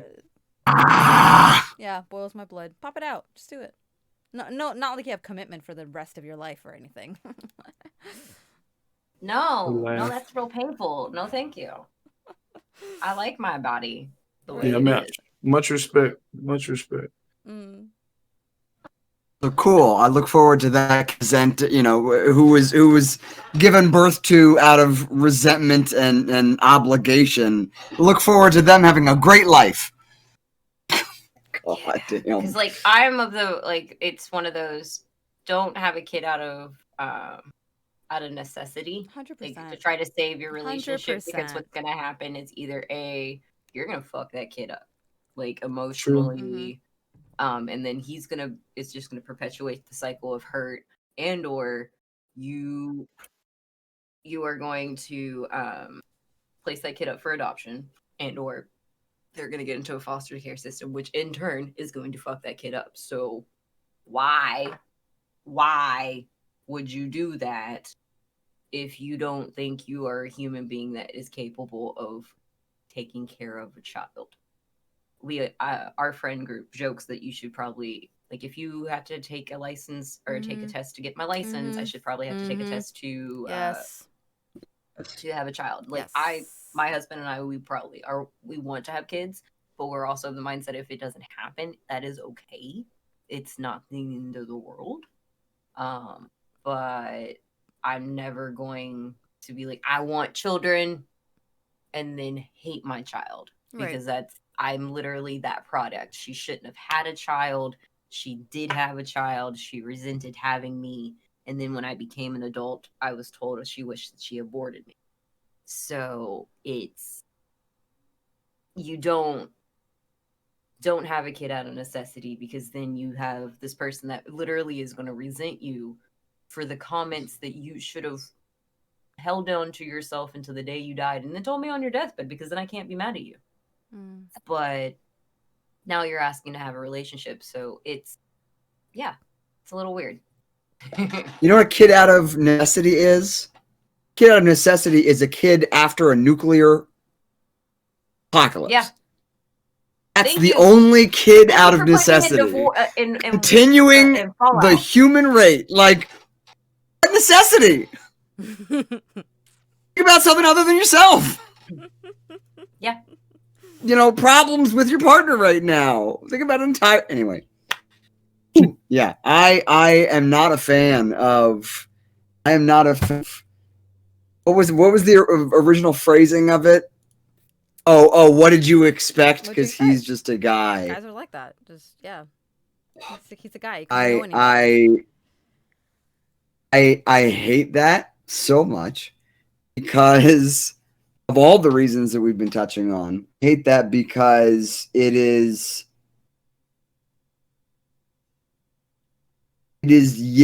one more wound against the efforts of actual equality. Yeah. Right? Actually, are we going to be equal one day? Maybe, ideally, or at least be trying towards it.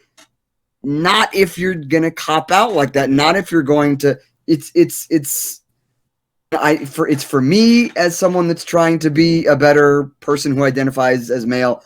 It's frustrating because I'm like, don't diminish me and don't limit me and it's don't generalize about men from my side of it. But also, and I mentioned this in chat. What do you even mean? Why is there any activity or interest in something that has to be gendered at all? Like, buy out of that, let go of that, and then, I'm making sense. I feel like I'm Yeah, you speaking in half are. sentences. No, being yeah. drunk. Listen, I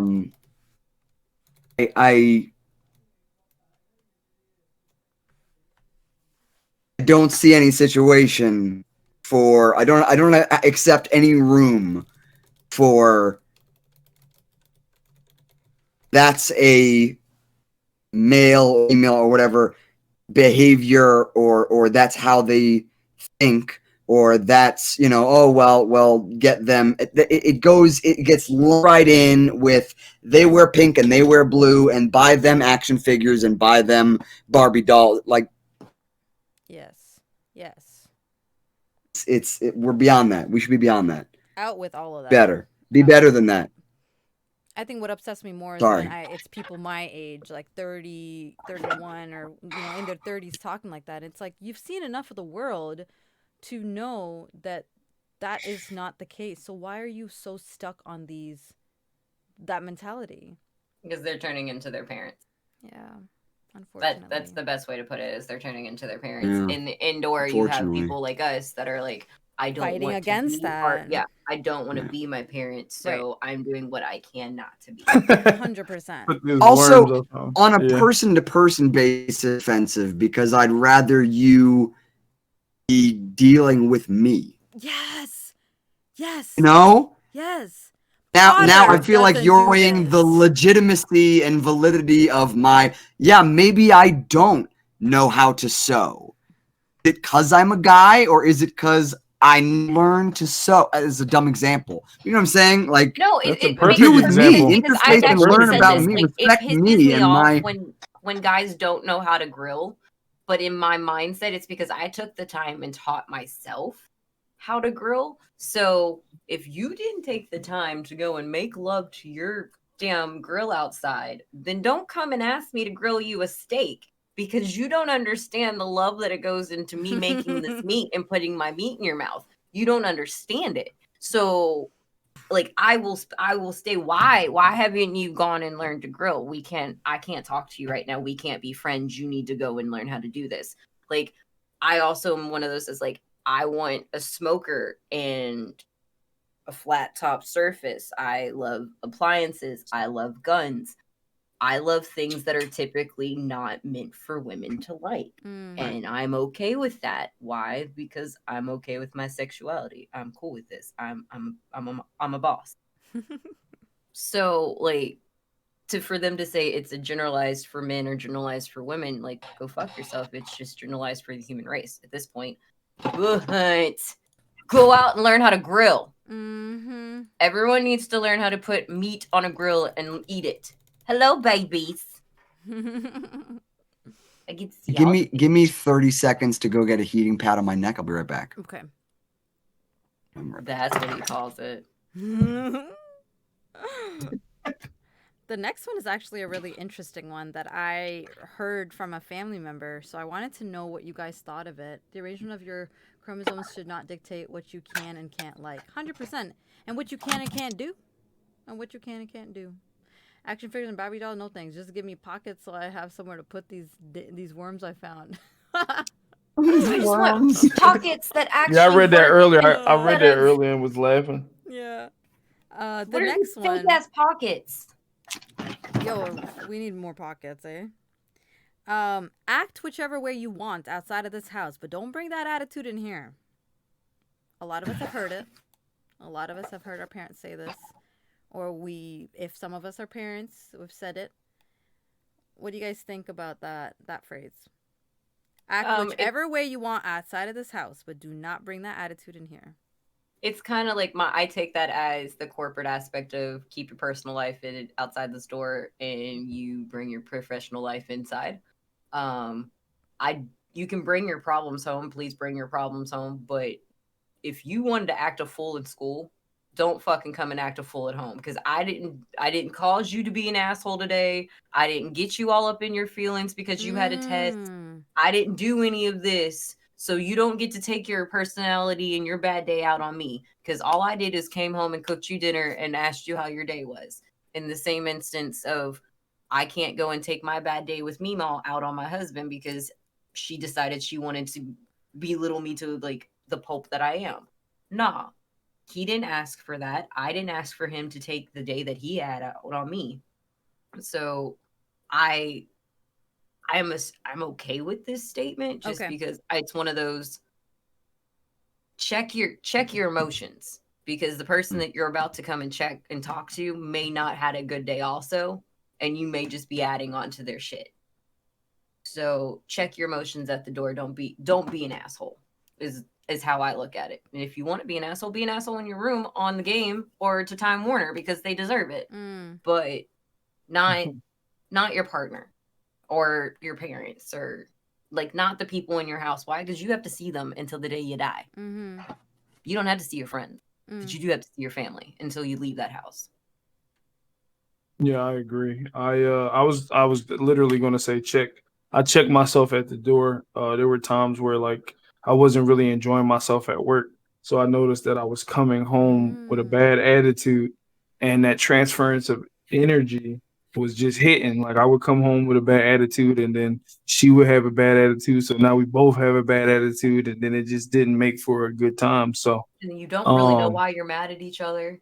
Right, exactly. You can't pinpoint it until you're like, well, it's because Jim at work, and you're like, bitch, I ain't Jim. So either we'll ask, how was your day? I'll ask, because I usually get off at midnight. So I'm like, how was the rest of your night or whatever. And then if I get to the door and I check myself and it doesn't get to the point where my attitude is fixed, I'll just be like, look, I just can't do it right now. Just give me a few minutes, and I'll get myself together. You communicate that. My favorite is when I know I can't check it, and I'm like, okay, I've texted. Go ahead and get Fallout ready, or go ahead and get the video game ready, because by the time I'm in the middle of playing it, my brain has started to let go of what was going on, and I can actually be verbal and explain this is why I'm so pissed off, and this is why this person is dying right now, instead of being like, "Ayo, do you want to fight? Because I'm in the mood. I'm in the mood. Let's go." That's just not fair. Yeah. How you feel, Potter?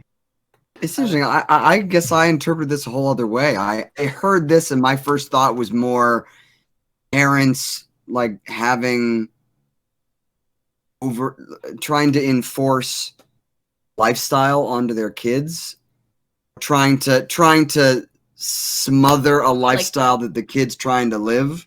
Like, don't do that under my rule or under my roof kind of aspect. Yeah, exactly. That's the first thought that came to my mind was, anything from you're not gonna talk that way to don't be gay until you leave my house. You know what I mean? Which that shit happens too. Yeah. Of no, I won't accept that here. Yeah. I control you, right. And I control this zone. I gave life to you, and I continue to keep a roof over your head and whatnot. And so I feel that I have the right to enforce to that level. That's all the stuff that came to my mind when I heard that. And I get that aspect, because like I I've had that happen. My husband, when we were high school sweethearts, he outed me to my grandmother as a bisexual. She kicked me out of the house. Like, she's a full Christian lady. This is not happening here. So I get it. But now, as an adult, that I literally just look at it as I've got to check my emotion. But when I had the child at the house, yeah, it was, but you're in my house. You need to listen to the rules that I have laid out, because you're gonna wash your hair, you're gonna do your bath, you're gonna do your homework. You're not an adult. And until you, like, my whole thing that I said is, until you have a name on a bill or you bring money into this house to pay something like a utility, you don't get to tell me what you can and cannot do. Like, I started bringing money into the house when I was 15. So by my logic, I can start saying what I can and cannot do in this house because I brought money. My mother was, you're not a grown-ass adult until you turn 21. You can be a grown adult at 18, but you're not a grown-ass adult until you're 21. And the difference was because then you can cuss and you can actually pay your bills and you don't have to live in my house anymore. Welcome, fellow And I'm Raven. like, cool. Those were things I lived by, because I'm not going to be greedy and I'm not going to be an asshole, but I'm also going to not hide who I am in your house. Like, if I'm going to be with my partner, I'm going to be with my partner. And if you're not going to like that, then I'm not going to be here. But yeah, like, that is mine. If you're going to put money into the house, then you can say something. But until then, you are going to live here under my roof unless you want to go find another place to stay. Yeah, I'm with that. As a parent, I'm gonna always be sympathetic to what you're going through. Because there was a time where it was nothing but sometimes there's do as I say, not as I do. I'm not like that. Because I run a household, and I am doing what's best for you. I'm not trying to cause any harm but in the world we live in today, and yeah, this is, I mean, I'm black. It's race, whatever. Oh my God, you are? Yeah.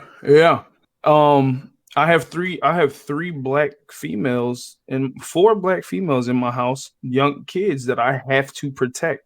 It is my responsibility to lay my life down to protect them. So there's certain things that I can't remember what conversation we had, but it was like one thing turning into the other. So yeah, you start going in mommy purse, taking change.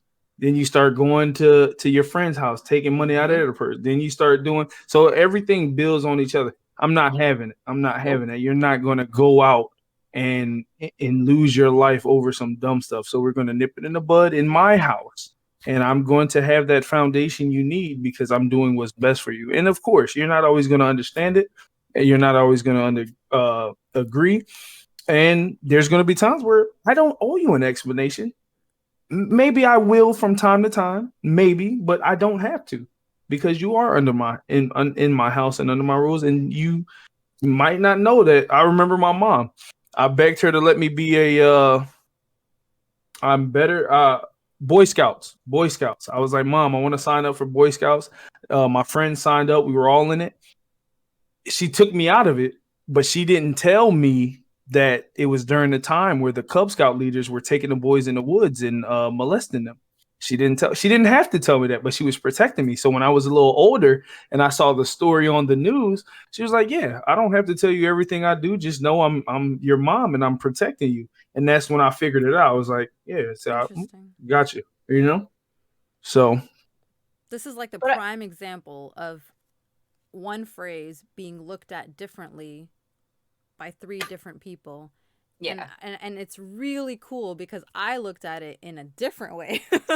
So I completely I did too. All 3 of you guys' point of view, 100%. I also view it partially as my house, my rules. 2, I'm protecting you. I know what's best for you.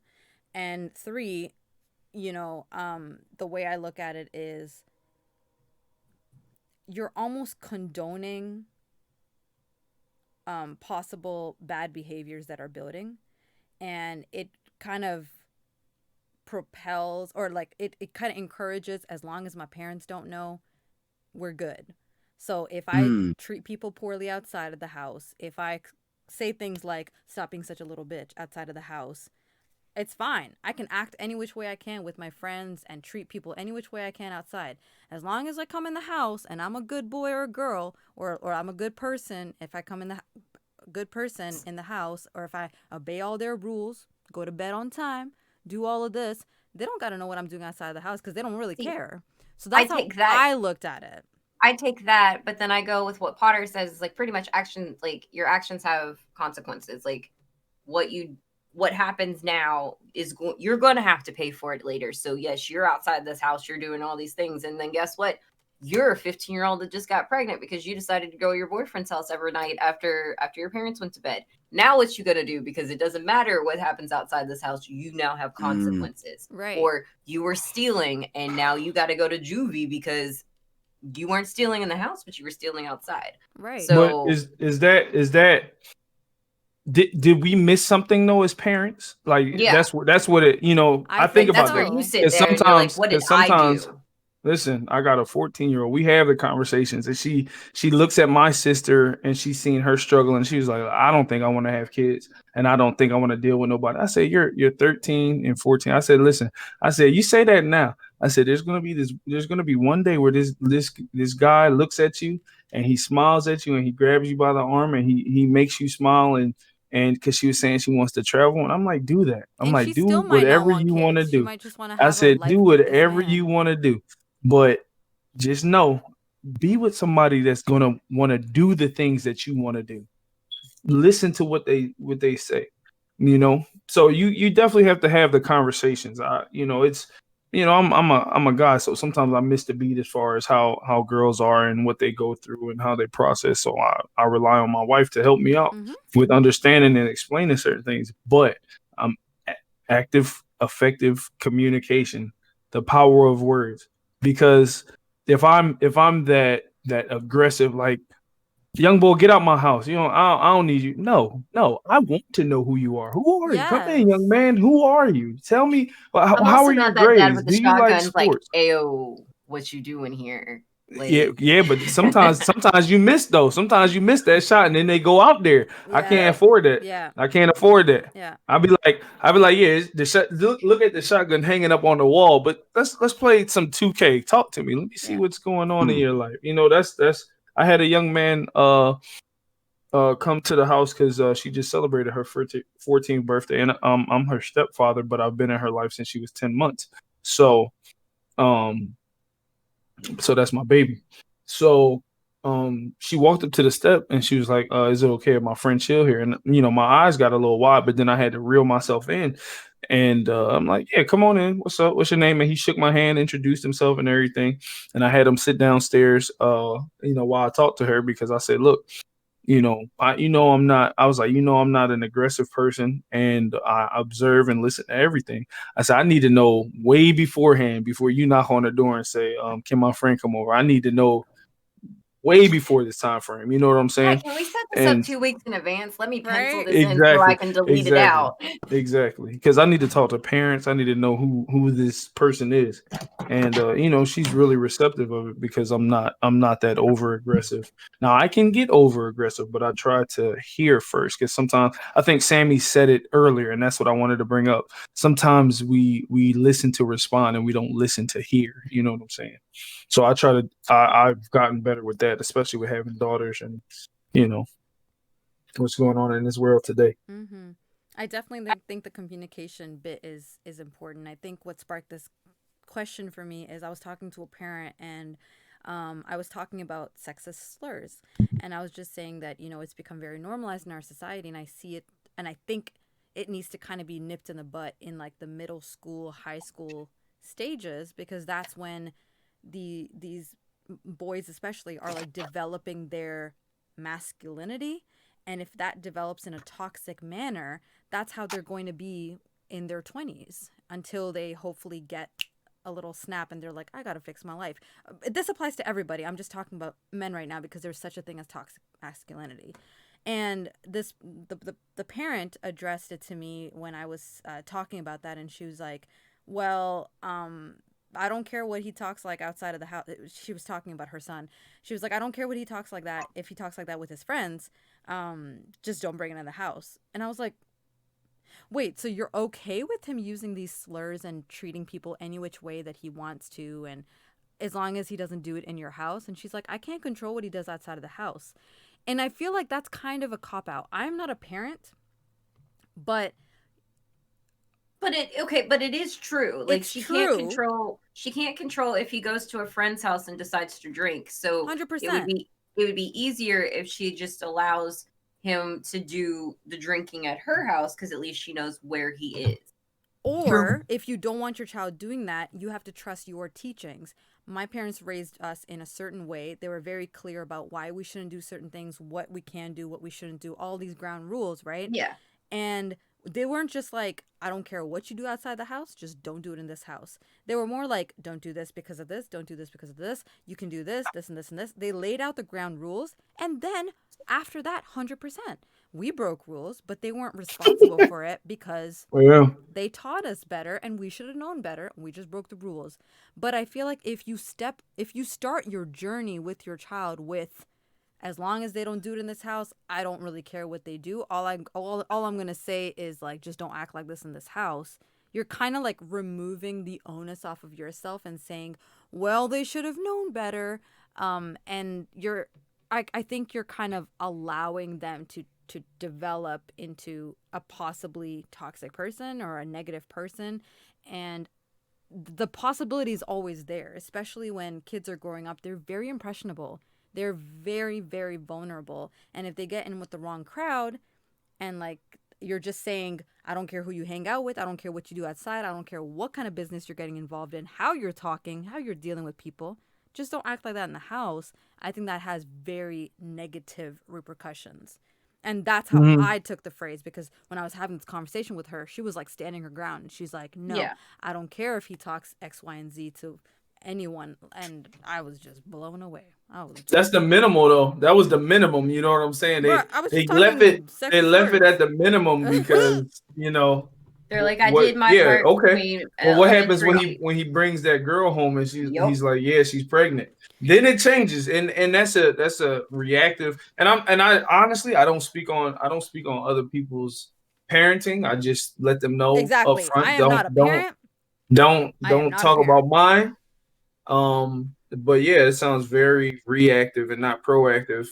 And yeah, I do agree. You can't control what they do outside of your You house. cannot. But that my mom used to do it all the time. She's like, look, when you have sex, there's a chance that you become one with this person, and you grab some of them and they grab some of you, and there's a chance that you may be itching and burning and stuff. She kept it real at all times.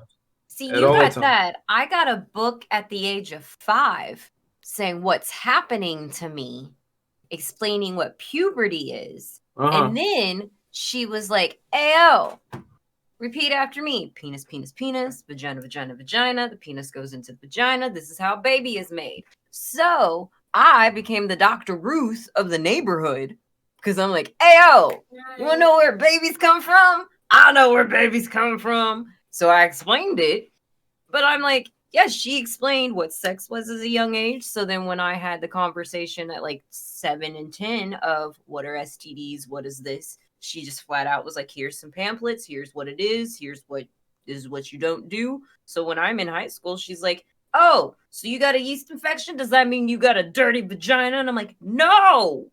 But she's one of those that has a full on, let's have a conversation about this, because we've had the conversation of where babies came from at a young age. So you can't tell me you didn't know. You can't tell me that, oh, I was misinformed on this is where the penis goes. Nah, homie, because you still have the book. Like, you still have the book. Oh my god. I do. It's in my living room. Oh my god. When I have children, or like our friend has 5 kids, but she's also a neuro nurse. So they also know where babies come from. But she's like, hey, I may borrow this book one day because I may get tired of this conversation. yeah, you're cool. It's real awkward. It's an amazing book to show kids because there's cartoons, and I didn't think someone could cartoon it up, but they did. But they did. Yeah, thank God for the 70s, man. X, I wanted to say thank you so much for that scrumptious resub. Thank you for choosing to use your Prime on me. You could have chosen anybody and you chose me. Thank you very, very much, X. And I will be doing exercise reps for that as well. Thank you. Thank you for staying part of Team Raven. You got a lot of exercise you got to do, bro. I got Right? a lot of exercise. I got to throw on some sweats or something. All right. And the second to last one. This is a funny one. Do you find me attractive? And the reason I ask this question is there are so many people that ask questions that they do not want answers to. So how do you answer this question, guys? If it's a no. Yeah, So- I'm glad I'm go glad for you it. put that preference because like I asked my husband this, like, do you find me attractive? Do you find me sexy? Why do you love me? But that is because Oh, that's a different I'm looking- scenario. Yeah. Yeah, I'm I'm looking looking at for more like you're validation. getting to know somebody yeah. and then they're like, do you find me attractive? So I'm a very blunt person. I've been in this situation. It was like, yeah, no. Me no. too. We just don't vibe. Like you have a good dick, but we don't vibe. I am Um, so glad you. Okay, yo, bit. Yeah. Can I See? take 2 seconds? Can I? Okay, Yeah. we're getting real up in here. Okay, guys sleep with girls all the time that they don't find attractive, but no one says anything.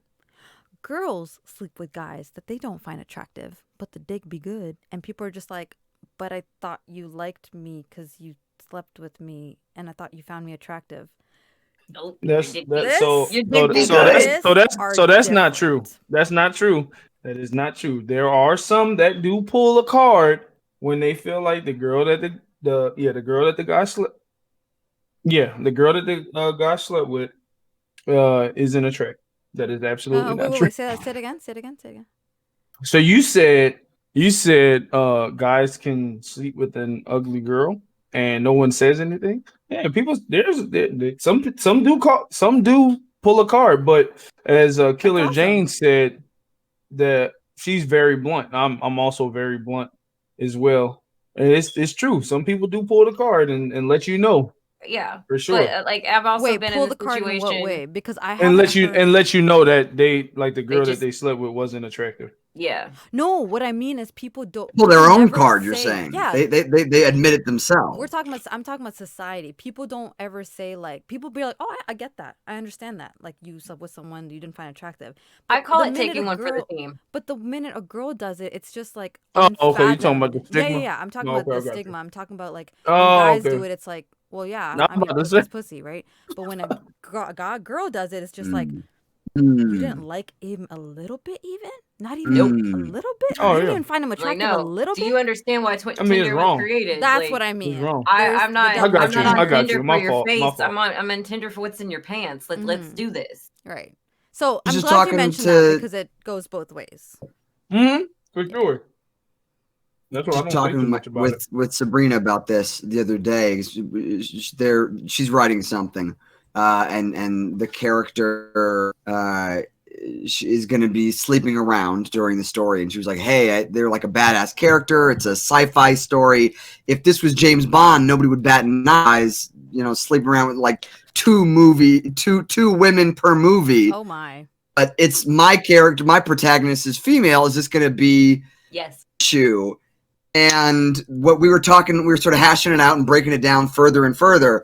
And I feel like this goes to that archaic and wrong misconception of, well, surely a woman can only be interested in someone through emotion. Oh, Because women are just emotional creatures. Right? To me, that's the subtext of that. To me, that's the subtext of that is, Yeah. what do you mean? You want to attract them in any way? surely this wasn't just physical because you're a woman, and isn't that how that works? Which biologically is incorrect completely, because most of the time we're looking at your physical features being like, okay, you have the body type of the like our caveman aspect mind takes over, and we're like, The hey, yo, primal instinct. you make good babies. Let's make babies together. No. So yes, I could ride you, be perfectly fine riding you, and then not call you the next day. Why? Because your dick was good, and that's all I wanted you for. And I'm sorry. People do it all the time. People do it all the time. All the time. Like, I literally had a conversation with the guy that I talked to before I got with my ex, and I was like, I hate ghosting situations. It's not my type of thing. I don't do one night stands. I do what's called a cat hangout. We hang out for the weekend. We figure out if I like your penis, and if I do, then we can continue hanging out, because I'm not going to talk to you if I don't like your personality. Like, that's off top. But if you don't have a good dick, then we can't do this, because a relationship is not all about the sex, but it's about intimacy. Mm-hmm. And I got to be somewhat intimate with your private parts. And I got to like your private parts. And I got to like you along with them. So, yeah. I could just fuck you with a bag on your face. We could do that if that's what you want. Yeah, paper bagging is a thing, isn't it? Like, I could do this all the time. Yeah. It is. Yeah. It is. I think for me, what I struggle with is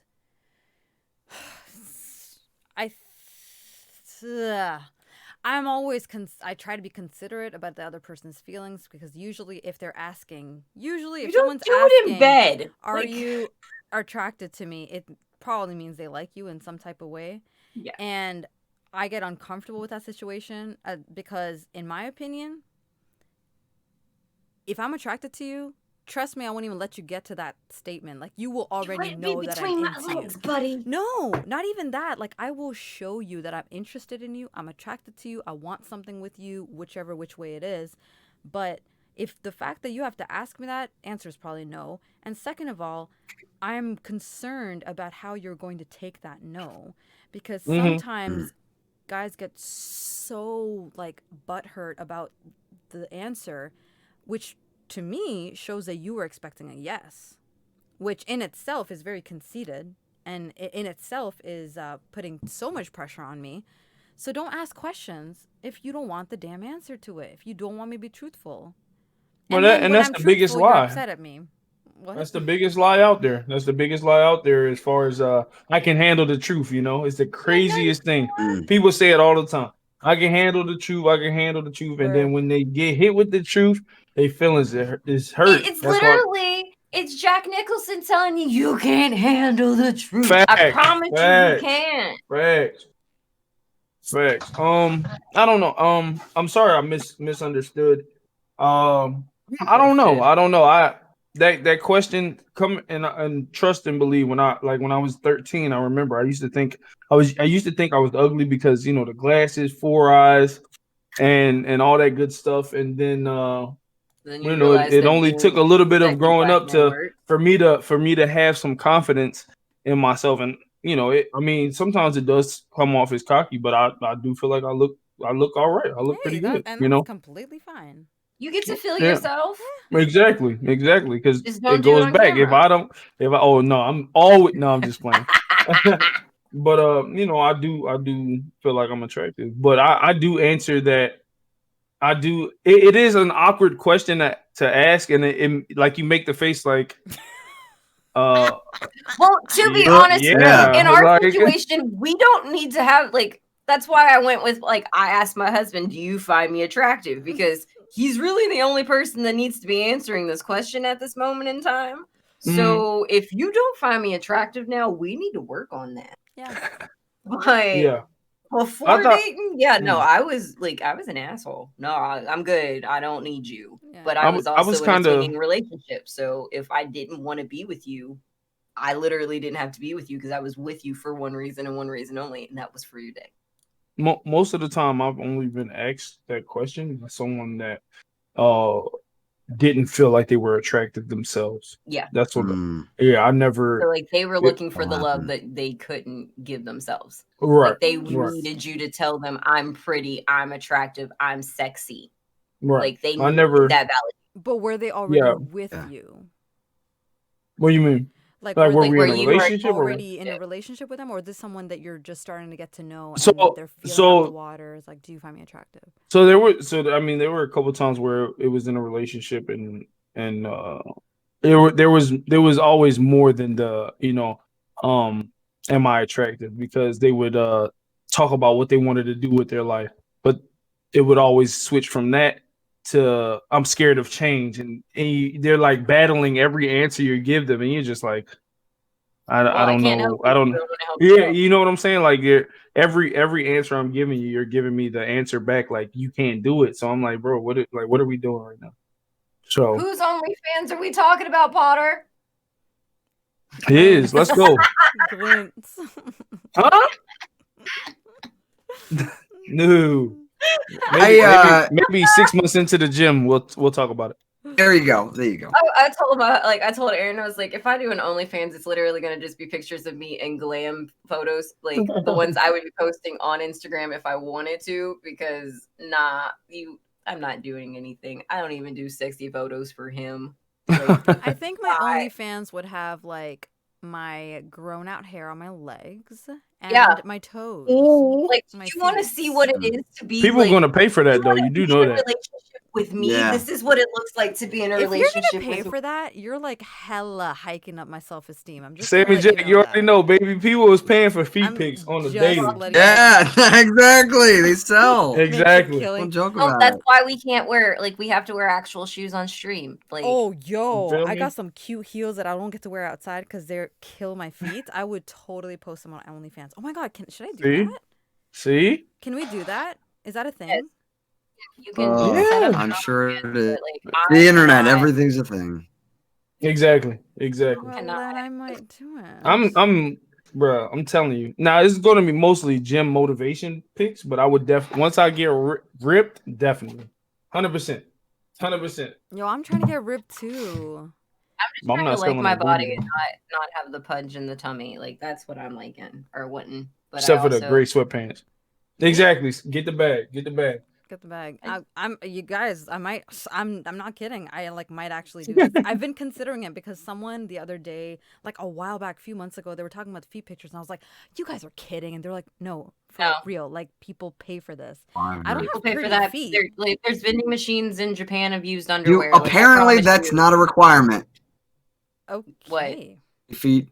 Well, Yeah, you can be them in maybe socks, I'll out of do it. socks. Like, you can do okay, I shoot got some like, cute socks too with little pandas on it. Maybe I'll do that. yeah, like you can charge extra people, or people charge them extra money to like do Bare special feet. things. For Like bare a special thing with Yeah. feet. They can be like, "Can you rub your feet on your microphone?" And be like, "Sure, $150." Weird shit. I'm trying to get an ASMR mic for sure. Hey, that's For sure. The Yeti. The Yeti. With the ears and everything, that joint be. Ooh. it's like- I don't understand it. It doesn't, like, that's the thing that doesn't do anything. It doesn't make my head tingle. It literally is just like, I need you to use your mouth and your voice. Yeah. Don't use your The inside whispering. voice. This is not even inside. This is like inside the music theater voice. Oh my God, speak the fuck up. I did not know that. Like, it that annoys the shit out of me. Well, in my mind, I would love to do because ASMR. Do it.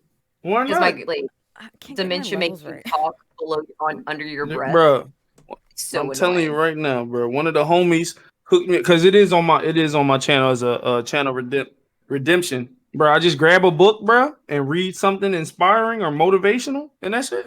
Hmm. Oh my god, Why can I not? please use I that do. as a I channel do an point? ASMR compliment. Huh? That's what I do. Can I please use that as I do a it- I do channel it point? An Absolutely. ASMR channel point? I really like Why this not? idea. I'm into it. And we do compliments too, for sure. For sure. Go Not to go ASMR back though. to the I'm sorry. what was the phrasing of it? I'm sorry. Do you find me attractive? Yeah. So the first thing in my mind for that, because yeah, for sure, there's in the relationship. Hey, I'm feeling bad about myself, or I want to check in understand that. and see, you know, and the brown bag, all that stuff, that makes sense too. Honestly, the first thing that came to my mind was the person, because it was a memory. What came to mind was something that happened a year or so ago, pre-COVID, where I was working, where a coworker more than once was asking me, do you find me attractive? And it was code for, I know you're in a relationship.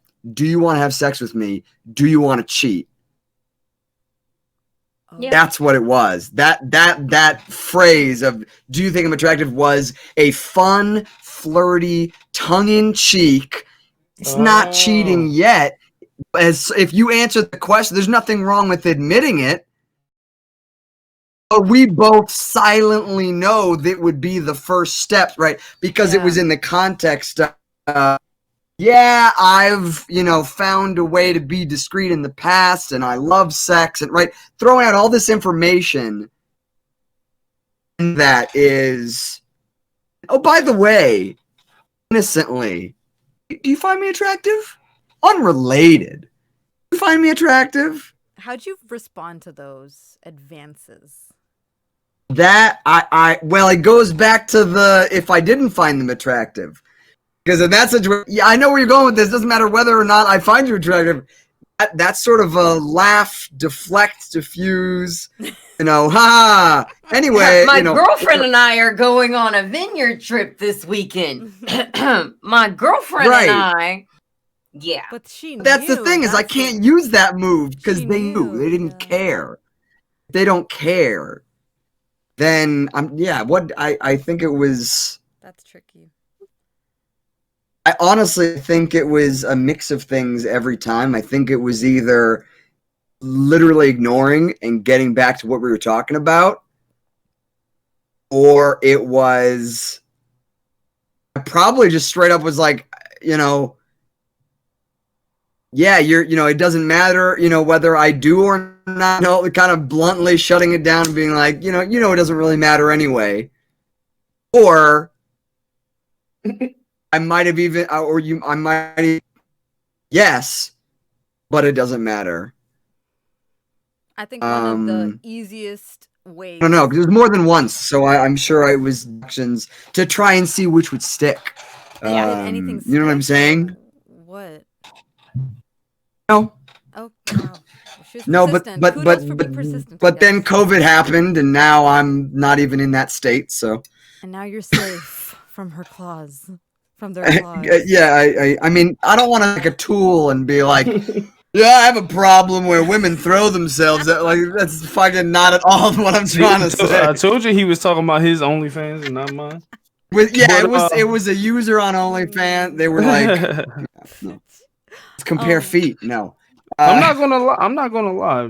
Back in my heyday when I was a hoe, I would have answered straight up, and whatever would have happened. But I'm not that person anymore. I think one of the safest ways to deal with those situations that I've learned, and one of the easiest way, is to just say, "You're making me really uncomfortable." I use that all the time. When my boss says something a little questionable, when someone says something questionable, I will say, "You're making me really uncomfortable," or "That's really inappropriate. You're making me really uncomfortable." That's that good. combo, that's hit really them with good. that two jab. Yeah, those two That's together, because they start to panic. Another one. That's really like it's in good. a workplace That's really situation of like, "You're making me this isn't good for the workplace right now. But then It's that another invites one. them to like, oh, It's in a work like hours I don't then, think this guess. is Yep. right. Like let's remind you the context of where we are right now, and let's remind that like this is literally harassment. I need y'all to come through and teach all the homies from the army that, because that don't work. No, everything is inappropriate. Every single thing. I believe you. Most of the time it was, oh, we are working in a warehouse, or it's a bunch of dudes, so it doesn't really matter what we say. It doesn't matter how you feel in that instance. But like the job that I got assaulted in, it literally was just us having conversations, and then it was, oh, I find you attractive. Cool. I have a fiance. You're married. Nah. Plus, you're not my type. Nah. You're not my Some type. people don't care. Right. Yeah, Of course, what like- I said is not a foolproof way. Sorry, guys. I hope it didn't come off like that. I just meant like if you're in a situation where you're not threatened like Yeah. Jane was and you can get out of it, that's an easy way to kind of throw it off of yourself instead of making it more uncomfortable and just say like, call it what it is. This is very inappropriate. You're making me very uncomfortable. Or Yeah, because like you're making me very the best thing uncomfortable. about it was we had another guy in our department and he didn't like that other guy. So it was like, hey, Michael, you want to work together today? Hey, you want to show me the camera systems today? You want to work together because I know this pisses him off and it keeps him away from me and it makes me feel safe in my workplace. So let's do this. And he's like nonchalantly just not caring. He's like, sure, let's go and work. Cool, thanks. Like that's how I was able to deter Yeah. some of it. Yeah, that's good. So That's, find that's an a great ally. tip. Yeah, I was about to say find an ally. That's a great tip. Really, really, really great tip. Like find your work husband. Like don't cheat on your work husband. Like don't do that. That's awkward. But like find your work wife, your work husband. Find that person that makes you feel comfortable in your job, but also will be a homie if some shit goes down. Mm-hmm. Max on Track says, I had a married man confess that he was attracted to me, and my response was, I'm monogamous, so this isn't happening. I really like that. I just May or may not be nipped that true. in the butt. Like my favorite is I'm a lesbian. I'm a lesbian. I find you attractive. Well, I'm a lesbian, so this will never work. But I got And 4 then- wives at home. You got to deal with them. There's no way. Poor wives. Yeah, Yeah. my kids, my daughters. They ask me as soon as I get up to go somewhere. Dad, where you going? What time you coming home? Bro, I can't do nothing. I'm absolutely cool. Don't even have time to add. I would never even dream of adding another woman to this equation. No way. No sir, no way. I'm scrolling through Facebook and I keep getting stuck on these sister wives. So like that dude that's got 3 wives and like all these goddamn kids, and I'm like, how do you have the energy? My head hurts from one partner. One. How do you have the energy for 3? Yep. On top of Right. your children, Yeah. and then you're Facts. like, I think I want to find another one. Yeah. No. Hell no. Well, Hell I no. think, Jane, to add to that, I think what I always think about is how satisfied are all 3 of these women? Because let me tell you, if you're with me, I think that you got your hands full. You good. Like you don't I'm gotta look around. crazy. You're fine. Yeah, exactly.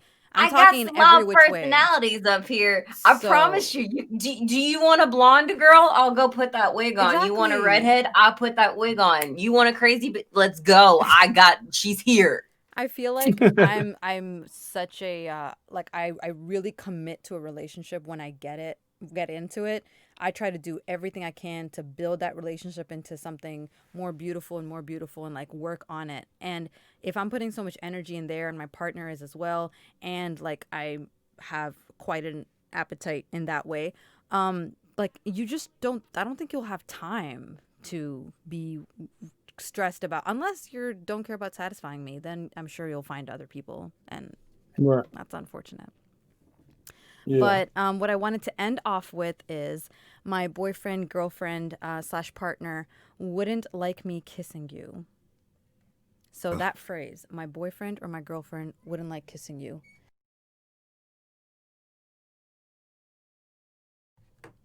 Sorry, guys. You're good. Aaron and I have looked at each other like I cheated on him, he cheated on me back in the day, in the beginning of our relationship, like when we were in high school. We did our time apart. We're back together. We've been married for 3 years now. I still look to this man to this day, and I'm like, if you feel like you want to find a partner, you want to be with another person, you tell me. But let me can find out that you did something, I'm going to jail. And I lived in a studio apartment. I can do a 5x9. I'm good. Don't fuck with me. And he's the same aspect. I will murder him. I will murder her. I will murder their children.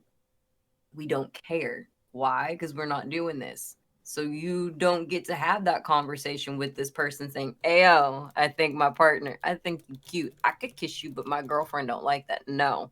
Right? My wife will murder you. She is crazy. she will murder you. Like, don't even have the thought of trying to stick your tongue down my throat. Nah, I will hurt you. Just don't fuck with my man. Putting that out there. Yeah, we've had conversations, like I said, very, very open conversations, which I'm very appreciative of. We've talked about threesomes. Nothing that is forced, very organic Yeah. conversations. If it happens, it happens. But it's nothing that I focus on or entertain. And we've also talked about open relationships when we've had issues and just something different, and that's another thing I'm grateful for. That we were willing to try something different. And it didn't go anywhere. It just we worked it out and we've been with each other. And even more respect, it was more of a open relationship to be able to not feel guilty about spending time with a close friend of a different sex. You know what I'm saying? Not even anything sexual or anything like that, but still just great conversation. You know what I'm saying? Just learning and growing together. But like I said, I honestly don't really have the time. That doesn't even it doesn't even give me ammunition to feel anything because I literally don't have time. My two youngest daughters just came in here and gave me a hug and a kiss goodnight. That's all I got time for, honestly. Go find that somewhere else. I don't have time. I don't have time. I'm literally working and enjoying my kids and enjoying my family. I can't even put any energy into a thought like that because there's literally nothing no one can do for me that my wife can't do. So Except making that's dead. Mexican food. Yeah, there you go. You are, yeah, except that. I did kind of ask Wait, if I could have. did she make those tacos? She went and bought them. She went and Yeah, bought them. because those tacos She went look and bought 'em. good, Jane. I was looking at those doing shit. She went and bought them. But I did. Sometimes we joke. I'll be like, maybe I could just get a old head. Like, let me get an old head. And we just laugh about it. It's Oh, just see, funny at like this time. I don't do fellatio. Like, it's not. I don't like to. It's not a thing for me. I don't like the taste. I don't like the smell. I don't like anything of it. So I've always joked and like, you want to go out and find you a girlfriend that just wants to suck your dick? We're cool. I'm cool with that. Don't get emotionally attached. Don't go sleep with her. Don't Just this go. one service. Just the one. That's her job. She can take it in the. I don't care. I don't want it. But you come like that's been my joke. And in the same instance, Right. when we go travel overseas, I get to wobbly H a dude. Why? Because that's what I want to do. He's not going to let me do him in the butt, and that's perfectly fine. But this is on my bucket list at some point in my life. I'm going to do it. So if you're alive, great. I get to experience it with you. If you're dead, I'll do it after you're gone. But What was the thing that you wanted to experience? Sorry, my sister oh, came in. I want a wobbly H. I want an Eiffel Tower. I want him in the front, me in the back, and I want somebody in the middle. Okay. Yeah, my life goal is to dominate a man. I have not found and I don't want a bisexual man because you want it in the butt, and that's not what I want. I want a straight man, a cis straight man to willingly let me take his ass. That is what I want because I want to dominate over a male. Like that is my king. And my husband knows this, and he also knows that he's never going to let me do it, and that's perfectly fine. Yeah. But when getting together and having an actual grown-up conversation, that was our conversation of when we go overseas, because we're never going to see this person again in our life, you get to do what you do. And then again, our joke is if you want to go out and have a girlfriend that sucks your dick, by all means, go out and do that. But don't bring it home. Interesting. Okay. So you've had this conversation. Yeah. Like we've joked about it and we've talked about it, but it's not, do I actually think he would go out and find somebody? No. Because even though I don't give him what he wants all the time. He's not that person? Yeah, he's not that person. My husband, he is full on monogamous. And I've been in a relationship where we were pretty much poly or in an open relationship. And I have the love to give to people, but I'm also a selfish motherfucker.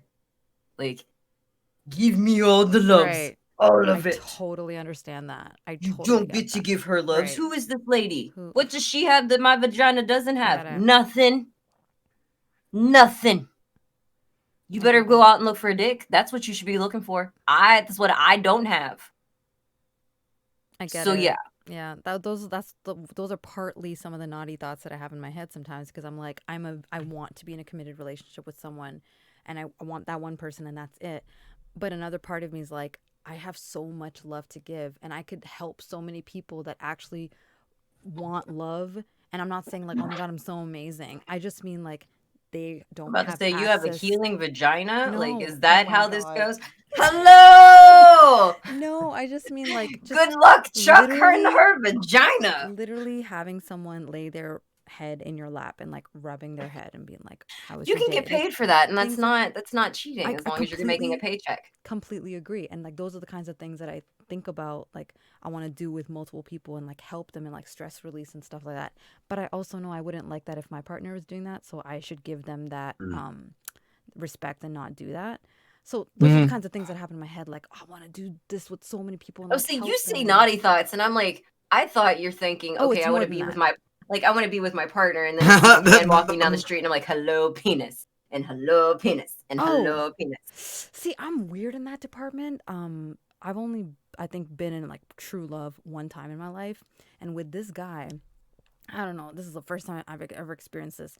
Every time I would look at a guy, and I even thought like him remotely attractive, my mind would like change his face into my partner's face. No lie, no joke. It happened every single time, and I'd be like, "Damn, you good, you cute. Oh my God!" Like, I loved my partner that much, and he was that attractive to me, and he was that amazing to me that I would see like khaki shorts, and I'd be like, I'm thinking about him. I would see white shoes, thinking about him. Like, every thought was him. Like, I wish that was what happened in that instance. No, we were in the middle of bumping uglies, and then he called me his ex's name, and I'm like, cool, cool. I'm gonna punch you in the face. This is also when we're in high school, so can't be too mad at him now. Right. But I still bring it up to this goddamn day because it made me super mad. No, of course. Oh my God, I totally get We that. don't look like Raven, I am so incredibly grateful that you just shared that,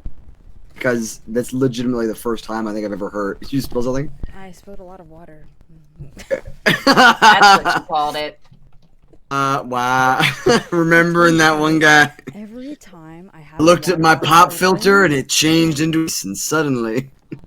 Every time I have a water bottle open, it's like almost bound to happen. I don't learn. Okay, sorry. Just a second.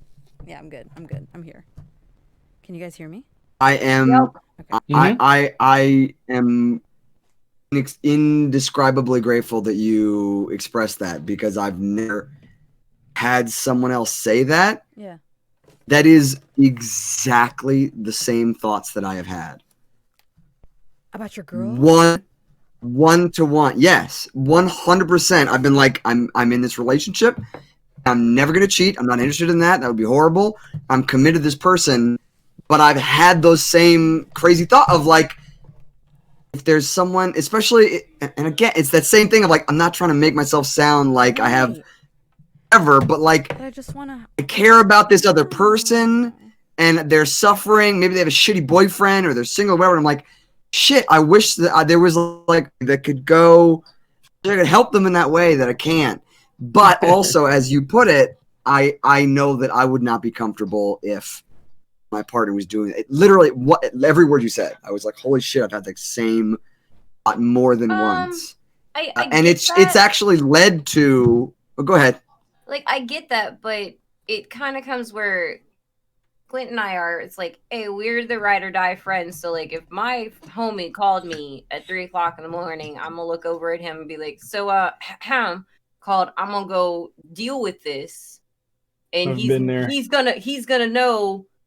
Him and I aren't gonna do nothing because that's the relationship he and I have. So if his friend calls us and says, "Hey, yo, I'm gonna murder my kids. I need you to come and get me," I'm not gonna look and be like, "Don't you do any sexy times now?" Because, like, we have that relationship of I know that you're not gonna fuck around. I know you're not gonna do anything. I know that you're not stupid. Mhm. And like, you're not going to do something that's going to jeopardize this relationship.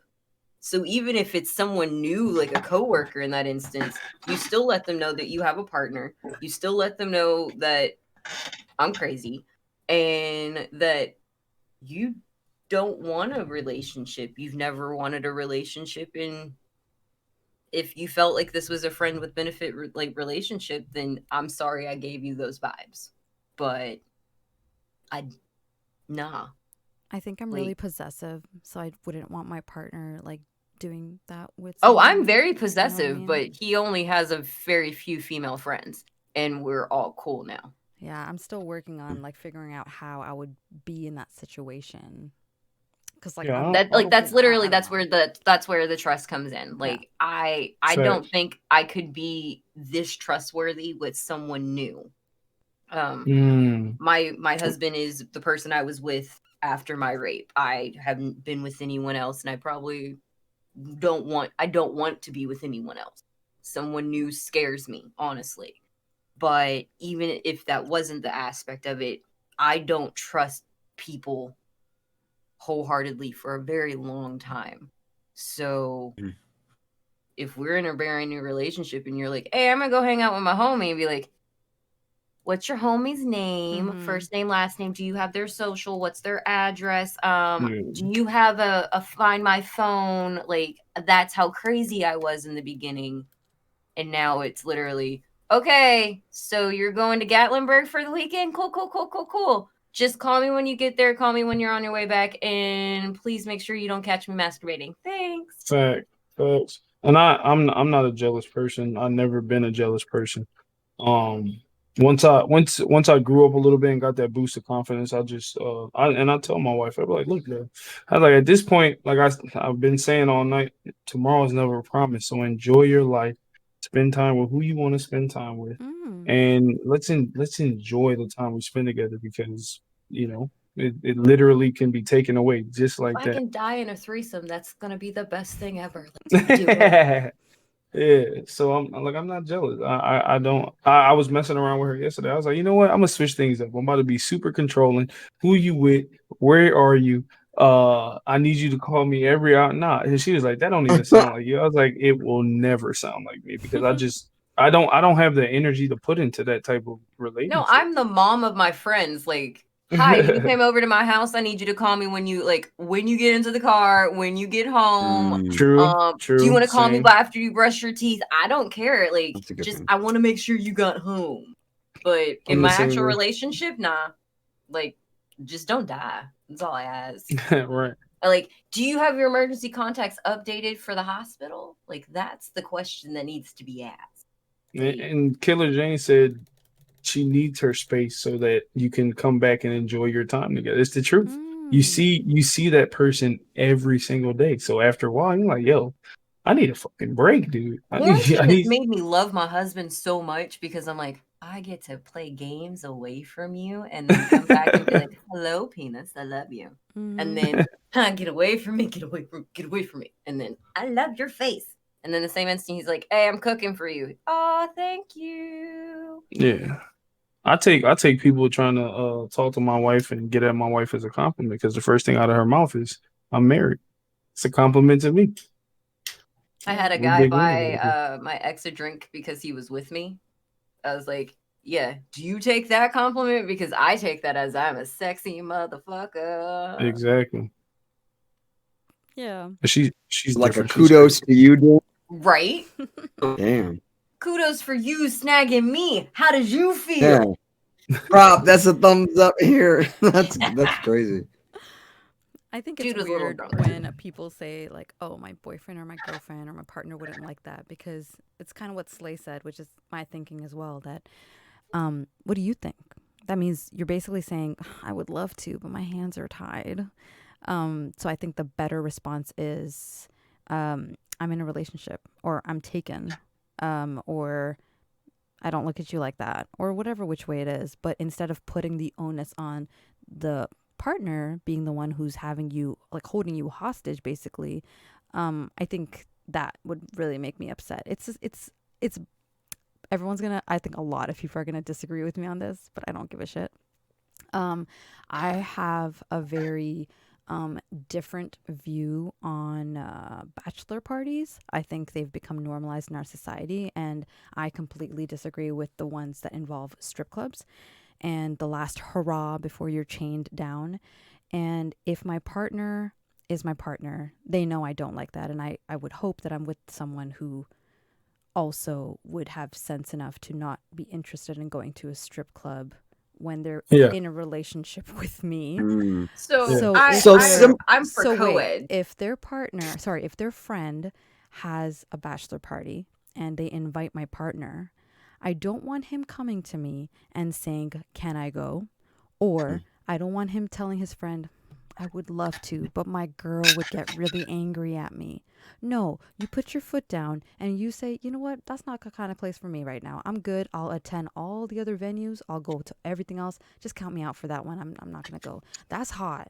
When my partner can put his foot down and be like, "I don't want to be in a place like that. I'd rather spend that time with you or doing whatever else which way." Don't make me the bad guy. Don't put me in a position where I have to be like, "Well, I don't want to be the bad guy and say don't go." Like, make the I decision don't by like yourself. strippers. Raven's such a buzzkill. All think of them that way now. Right? Right? Yes, basically. Like Exactly. Yeah. I love co-bachelor parties. Why? Because I get to see my partner. He gets to be out with his homie. But at the end of the day, when we both are all hot and bothered, I'm gonna go get some dick, Right. and we good. But no, don't bring me around strippers. Don't bring me around glitter. You can bring me around drag queens. I love me some drag queens. And I hope my partner does too. Why? Because if he can tuck his balls and dance around on a stage and entertain us, you can get drunk and think he's a lady. That's perfectly fine. But at the end of the day, I just don't want titties in my face that are not mine. Why? What is the whole purpose of it? In the same instance of a male stripper, why? What is the purpose of you flapping this in my face? Yeah, and that's the point I Nothing. made in a situation that I was in with my partner, and he had this exact situation happen to me, and he was like, "You don't trust me," and I'm like, "It's not about trust. You're not understanding." And I was like, the fact that I'm even having this conversation with you hurts me so much because you're literally going to a place that was created for the entertainment and enjoyment and pleasure of men. And you are saying, "Why are you not letting me go there? You're no fun. You're not trusting me." You should know that why would you put yourself in a situation where there will be boobs in your face or you'll be looking at them? I'm straight. I'm hella straight, but I can appreciate a beautiful body, and women are beautiful. So when I look at boobs or when I see a woman's body, I think it's very attractive. I would even look. So you're trying to tell me you're not going to look? You're trying to tell me you're not going to admire that? You're not going to tell me thoughts are going to cross in your head? Why would you put yourself in a situation like that and then make me the bad guy for not being okay with you being in that situation? It just doesn't make sense. I just want a guy that So doesn't I like strippers. go for it. I'm sorry. That's all I want. I just want a person that doesn't like strippers. Oh, yeah. I'm not that person. I enjoy going and hanging out with the homies, and you're right. It is entertainment, and we have a good time. And yeah, me and my wife did go before, and she had fun. We had fun. It was real cool. But yeah, That's that doesn't bother me. different. Yeah, I feel like when it comes to a strip club, that's mainly for a bachelor party, and you know that your partner is not going to be comfortable with you going there. For me, my ideal partner would also not feel comfortable going to a place like that when they're in a committed On their relationship. own. Exactly. Yeah. Don't let me make that call. You go and make that call and be like, "That's kind of weird. I'm good. I'm good. I don't want to go there." You put that on yourself because ultimately it is your call. Don't put it on me like I would love to go, but my girl, you know how she feels about strip clubs. Don't make me that person. Like it's the same thing as I would love to, but my girlfriend wouldn't like it if I kissed you. That's basically what you're saying by saying Yeah. he or she wouldn't like it if I kissed you. And I do agree. There are some very, very extremists who do go way beyond the extent of having a good time with some friends. And I know some of those guys, and I hate going out and hanging out with them because they do become obsessive. But Yep. I have a good time with my friends. It's never on the I don't even believe we've had conversations. I'm trying to take her home and stuff like that because that fantasy is just is not real to me.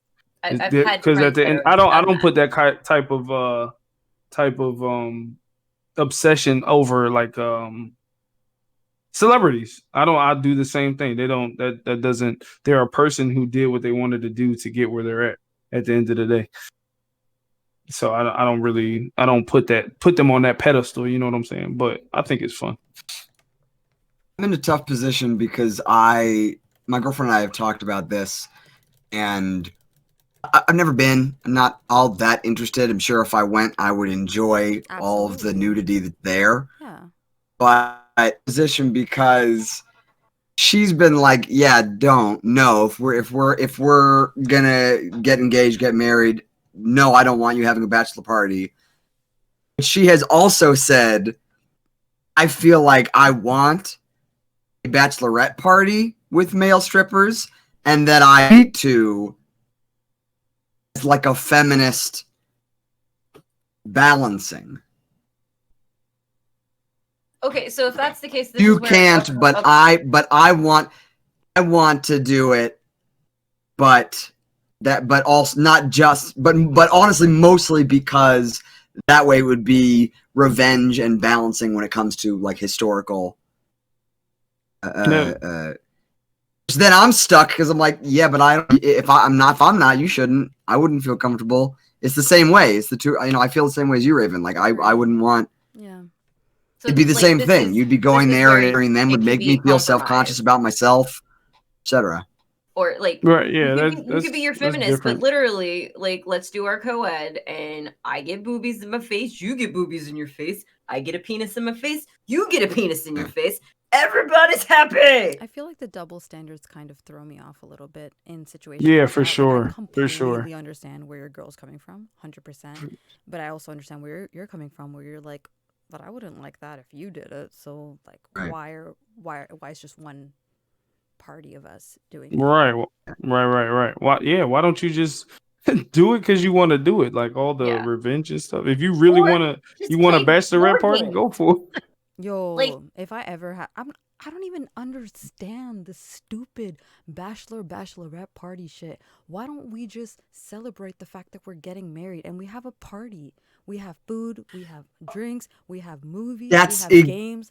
That's my party. What the fuck is That's a bachelor- literally what the been fuck is a bachelorette party? the It makes thing no that I sense to me. put forward. Yeah, sorry. Makes no sense to me. I don't understand it. This whole last hurrah, I would feel so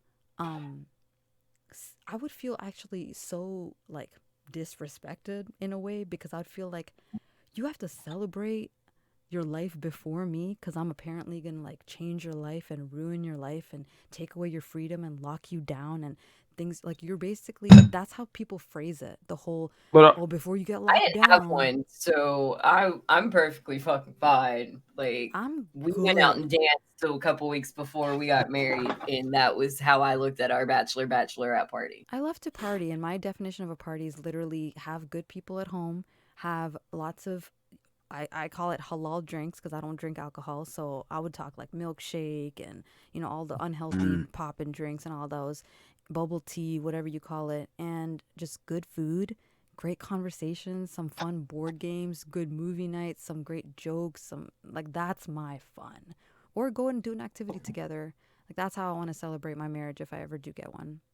well, I didn't really look at the and I see the negative stigma behind the bachelorette party, like someone's ruining your life.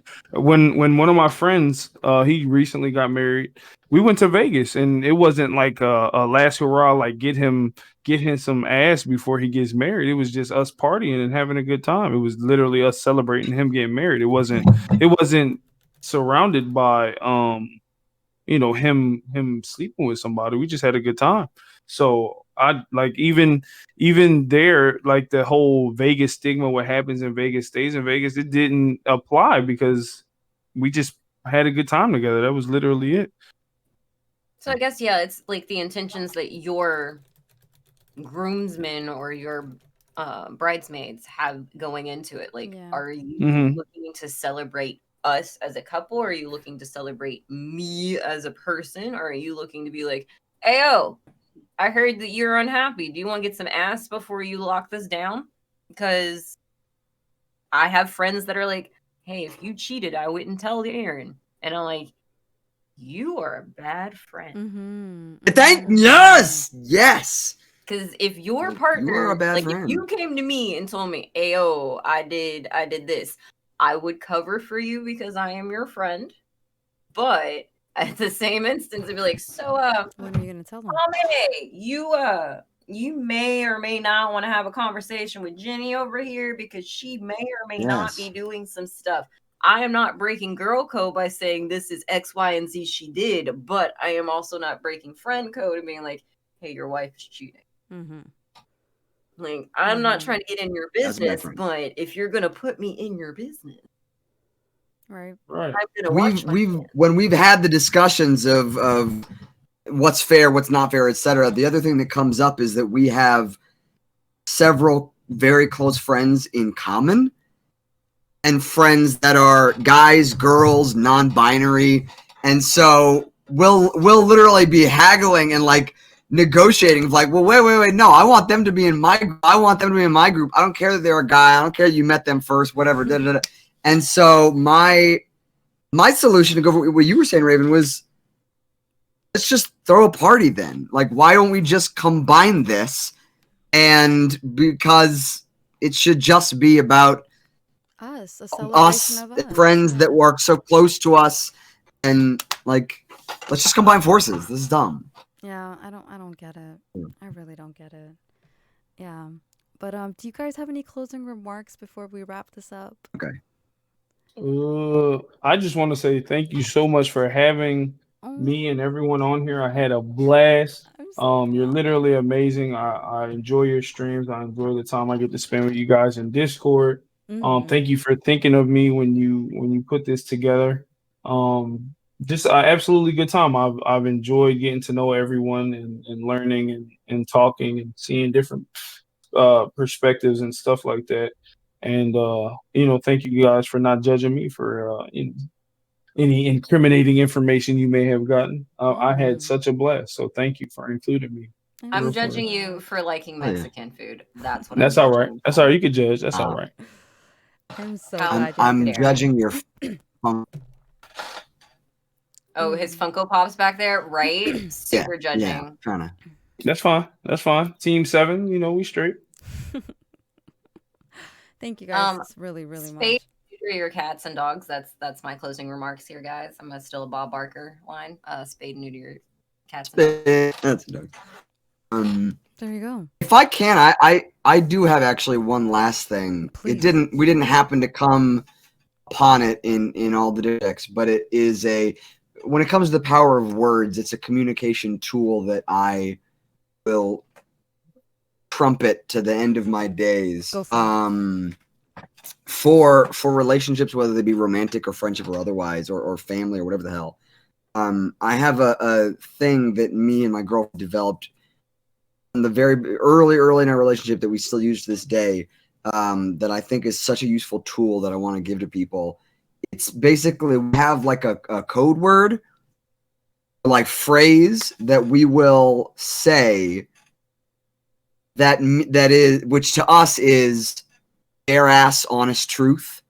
Like because from the get-go, communication was important to us, and being super honest with each other to the point of like, I hope they don't break up with me, but boom, this is a thing from my past, or this is how I'm feeling, or whatever.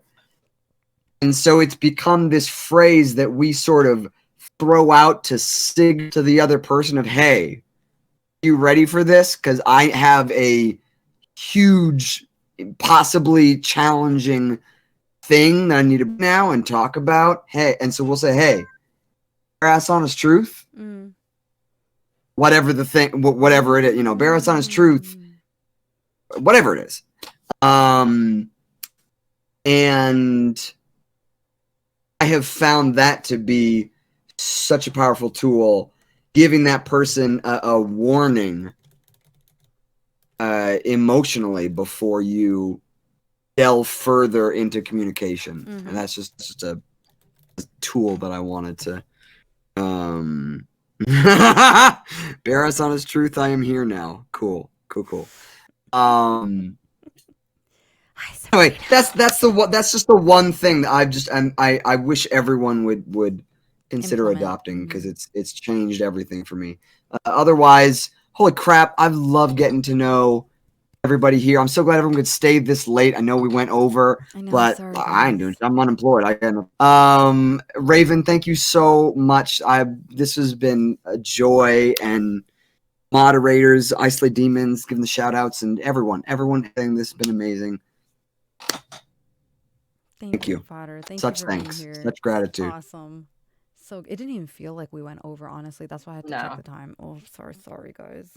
No, it's good. I took off for a reason. I wanted to be a part of this, honestly. Thank you. I'm not gonna be able to sleep tonight, so I'm cool. Oh my god, because of our conversation? Nope. Okay. Because of what tomorrow is. Oh, okay. All right, guys. Like, This I'm telling you, morning. this is like the best week of my life. Oh, also God. tone and inflection, guys. I'm gonna put that on a side note. Bob Barker is Yes. awesome, but tone and inflection. Mean what you say what you mean, but please don't have like ill intentions behind your voice. Literally watch the way that the tone comes out of your mouth, because like that literally will get you like throat punched in a bar. Yep. Like that off top.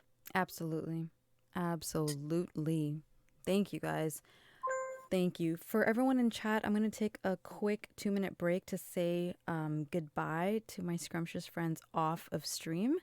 So if you guys want to hang tight, awesome. If I don't see you when I come back, thank you so much for spending your precious time with us, for all of your input, for all the subs, the gifted subs, the raids. Very much appreciated. I will be back. See you guys soon. And please say goodbye to my lovely, lovely friends. Goodbye. Have a good night, everyone. Bye. Oh. Goodbye. All right, I'm back. Thank you so much, guys, for all those gifted subs and the resubs and the bits and the follows. I really, really appreciate it. My sister's asleep right now, so I'm trying to not talk very loud. Thank you very much for getting me off my seat, and glad I did some exercise reps. And I really appreciate all the time that you guys put into listening to this talk, sharing your wisdom, sharing your experiences, and sharing your knowledge with us. It was a pleasure getting to know you all better, getting to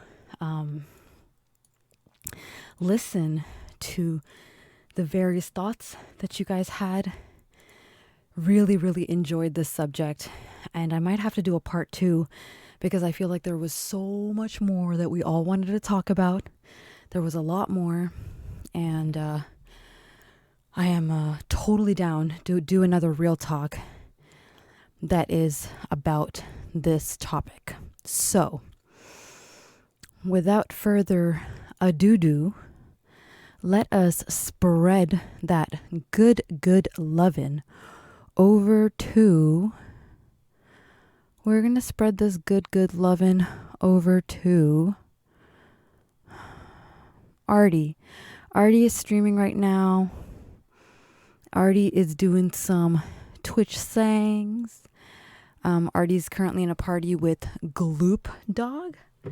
So we're going to spread this good lovin' to Artie. Please check Artie out. And thank you, Max on Tracks, for being here. I really appreciate it. And before I head off, I wanted to say that I'm wishing your heart and your mind and your soul and your spirit and your body peace and happiness. Take care, stay scrumptious, and Raven out. Bye, guys.